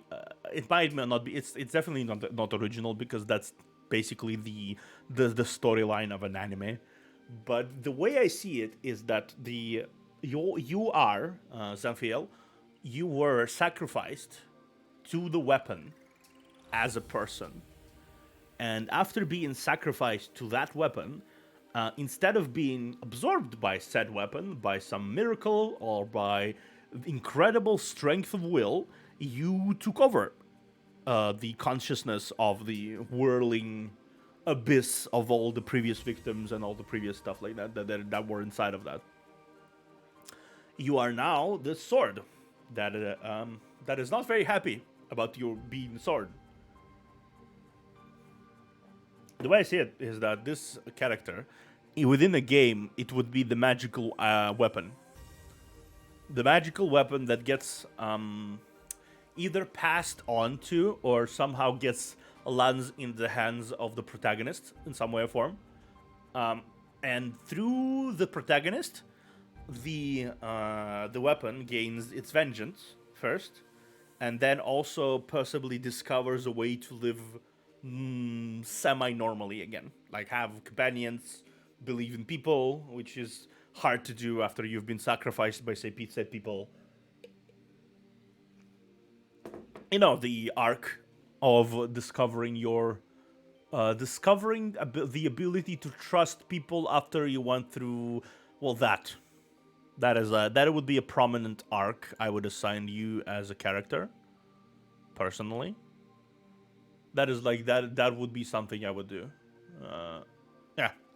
So it's very simple idea, but a human soul trapped in a sword sort of mirrors Joel's idea, actually. It sort of mirrors Joel's whole thing, where he's a dude who died, and then his soul got trapped in the porcelain doll, which he is now possessing and operating as his body. I don't really know how that works, because there's like no organs, none of stuff like that. Does he eat? Does he sleep? I don't know. But it sort of vibes me the same sort of idea. Giraffes, Kirin Vtuber. Okay, Kirin. This is an older design, and this is the newer design.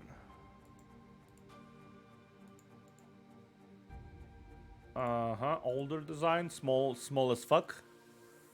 Newer design, still compact, but a lot more expensive, more detailed. Okay, but to make it more clear, the left is my previous design, sorry, with good quality, and the right is my current. I'm not gonna check. Oh, by the way, Dedre, you're next. You're literally next after the giraffes. If you're still around, you are literally up next. So first, let's talk about giraffes. You am hanging. Okay, cool. You have the way.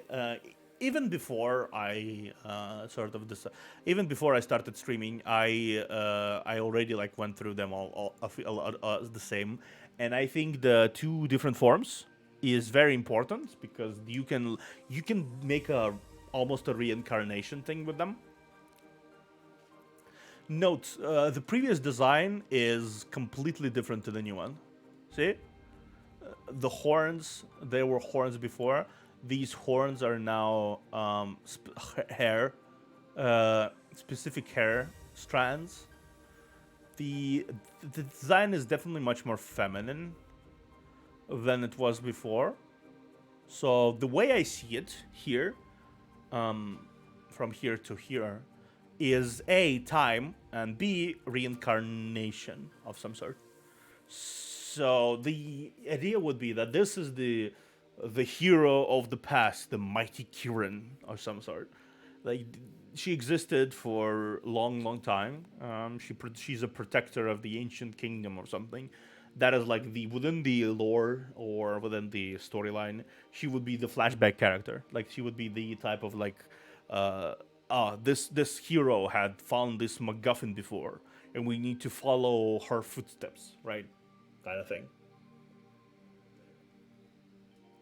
And then you retrace the steps of that character without actually ever interacting with that character because they are long dead by the time of the story starting or vanished or whatever. There is a possibility of them returning in like some sort of form, but most of the time they are dead and vanished. Right. So new form, meanwhile, is the reincarnation. Clearly not as focused on like pure outward.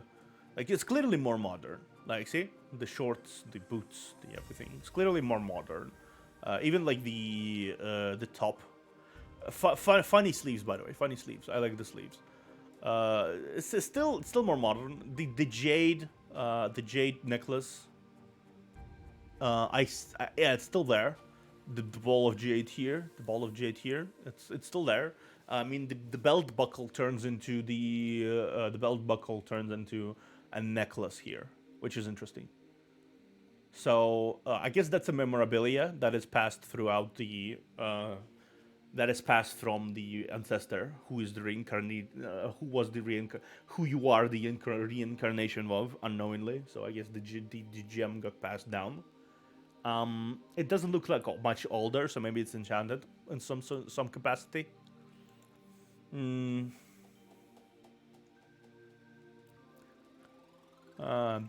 pants are destroyed, which is fair. She is definitely a party member. This is the juxtaposition of an interesting situation. Welcome to the library. Thank you for the follow, Honey Buns. Welcome. Anyway, continuing. This is the juxtaposition. Honey Buns 42 is now following. Honey Buns 42. Yeah, welcome. I'm the Observer. I'm an Eternal Librarian, variety streamer. We're currently discussing all of the VTuber designs here. Currently doing that. The fiery boots are very interesting. I can't really tell where the heels are here, but I guess she's like standing on her tiptoes a little bit, so that's fair. There is a puddle of like lava flying off of it, so I guess they are on fire literally. Oh, thank you for the drink, Honey Buns.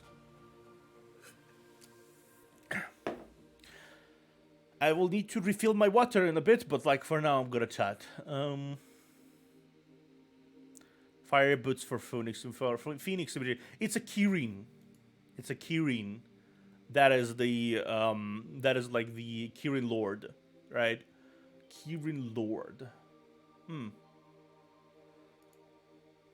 Fire boots. Okay, Kirin Lord. Yeah, Lord. I can see Lord, but like right now, it's a reincarnation of said Lord. It's not directly Lord. It's definitely a reincarnation. For sure. Even if the design is like altered and different, there's still echoes of the same sort of stuff here, like different colored eyes, hair color, the hair strands in place of horns, which are the same color. It's absolutely definitely reincarnation. So that's basically it. My take is she is a reincarnation of this person, and this person was a previous hero of some sort that is hidden her items all across, right? The artifacts and now the hero party is hunting for said artifacts, and she is the member of the party, basically. And she must discover the fact that she is the reincarnated version of that person, and maybe help out. Maybe she can clutch like the maybe she can like clutch the final victory by remembering a very crucial piece of information about the MacGuffin of the in question, right? That sounds about right. What with the details I want to kind of entail. Now,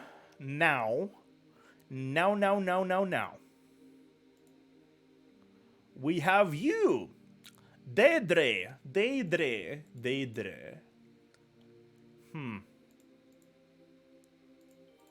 The cracks.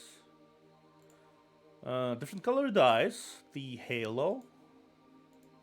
Halo is not present here and not present here. Different color. The cracks kind of attract a lot of attention. The ears is fine. Like the hair color is fine. The cracks on the skin do attract a lot of attention.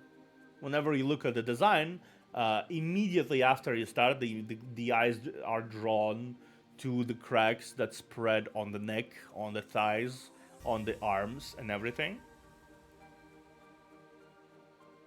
Okay, so it's supposed to be there. Sure. It is supposed to be there. Okay, I'll make sure to remember that. Good job telling me. Okay, so Halo is a part of that design. Also, what's striking to me is the very aggressively painted eye on the chest. You definitely look upbeat for someone who's clearly not, not fully. There's it's not a sickness because they don't really look sick.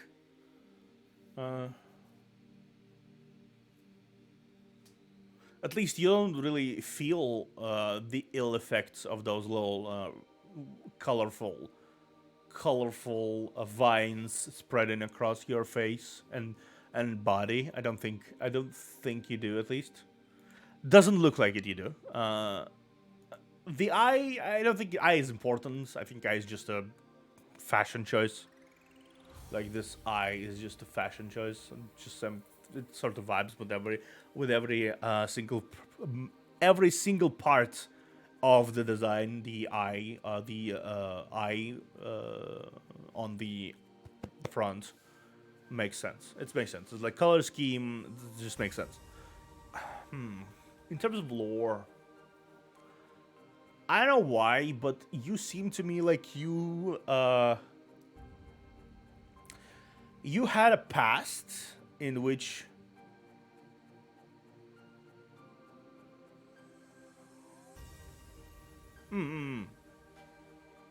Okay, cool. So it's not a sickness then. It's not a sickness then. It's something else. Okay. You don't...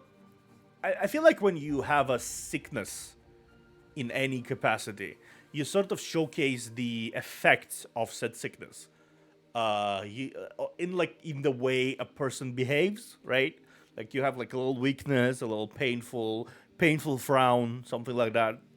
You don't vibe to me like that personally. So, I don't think that is quite the reason here.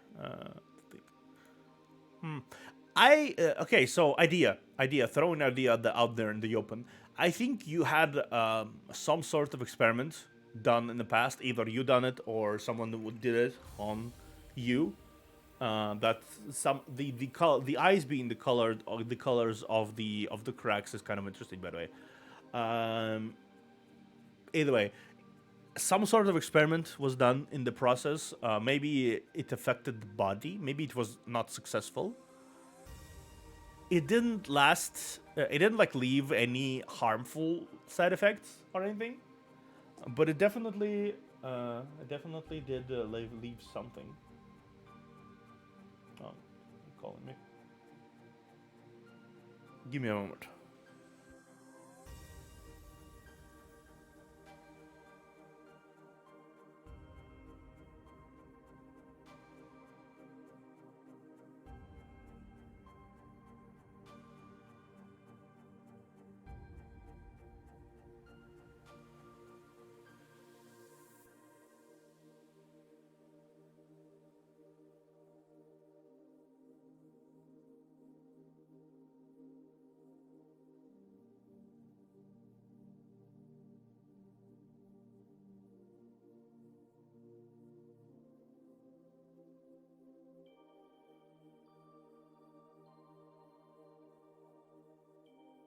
Okay, sorry, I had a voice call. Apparently, sometimes I get called at like, it's like 1 a.m. in the 1 a.m. right now, and I still get called, which, yeah, I guess.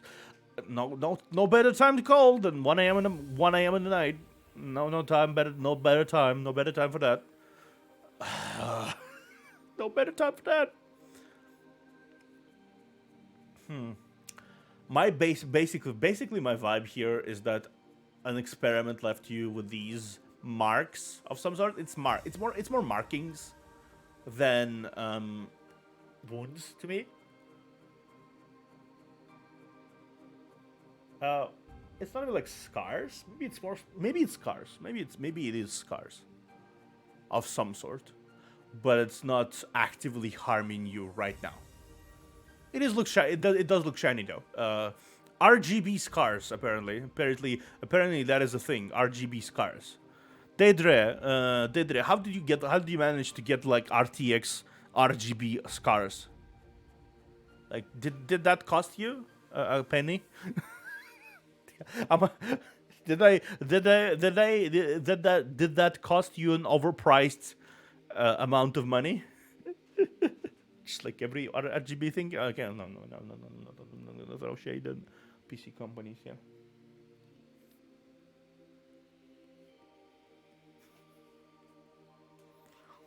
Anyway, jokes aside, I think.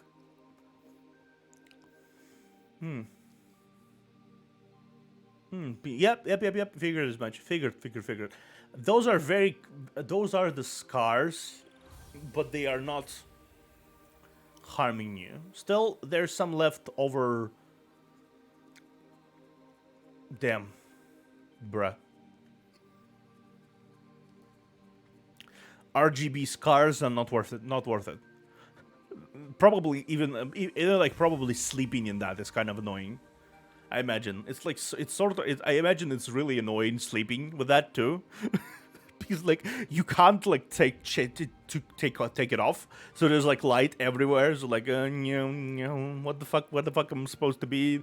My own body's annoying.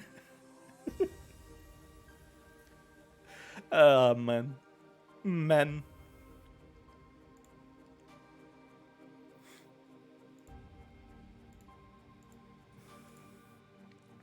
But yeah, the way I see it, you in terms of character, personally, I would say you were maybe you were found within one of the enemy strongholds somehow, where you were basically experimented upon. You were there, and that is when you were discovered by the team of heroes from which you proceeded to RGB your way out of the situation. I don't know why, but the eye on the chest, the eye on the chest sort of indicates to me some sort of Overwatch, like Overlook, basically like the situation like of surveillance, some sort of surveillance. You know what I mean?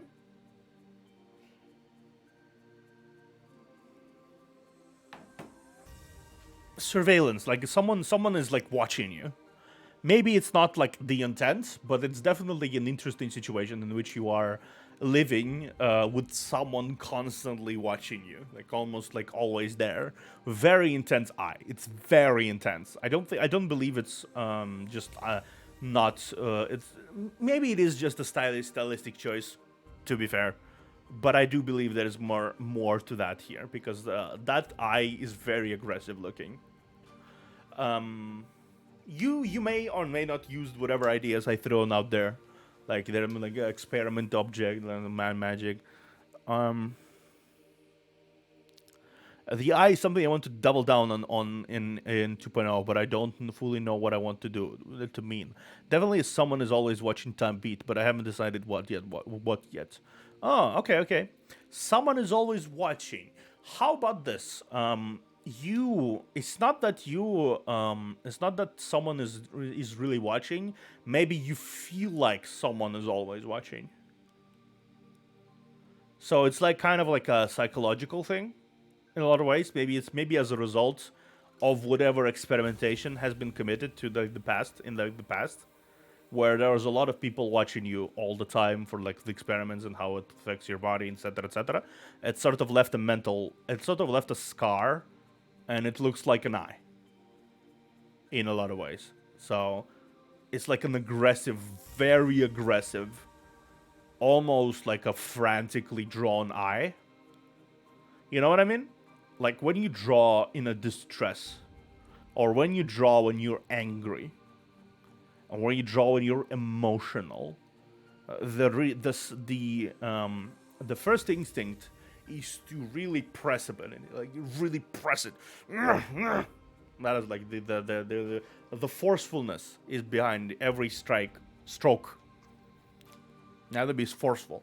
So when you have like it's like the same or dry or like drawing the same line over and over and over and over and over and over. I used to drive like that. Drive. I used to draw like that as well.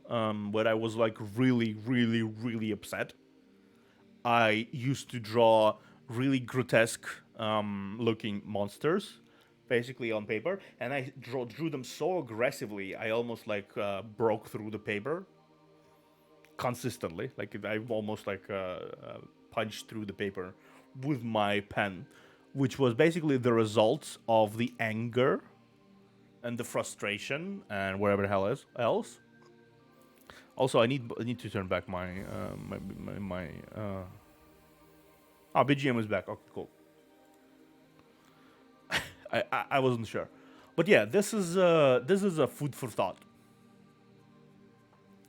Thematically could work with the experimentation angle. Thematically could work with the whatever angle you want, but I do think it's cool. It's a cool way to say that the RGB scars were not the only scars left on your character.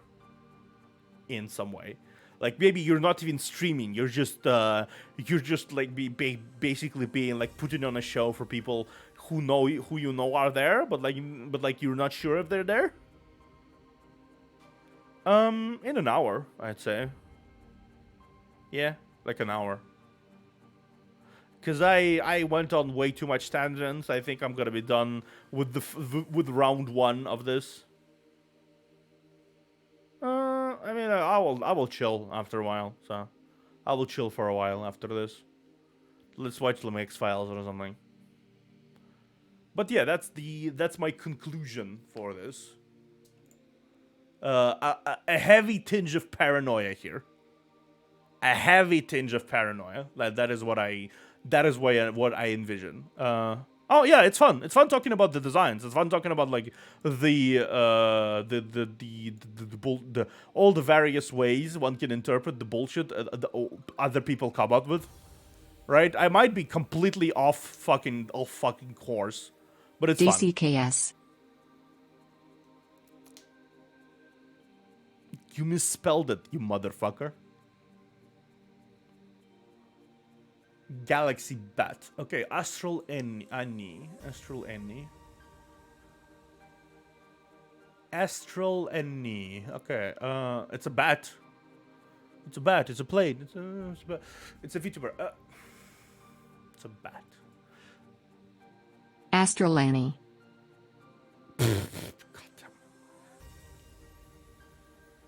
Astral Annie. Okay. Riven really sounds like my dad sometimes. I gotta admit. Anyway, The hat is fun. A little galaxy bat. There is definitely a galaxy vibe to it. I mean, it's painfully obvious there's galaxy vibes to it. It's also a bat, which is funny because bats tend to have like the same mousy features to them, right? But they're bats. They're flying rats basically, in a lot of ways. But like blind flying rats. That is a weird. That is a. I never understood how weird that is. That we have rats who are blind and are flying. The wings are a little smaller than I anticipated. Okay. No.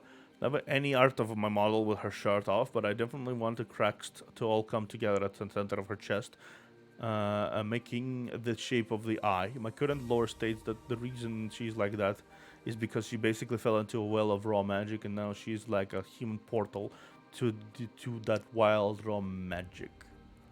But I think it would be interesting to do like 2.0 reveal that actually it was all implemented memories or something, and she was always the result of experimentation. You've given me much to think on.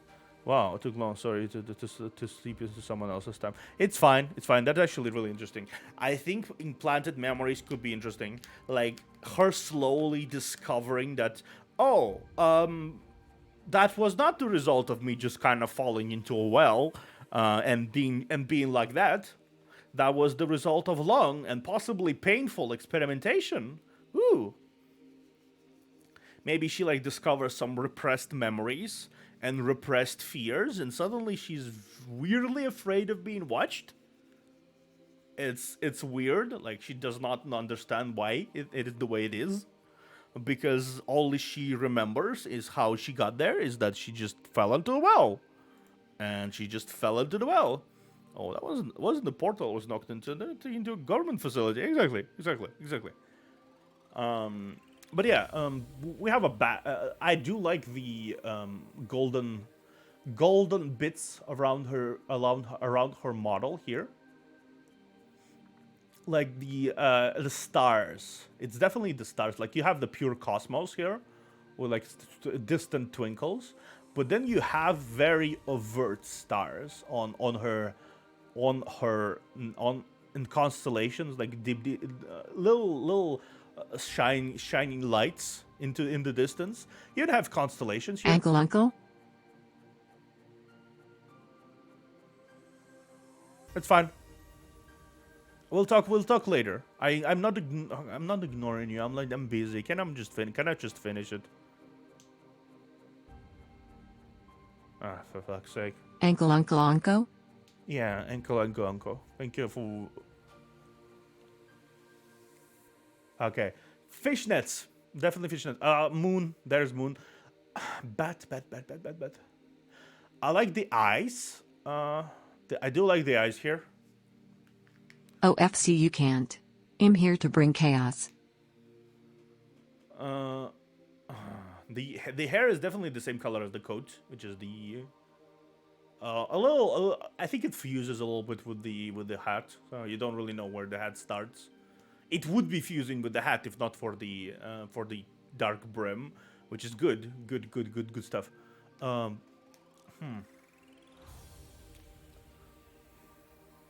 Bat. Why bat? Why a bat? Why a bat in particular? I don't really know how a bat is associated with the nights, with the sky and with the cosmos specifically. So I guess it's more of a personal preference for a bat. So I guess I do have to say it is also associated with the night. In a lot of ways, it is associated with the night. The bats are another set of night creatures.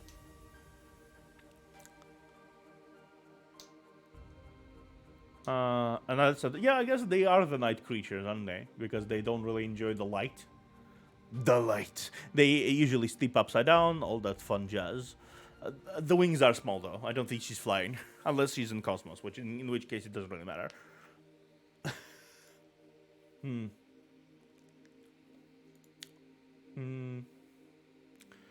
How about this? Judging by the amount of constellation, you are a bat. You are a bat or a person bat, whatever. You were one. Until one day, an essence of cosmos of some sort, maybe a portal, maybe something, a rift gone wrong. You basically absorbed all of that energy, and you became connected inherently to the entity, like the big entity that is the cosmos itself, whatever the entity it is.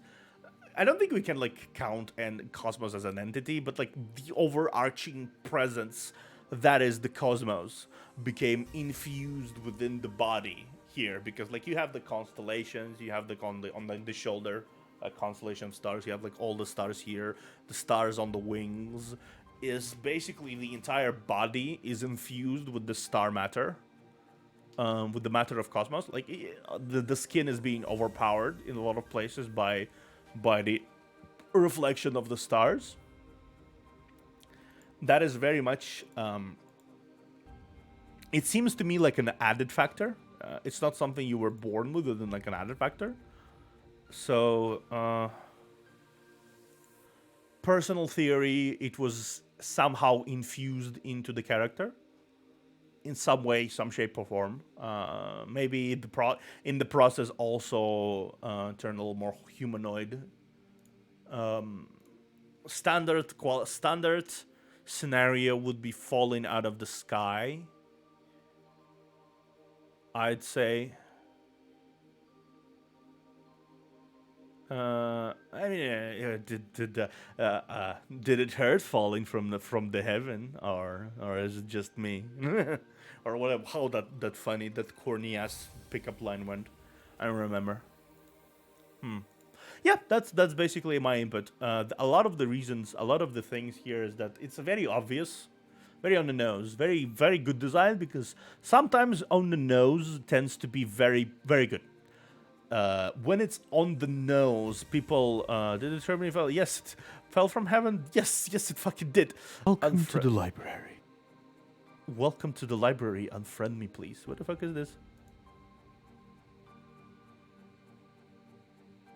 An underscore friend underscore me underscore please is now following.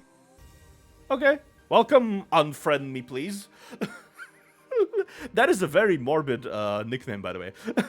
Every time someone reads me, someone out there will listen. Like a lurker will be like, no, they're asking me to unfriend them. What's the story behind the nickname, by the way, unfriend?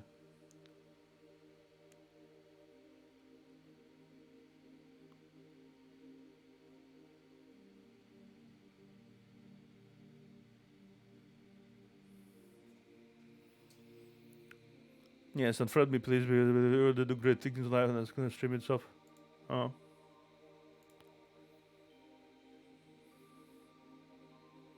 Damn. Welcome to my stream, though. Welcome. We are talking about the next person, Kyoromi, cover song Ank. Oh, this is a person who does cover songs. That's nice, actually. That's pretty nice. Motherly Dragon. That's definitely a dragon. That's definitely a fucking dragon. Like, without a doubt, that is a dragon. You look, a water dragon, a bit of a water dragon theme to it.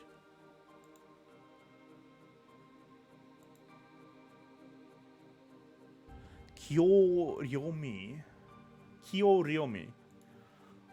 The waves. It's definitely a watery dragon, because, like, look at the ears. The ears themselves remind me of amphibious creatures. Another one with a little bit of a dash of cosmic theme here.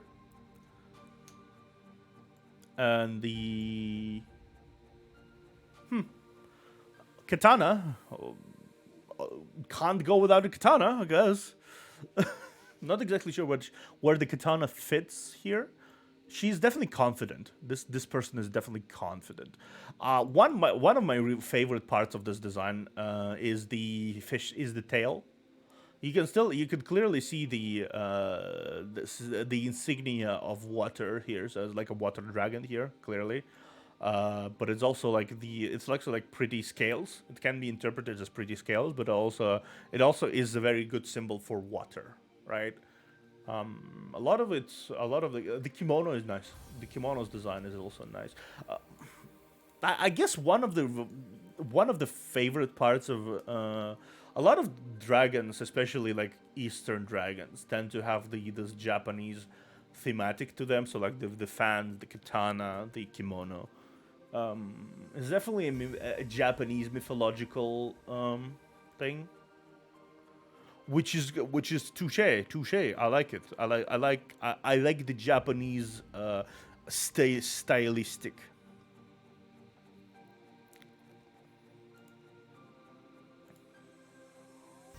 It's definitely interesting in its implementation here. The horns, it's definitely Eastern dragon. Like what? That's 100%. It's an Eastern dragon.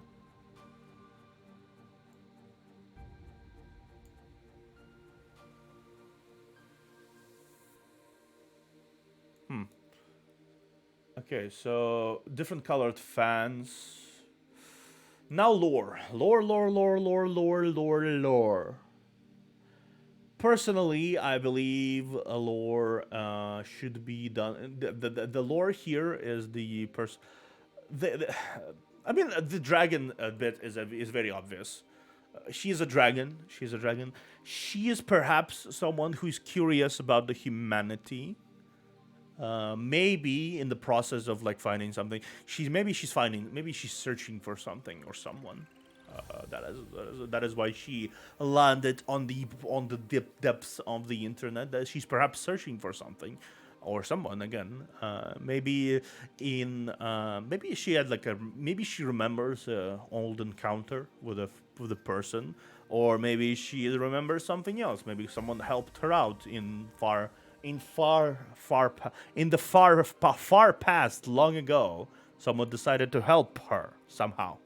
And now she's trying to like find that person and repay the debt, and in the process had discovered that maybe it would lessen her loneliness. I don't think she looks like she's a super big social butterfly. At least not to me. She's just like a little bit. It's just that regal vibe. Like, I mean, it's not really a surprise because most dragons have that sort of vibe to them, like a regal stance, right? You know what I mean? They are not to be fucked with, but sometimes they can come off as a little too intimidating, and that is very much shown in the way a person, but she behaves. She's like a little guarded, a little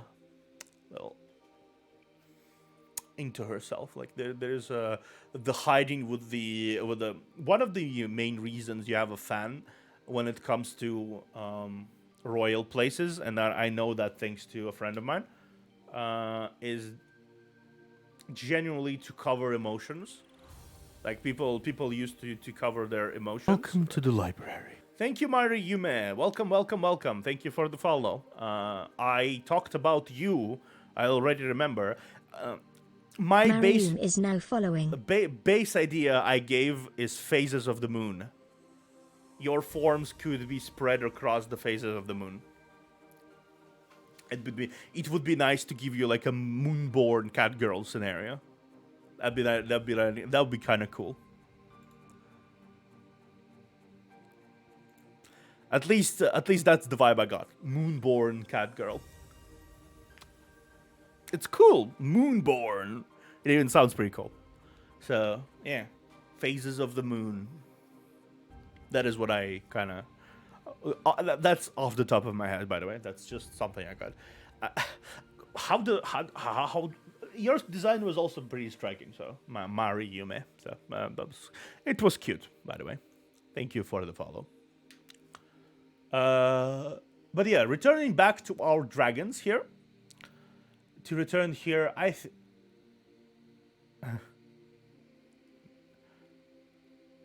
nice. Lovely that you decided to tune in. I hope you heard all that I just said about your design. But yeah, I'm gonna return back to dragons. She's a little lonely. She looks a little lonely to me. Even though she's reserved, even though she's regal, calm. Welcome to the library. Envtuber, welcome to the library. Thank you for the subscription.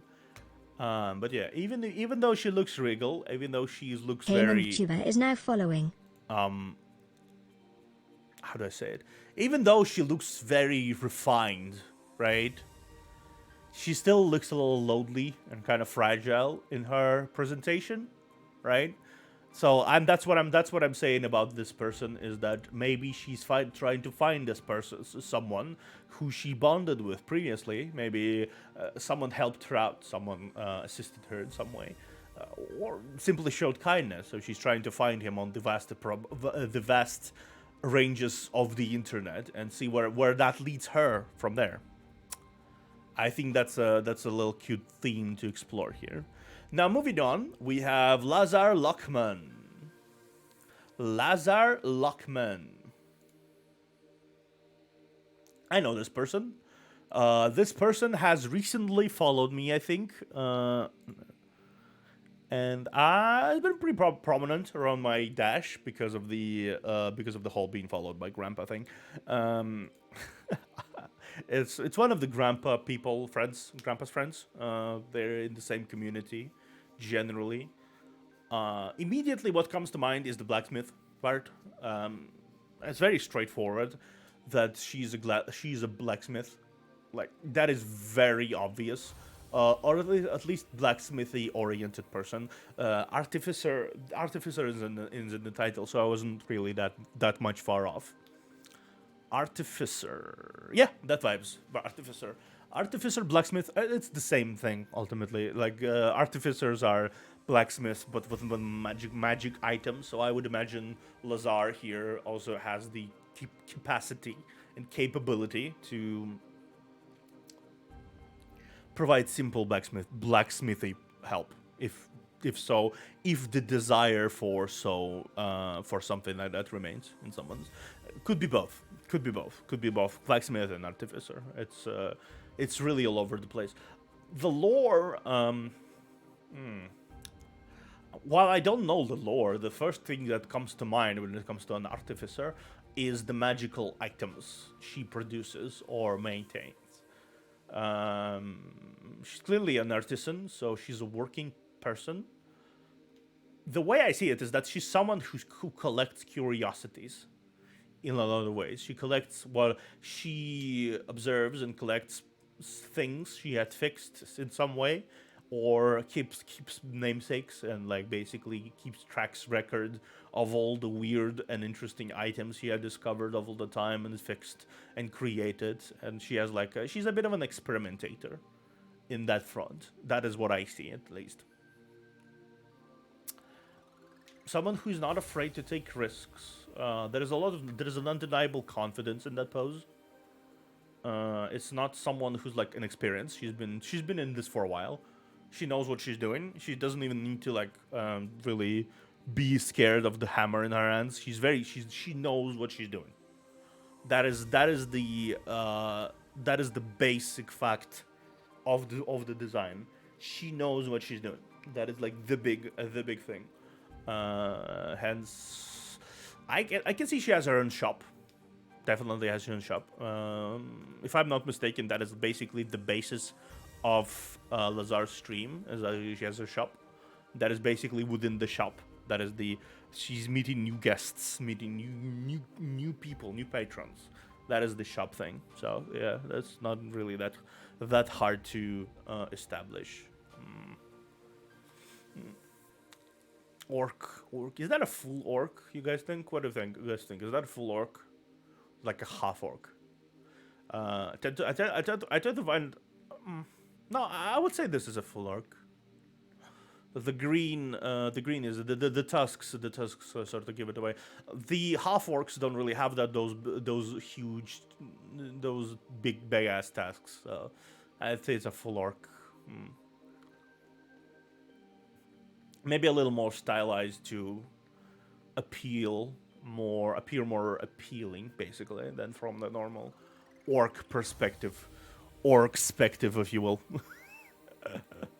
But yeah, this is definitely an interesting scenario. I think she already knows what she is, but this, just to add to it a little bit, it's definitely someone who I would trust my magic items. Someone who I would trust my magic items. Maybe a little spicy detail one could add is that she is searching for something, maybe. Maybe she's searching for a person who purchased a magical tool from her and committed grave acts with it, and would be nice. So she's like kind of searching and extending her reach towards others to find this person. That'd be nice. That'd be an interesting little nugget of lore to throw in there. A little character development. I'm basically treating it as characters in a book or a series, so I'm not like placing it largely in a lore capacity, because lore, she's a blacksmith, she's an artificer, she has a shop. It's very simple. Outside of the general backstory, I think, which I'm not aware of. But she looks like she wasn't like born and raised in a well-off scenario, and she just kind of went into there. She like built herself up to it because she's like strong, stocky,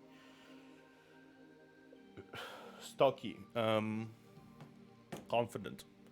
That's only the vibe you get when you attain your skills via really hard work and perseverance.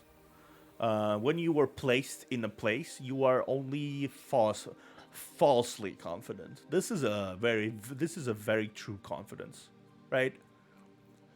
Okay, moving on to the next one. I think I'm gonna be doing. I'm finally able to do it at full speed, by the way. Finally, maybe next time I will be able to go even further, because I'm not going through all 155 people today. No way, Jose. I'm going through all 55 people today. In that case, I will have to like assign a different day.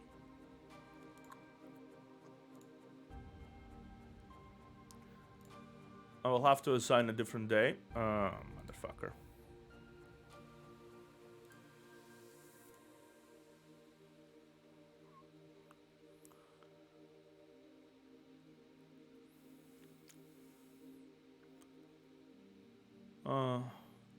Oh no, it's okay.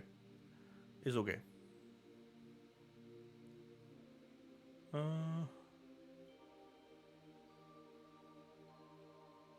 Yeah, I will have to assign a different day to the whole process.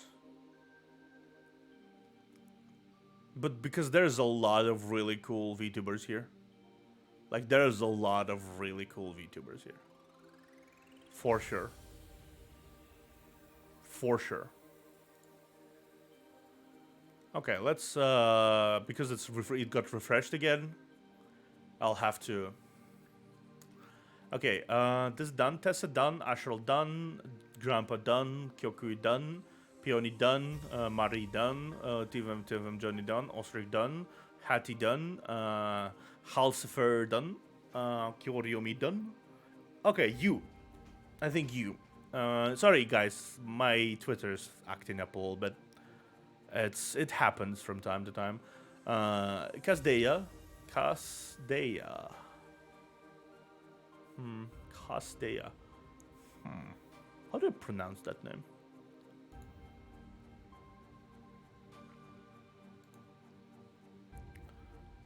Kasdeya. A lady knight. Interesting. Definitely a lady though. That is like immediate association. Immediate association with nobility in my brain. Maybe it's like the older form. It's like the same. Might be the same problem as with the newer forms and older forms of other people and Gondor and so far. But so far, I think my brain goes into just about the ears. The model is definitely more belonging to an elf, I think. At least in terms of like race, it's more of an elf-like figure instead of the other potential races.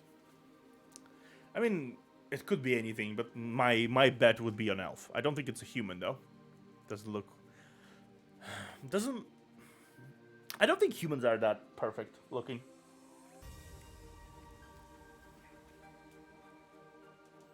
At least not. I don't think so. At the very least, I don't think so. The dress. There is a peacock vibe here on the dress. The dress definitely has a peacock vibe. Look at the feathers. The peacock feathers are very active here.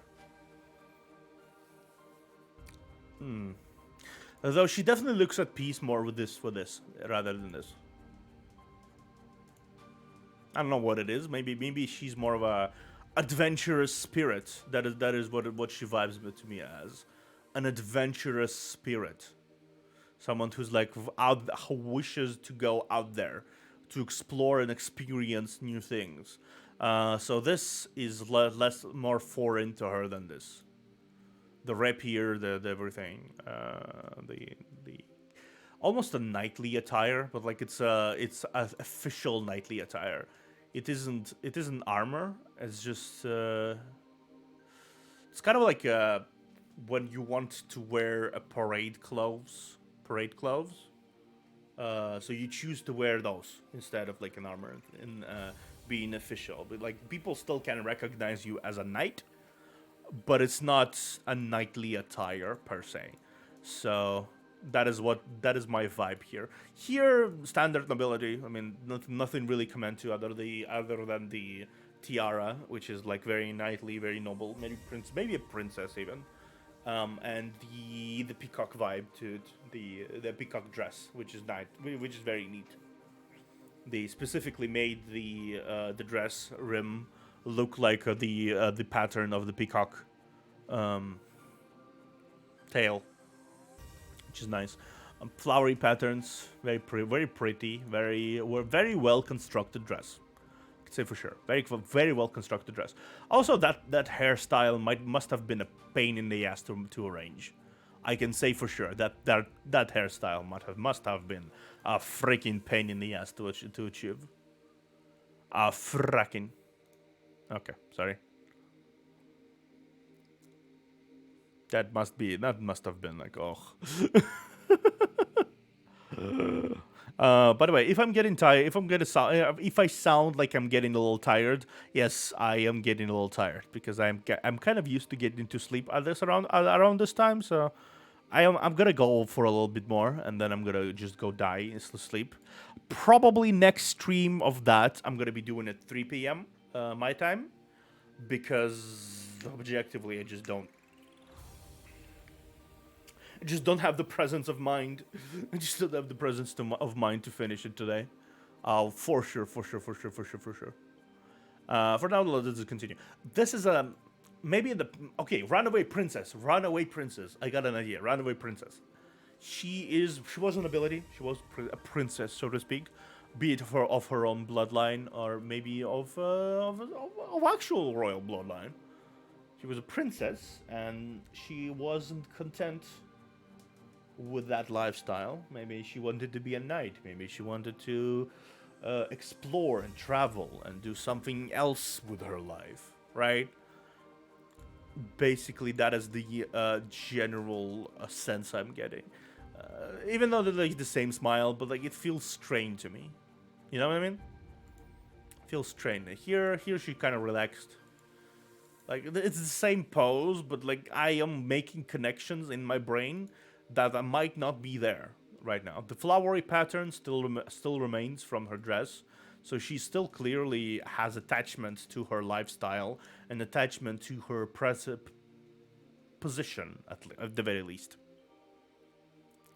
There is no distaste towards it. But she might have been, she might have run away out of sense of naivete rather than resentment, right? I'm gonna go on an adventure, woohoo, type of thing, right? Interesting. Well, it would be interesting if she found herself in the party, right, as a somewhat side character, and she found herself in that position where she was like boastful of her accomplishment. Kirma. Yeah, Kirma, hello. This is the first wave. This is only the first wave. I might do you actually before I finish. I'm gonna do a few more, and I've seen you very close to where I am right now in the position of the stream of the reading of this tweet, by the way. So, but yeah, this is the runaway princess. Ignore the wording. Ignore the wording.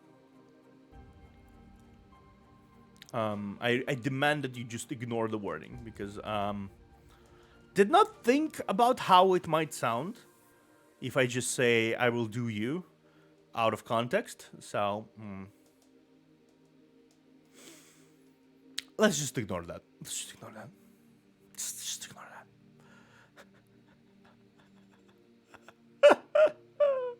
God damn it. God damn it. God damn it. Oh my god.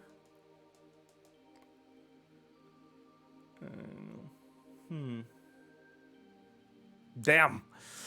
Damn, no hesitation. Just immediately. Okay, let's see. I went back to listen when you got in the other side. I'm really impressed by your observation of my character's personality. I think if you hovered over my name on Twitter, I'm giving away one of the character's lore is from. Glad it didn't, because I was really enjoying the moon phase cycle conspiracy.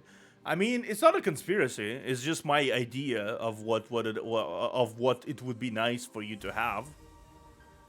It's just yeah. I think it's just a neat idea. Like, it might not be complete. It absolutely isn't correct at all, in terms of like lore, probably. But it's just something I thought would be nice to theorize about. Like, this is what the stream is about. Ultimately, I look at your design and I say how I would have done the lore.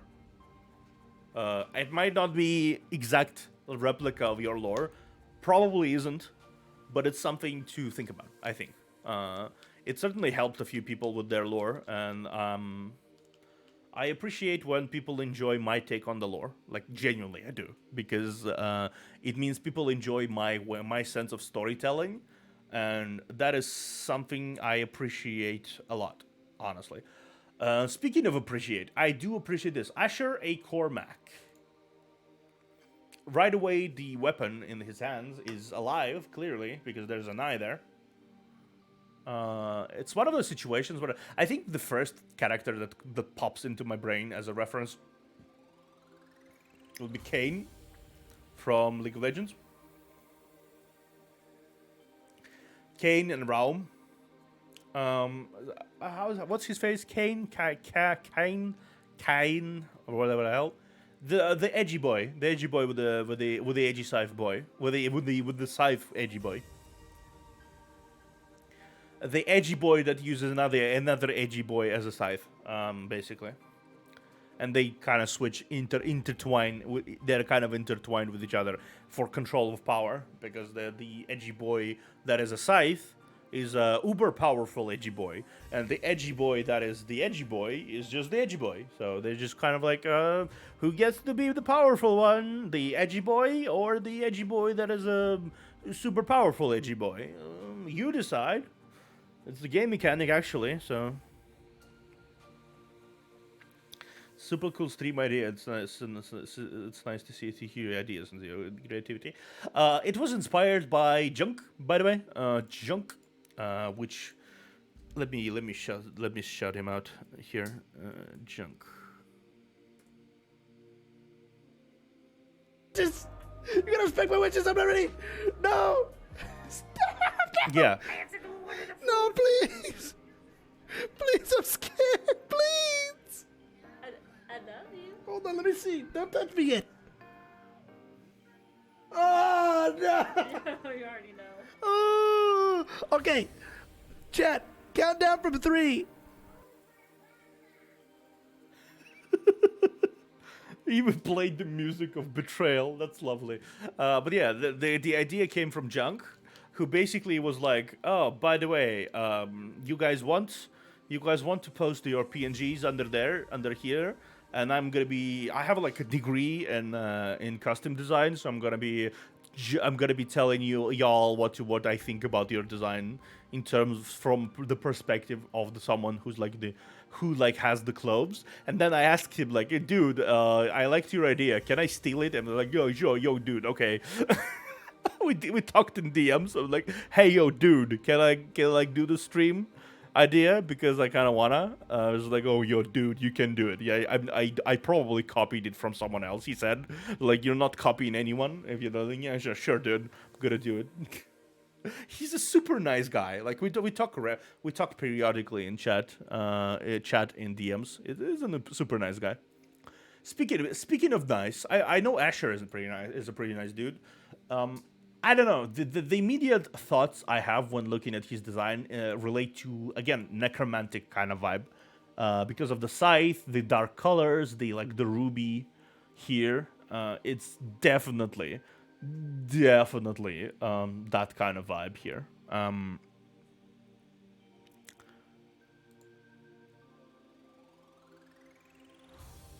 Ooh, nice. There is a person who I wanna write to. Oh, there. Nice. I'm gonna be raiding that person later. The different color dice. I noticed heterochromia became one of the cornerstone. I almost said heterophobia because of Oki. It has been in my brain since because of fucking Oki. Saying heterophobia instead of heterochromia. Because of course. You know what we're gonna do? I'm gonna take off. I'm gonna turn to my glorious nature. I'm gonna turn my my monocle as well. Okay, heterochromia.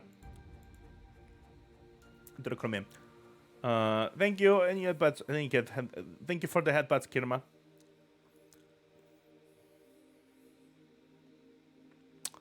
But yeah, generally, I would note that he is not quite noble. This is very this fancy clothes, but this is not the fancy clothes I would see nobles wear. They have like more colorful edges to them always. The scythe itself is very fascinating. It's very old and wooden. It's made out of some very specific type of wood. The edges have not been cleaned in a long while. The scythe has not been sharpened in a century, in a fucking century. And that kind of irritates me as a person who actually maintained weapons before. Don't let them reach that state. If you have weapons, don't bladed weapons specifically. Don't let them reach that state because that is a pain. That is a pain for people who made it. That was a pain. They probably wasted their entire month doing it. So please take care of your sword coons and sword chants. They might take care of you one day if you get a burglar inside of your house. And I don't think they will stay to burgle you anymore when you run at them screaming with a Zweihander from the closet. I don't think they will ever steal anything from anyone ever again. If you're just gonna be the crazy guy rushing the thief with a Zweihander, like even if they have a gun, they're like not a lot of people will have the presence of mind to remain composed and not run screaming when a crazy person rushes you in a modern house with a Zweihander. Like, that is just so absurd. It automatically will trigger fight or flight reflexes. that I guarantee you. So, take care of your sword, and one day you'll get that burglar. You'll get that burglar. I guarantee you. Anyway.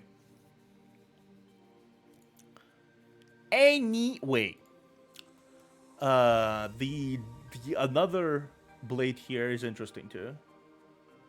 Yeah, but what if they pick a fight when they pick a if they pick a fight if they have a gun, they most likely would have murdered you anyway. because people who have that sort of composure usually are stone cold and don't like to live witnesses. So at least you have a fucking chance. If they don't maintain composure and run, that was probably a good call anyway, because they don't steal your TV now. And if they do maintain composure, and probably maintain enough ability and desire to like go through with it, they would have probably murdered you anyway. So at least you surprised them, right? With a Zweihander, and it fucking hurts being hit by one. They most likely don't have bulletproof vests.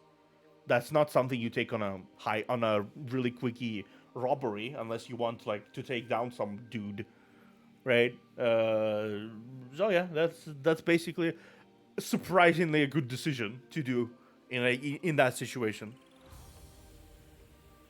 Like, if the dude is stone cold, you're gonna get shot anyway. But at least you may have the chance to cleave his fucking head off in the process. Or hit him in the gun, and like, welcome to the library. Oh fuck! So, Joseph 1, welcome to the library. I am the observer. Joseph 1 is now following. Lime Lurk. Hello. I am discussing Vtuber Designs, actually. You are my 650th follower. Welcome to the library. Welcome to my stream. I appreciate you dropping by. Dearly appreciate. But yeah, Asher Cormac. Asher A. Cormac. And I can't... he has a really fascinating design that I can't really tell a lot of things about him from just his clothes, because they're so... How would I say it? They're so not... Oh, scythes are cool. Scythes are really cool. One thing I say for sure is that his scythe is alive because of the eye. That is one thing I can say for sure. It's alive. See, the eye is here. The rings, the brooch. There's a level of richness here. Also, the absolutely subtle skull buttons on his coat. Skull buttons, because that's very subtle, honestly. Like, you cannot think of any more subtle situation than this. Fucking hell. Fucking hell. My god. Look at these. What are those? What are those? But yeah. Okay. Idea, just a random idea. The way I see him, he has this whole the coat. I don't know, maybe it's the coat, but I think he vibes to me like a investigator of some sort, like a paranormal. Yeah, theme of death. They might have a theme of death, but like maybe it's more of a paranormal investigator vibe to them. Maybe he like solves the problems of. Maybe he solves the problems of the dead. Maybe he has like the whole Reaper vibe to him. He solves the problems of the dead, and they pass on into the other life. And he has the scythe, so he has the whole death vibe to him. So most definitely something. Yeah, like a soul detective, something like that. For some reason, that is the general vibe I am getting from this person, right? He seems quiet. There is a very small, but barely noticeable smile on his lips here, right? He's definitely trying to do his best here. I like this. I can't say a lot more of that. Maybe the scythe is the key here. I feel like the scythe is the key. The scythe is the key to the design. Maybe the scythe was something he found. Maybe it was an artifact of some sort, and it was found, and it led him to the path of him that he took up until now. Maybe something happened that. What is that ring? Which ring? He has a few.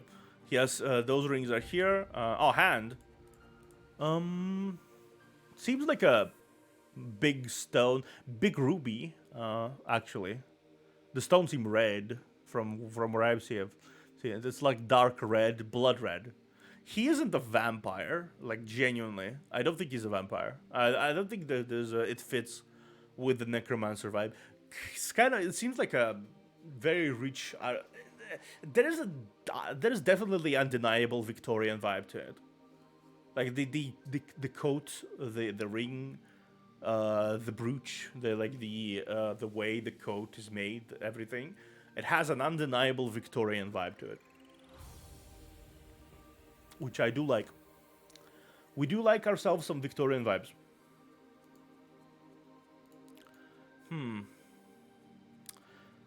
In a scenario of a character, I would say this is someone who was misunderstood by the party by some reason, and they tried to interrupt him doing his duties, which led to a mutual misunderstanding. So they had like a short confrontation. This is like the animal. This is like the antagonist by accident for a while. It seems like an accidental antagonist for a while, because he seems chill, but he definitely doesn't look like someone kind but strong. Yeah, he definitely doesn't look like someone who would allow you to mess with his operations, right? And he would not really like ask like maybe you're misunderstanding, maybe you're attacking me because like he definitely has his enemies. He definitely looks like he has his enemies, so he would rather just retaliate instead of trying to solve problems peacefully. I mean, he has a huge ass scythe that is alive. It'd be criminal not to use it. So yeah. Next one, Kiba, horror VTuber. A horror VTuber. That is a. I wonder how horror we're speaking. Okay, here are my designs. One is my basic form, and the other is my true form. Interested to see what you have to say. I don't know if you wanted me to post all my lore, but, to go with them, but I can. Okay. Love the need vibes. Yeah, it's vibes. This is the basic one, right? Vampire husband. Okay, vampire. Okay, vampire. Sure. This is the basic form, I think, and this is the true form. Yeah. This seems like a true form. This seems more human, all more human to it. You can even see the attempt to. Yeah, you can even see. You can even see the attempt to like blend in here. Like the skin tone, the skin tone is a little off. But this is definitely when he was like, I don't give a shit. This is his I don't give a shit mode. Like you have like the wings here. See the vampire wings. Definitely a lot more Eastern topic to it. Definitely more Eastern topic to tinge to this person. Because here he's more like trench coat. It's just normal trench coat, sweater, pants, boots. Very Alucard vibes, like the red coats, the earrings, the long black hair. Basically, very Alucardy inspired. I will not even try to deny it. It is absolutely Alucard inspired at the very least. Here we have someone who is I can see as the same character. I definitely can. They have like the same like hair length and such, but it's more.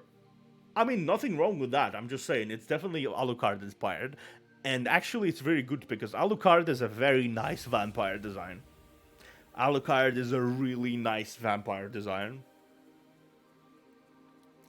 This is Alucard is one of the best representations of vampires, I think, in modern setting. Like there's obviously bridged or not. I love Alucard. Yeah, exactly. I also love Alucard. He's cool. He has this. Alucard has this Shakespearean tragedy to him. Like, if you really think about it, his entire life is basically a Shakespearean tragedy. He's a monster, abhorred by everyone, forced to walk the earth after a. God, what a life he had. And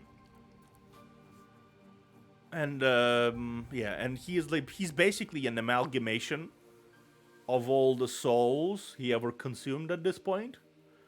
I don't think he even remembers what he was once. I don't think he does. He's so many things at once. I don't think he even has an idea, or at least he doesn't really feel like what he was once. But we sidetracked. We sidetracked to talk about Alucard, which is good and all, but like we have like another vampire husbando. This is probably gonna be the last one for now, because I'm really tired. We've been going for the last 5 hours. I will make a mental note to continue from which people I've done and which people I haven't done, and I'm gonna be continuing on with them next time, right? For now, let's finish with Kiba.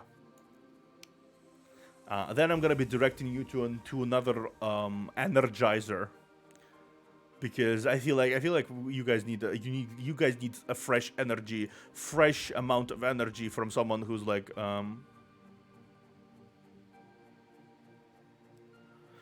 sorry, Kirma, I'm really tired. I'm gonna pick it up. What do you guys question to you? Where should I do the part 2? Part 2. Let's do a poll.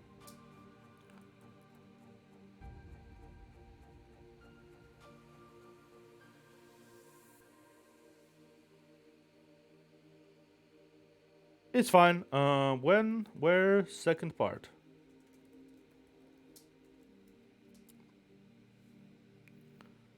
Let's see Wednesday, Thursday, Saturday, let's Wednesday.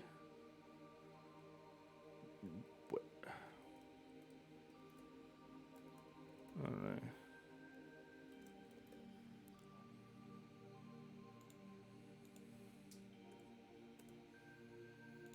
Hmm. 5 minutes. Start poll. Okay. Where to second part? Because I want to continue talking about this one. So feel free to vote while I finish talking about our Kiba boy. Kiba boy. Okay. Kiba. I like the earring. It has the blood gem inside of it all. The bat on his chest is also quite interesting. There's a spider lily on his cape. Actually, I can see it from here. There's a spider lily design on his cape, in the back of his cape, which is often associated with death, as far as I'm aware. Thank you, Osric, for making me drink. I discussed about you today. Feel free to watch the VOD later. You are there. I rambled about you quite a while.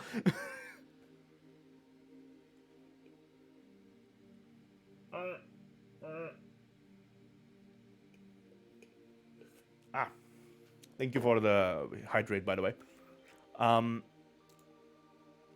One thing consistent remains across the both forms is the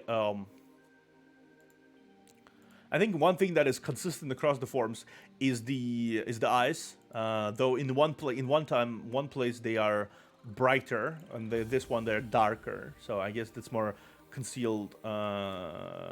Oh yeah. I think I rambled on a few interesting ideas here and there, despite my increasing tiredness. But yeah, the sweater is nice though. Like, it's very stylish sweater. I respect the amount of belts this man has. I respect it. I respect the 1 belt, 2 belts, 3 belt, 4 belt, 5 belt, 6 belt, 7 belt. 7 belts. This guy has 7 belts on him. I respect it. Most of them on his boots. That is the ingenious. Yeah, exactly. I respect his belts. The gauntlets without fingers. Very nice. Good arm guards. A Kingdom Hearts amount of belts. Exactly. I'm not done yet. Don't worry about it. I'm waiting for the poll to finish, and I'm waiting for the for me to finish this conversation. This, meanwhile, is very Japanese inspired. So clearly, the origins of this character is in Japanese.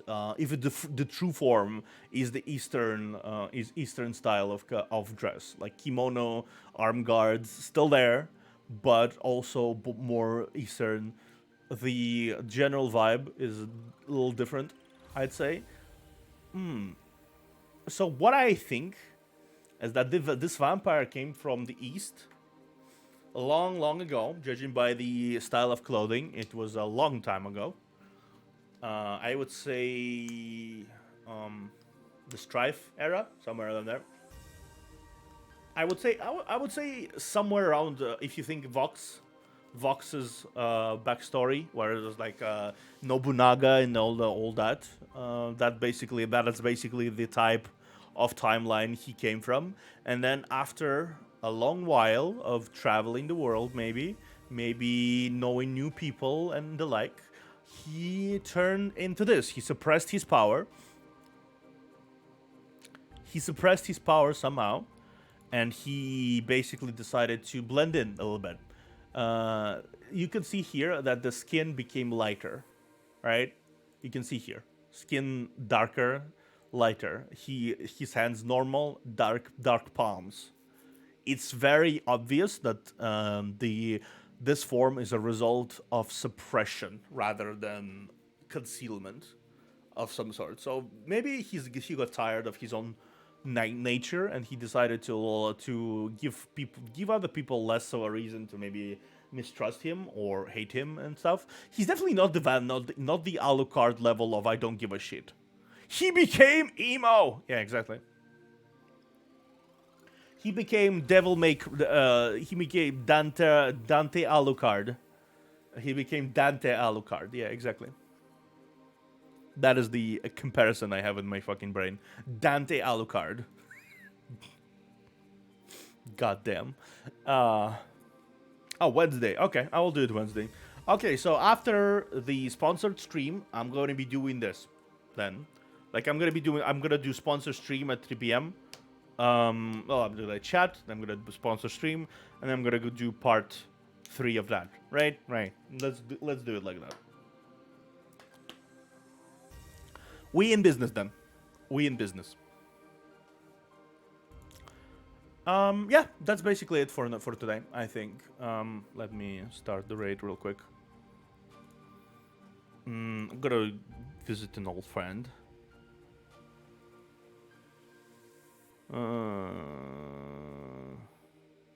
Yeah. Rozuzu. Let's start the raid. Feel free to jump in. Say hello. She's an energetic dragon. It's her birthday. It's the anniversary of her streaming stuff. She started in April too. I wanted to say hello to a friend. And she's streaming now, so might as well.